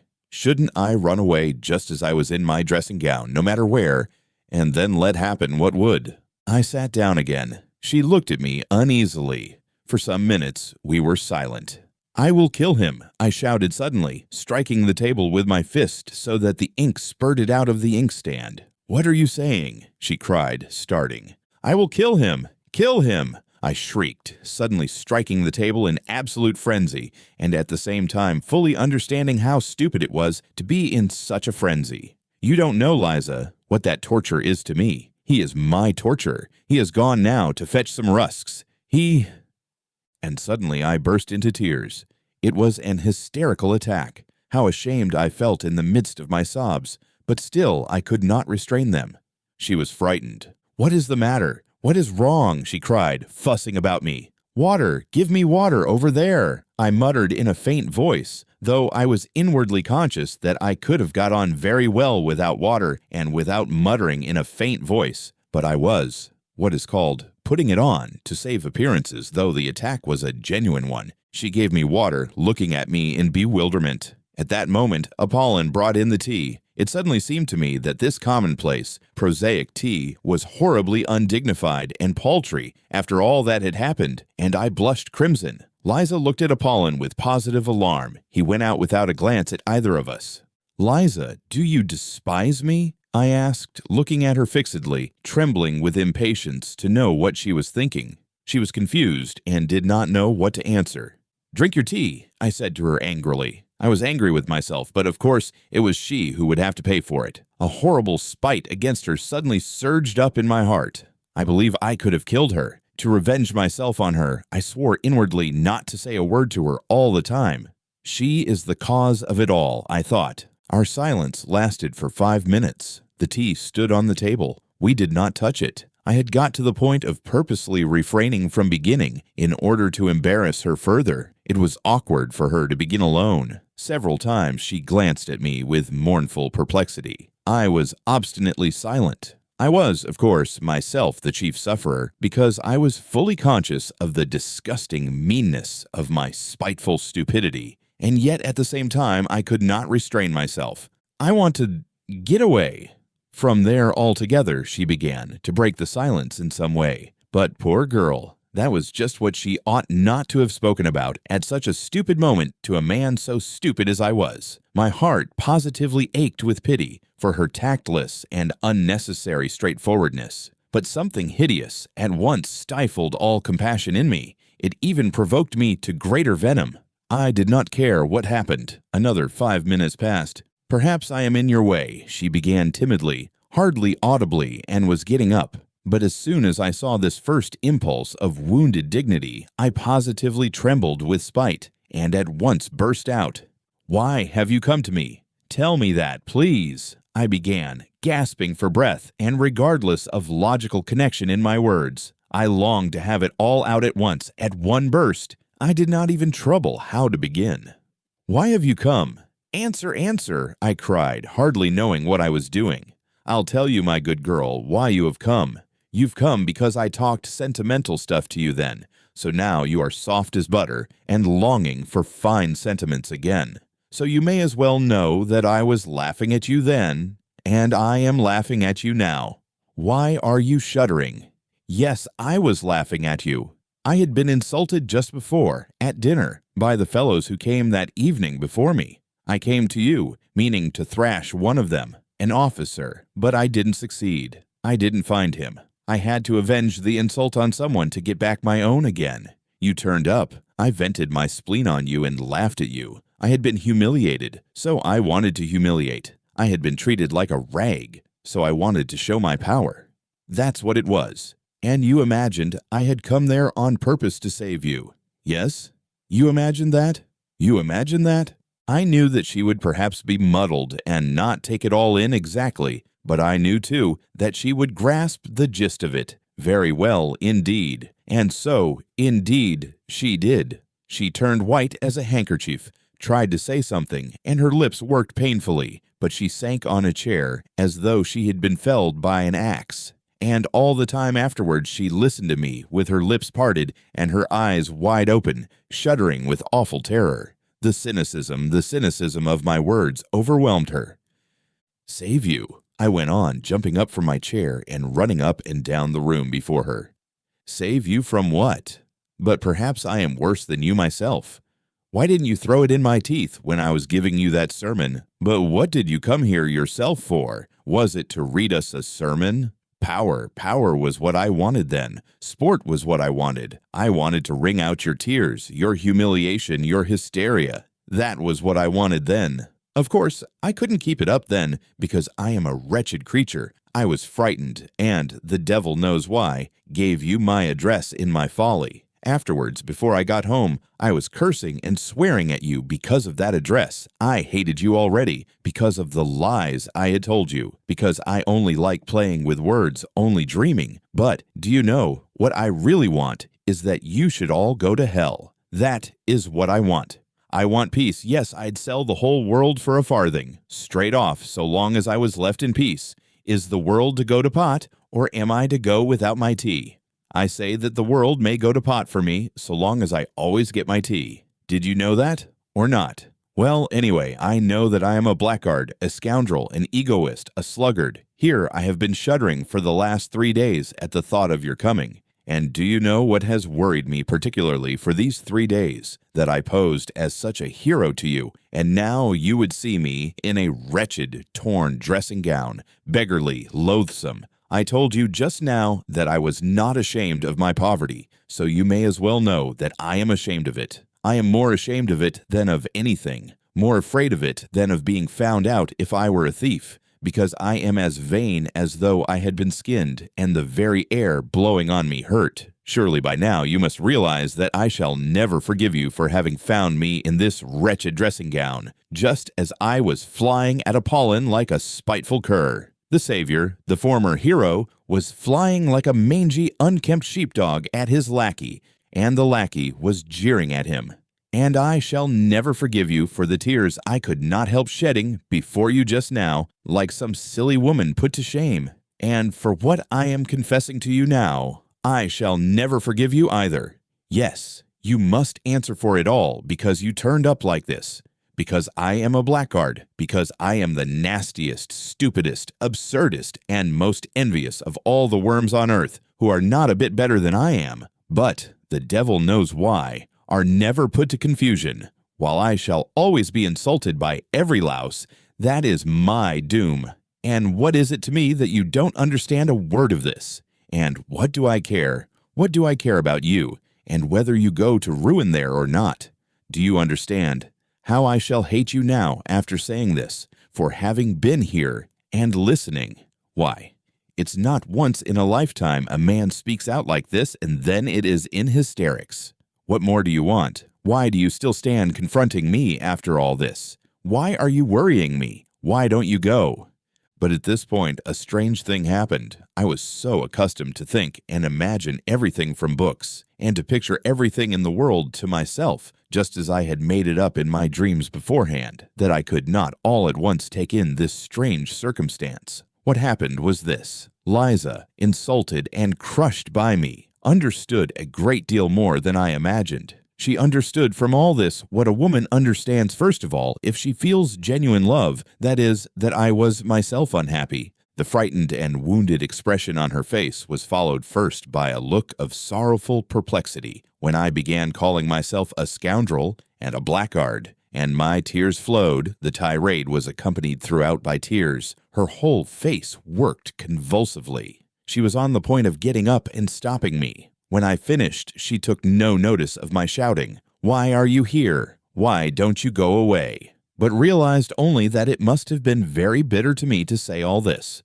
Besides, she was so crushed, poor girl. She considered herself infinitely beneath me. How could she feel anger or resentment? She suddenly leapt up from her chair with an irresistible impulse and held out her hands, yearning towards me, though still timid and not daring to stir.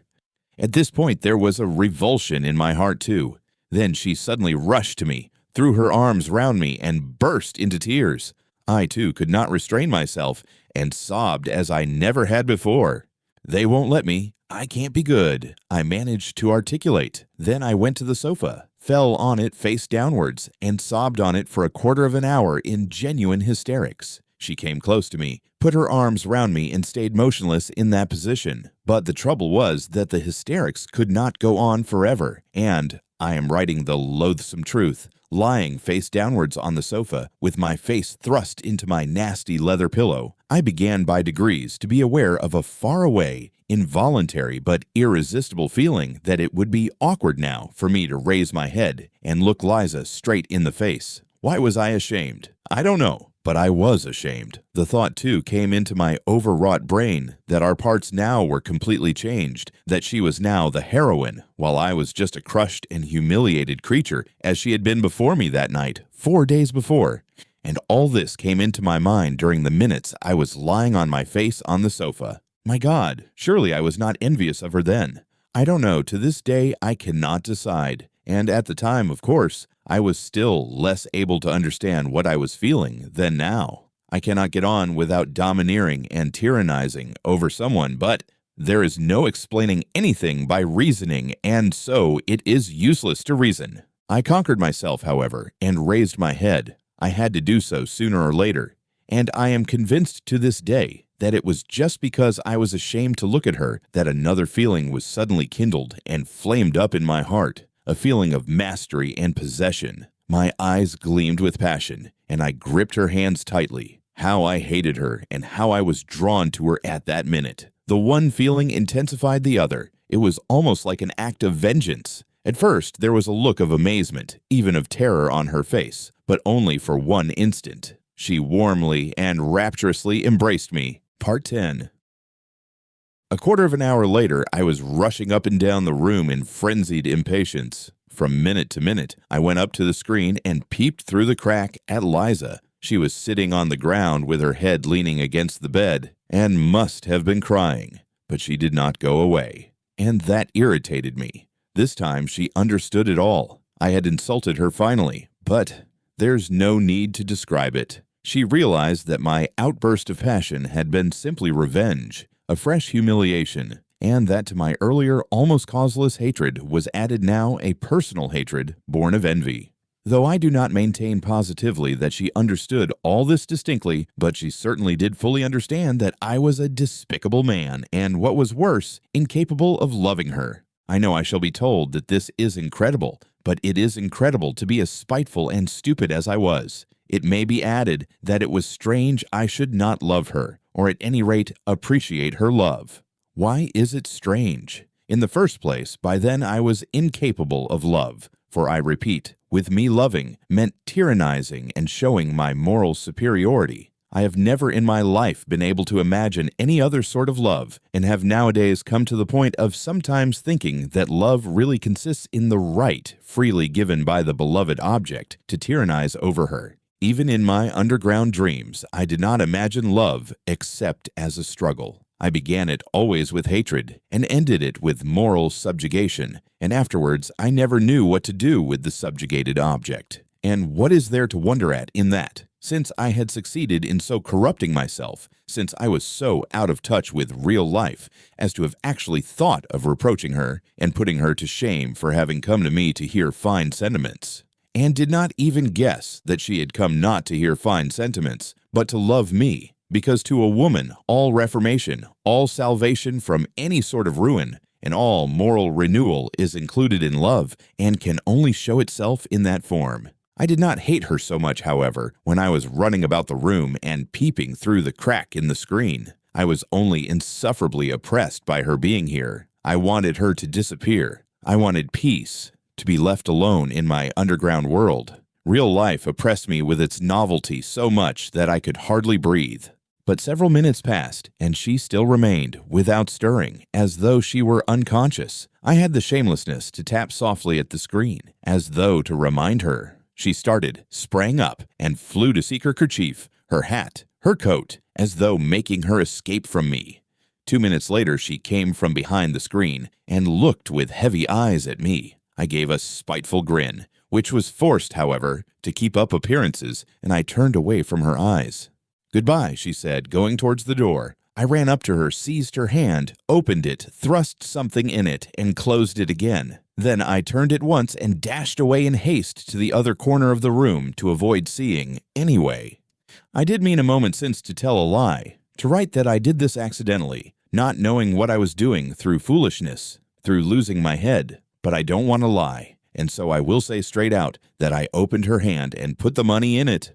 From spite. It came into my head to do this while I was running up and down the room, and she was sitting behind the screen. But this I can say for certain, though I did that cruel thing purposely, it was not an impulse from the heart, but came from my evil brain. This cruelty was so affected, so purposely made up, so completely a product of the brain, of books, that I could not even keep it up a minute. First I dashed away to avoid seeing her, and then in shame and despair rushed after Liza. I opened the door in the passage and began listening. "Liza! Liza!" I cried on the stairs, but in a low voice, not boldly. There was no answer, but I fancied I heard her footsteps, lower down on the stairs. "Liza!" I cried, more loudly. No answer, but at that minute I heard the stiff outer glass door open heavily, with a creak and slam violently. The sound echoed up the stairs. She had gone. I went back to my room in hesitation. I felt horribly oppressed. I stood still at the table beside the chair on which she had sat, and looked aimlessly before me. A minute passed. Suddenly I started. Straight before me on the table I saw. In short, I saw a crumpled blue 5-ruble note, the one I had thrust into her hand a minute before. It was the same note. It could be no other. There was no other in the flat. So she had managed to fling it from her hand on the table at the moment when I had dashed into the further corner. Well, I might have expected that she would do that. Might I have expected it? No. I was such an egoist, I was so lacking in respect for my fellow creatures that I could not even imagine she would do so. I could not endure it. A minute later, I flew like a madman to dress, flinging on what I could at random, and ran headlong after her. She could not have got 200 paces away when I ran out into the street. It was a still night, and the snow was coming down in masses and falling almost perpendicularly, covering the pavement and the empty street as though with a pillow. There was no one in the street. No sound was to be heard. The street lamps gave a disconsolate and useless glimmer. I ran 200 paces to the crossroads and stopped short. Where had she gone? And why was I running after her? Why? To fall down before her, to sob with remorse, to kiss her feet, to entreat her forgiveness. I longed for that. My whole breast was being rent to pieces, and never, never shall I recall that minute with indifference. But what for? I thought. Should I not begin to hate her, perhaps even tomorrow? Just because I had kissed her feet today, should I give her happiness? Had I not recognized that day, for the 100th time, what I was worth? Should I not torture her? I stood in the snow, gazing into the troubled darkness, and pondered this. And will it not be better? I mused fantastically, afterwards at home, stifling the living pang of my heart with fantastic dreams. Will it not be better that she should keep the resentment of the insult forever? Resentment. Why, it is purification. It is a most stinging and painful consciousness. Tomorrow I should have defiled her soul and have exhausted her heart, while now the feeling of insult will never die in her heart. And however loathsome the filth awaiting her, the feeling of insult will elevate and purify her. By hatred. Perhaps, too, by forgiveness. Will all that make things easier for her, though? And, indeed, I will ask on my own account here an idle question. Which is better, cheap happiness or exalted sufferings?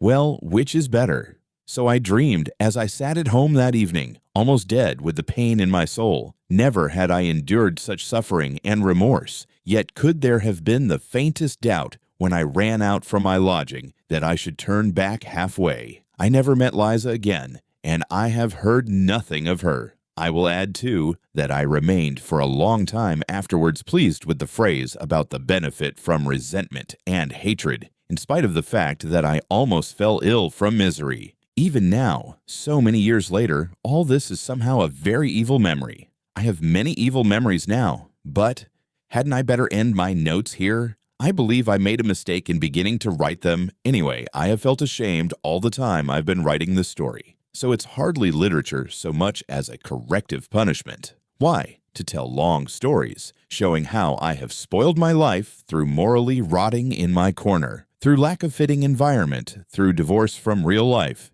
and rankling spite in my underground world would certainly not be interesting. A novel needs a hero, and all the traits for an anti-hero are expressly gathered together here. And what matters most, it all produces an unpleasant impression, for we are all divorced from life. We are all cripples, every one of us more or less. We are so divorced from it that we feel at once a sort of loathing for real life, and so cannot bear to be reminded of it. Why? We have come almost to looking upon real life as an effort, almost as hard work.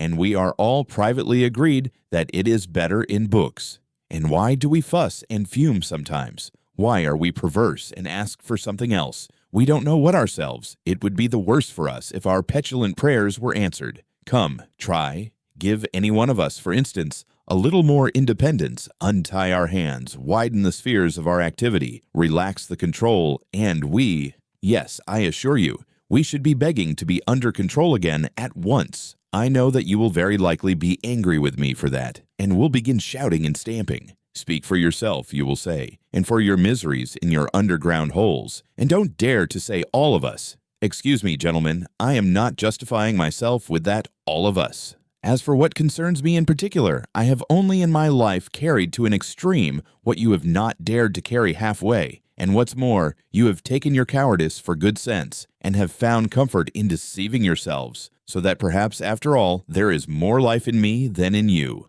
Look into it more carefully. Why? We don't even know what living means now, what it is, and what it is called. Leave us alone without books, and we shall be lost and in confusion at once. We shall not know what to join on to, what to cling to, what to love and what to hate, what to respect and what to despise. We are oppressed at being men. Men with a real individual body and blood, we are ashamed of it. We think it a disgrace and try to contrive to be some sort of impossible generalized man. We are stillborn, and for generations past have been begotten, not by living fathers, and that suits us better and better. We are developing a taste for it. Soon we shall contrive to be born somehow from an idea. But enough. I don't want to write more from underground.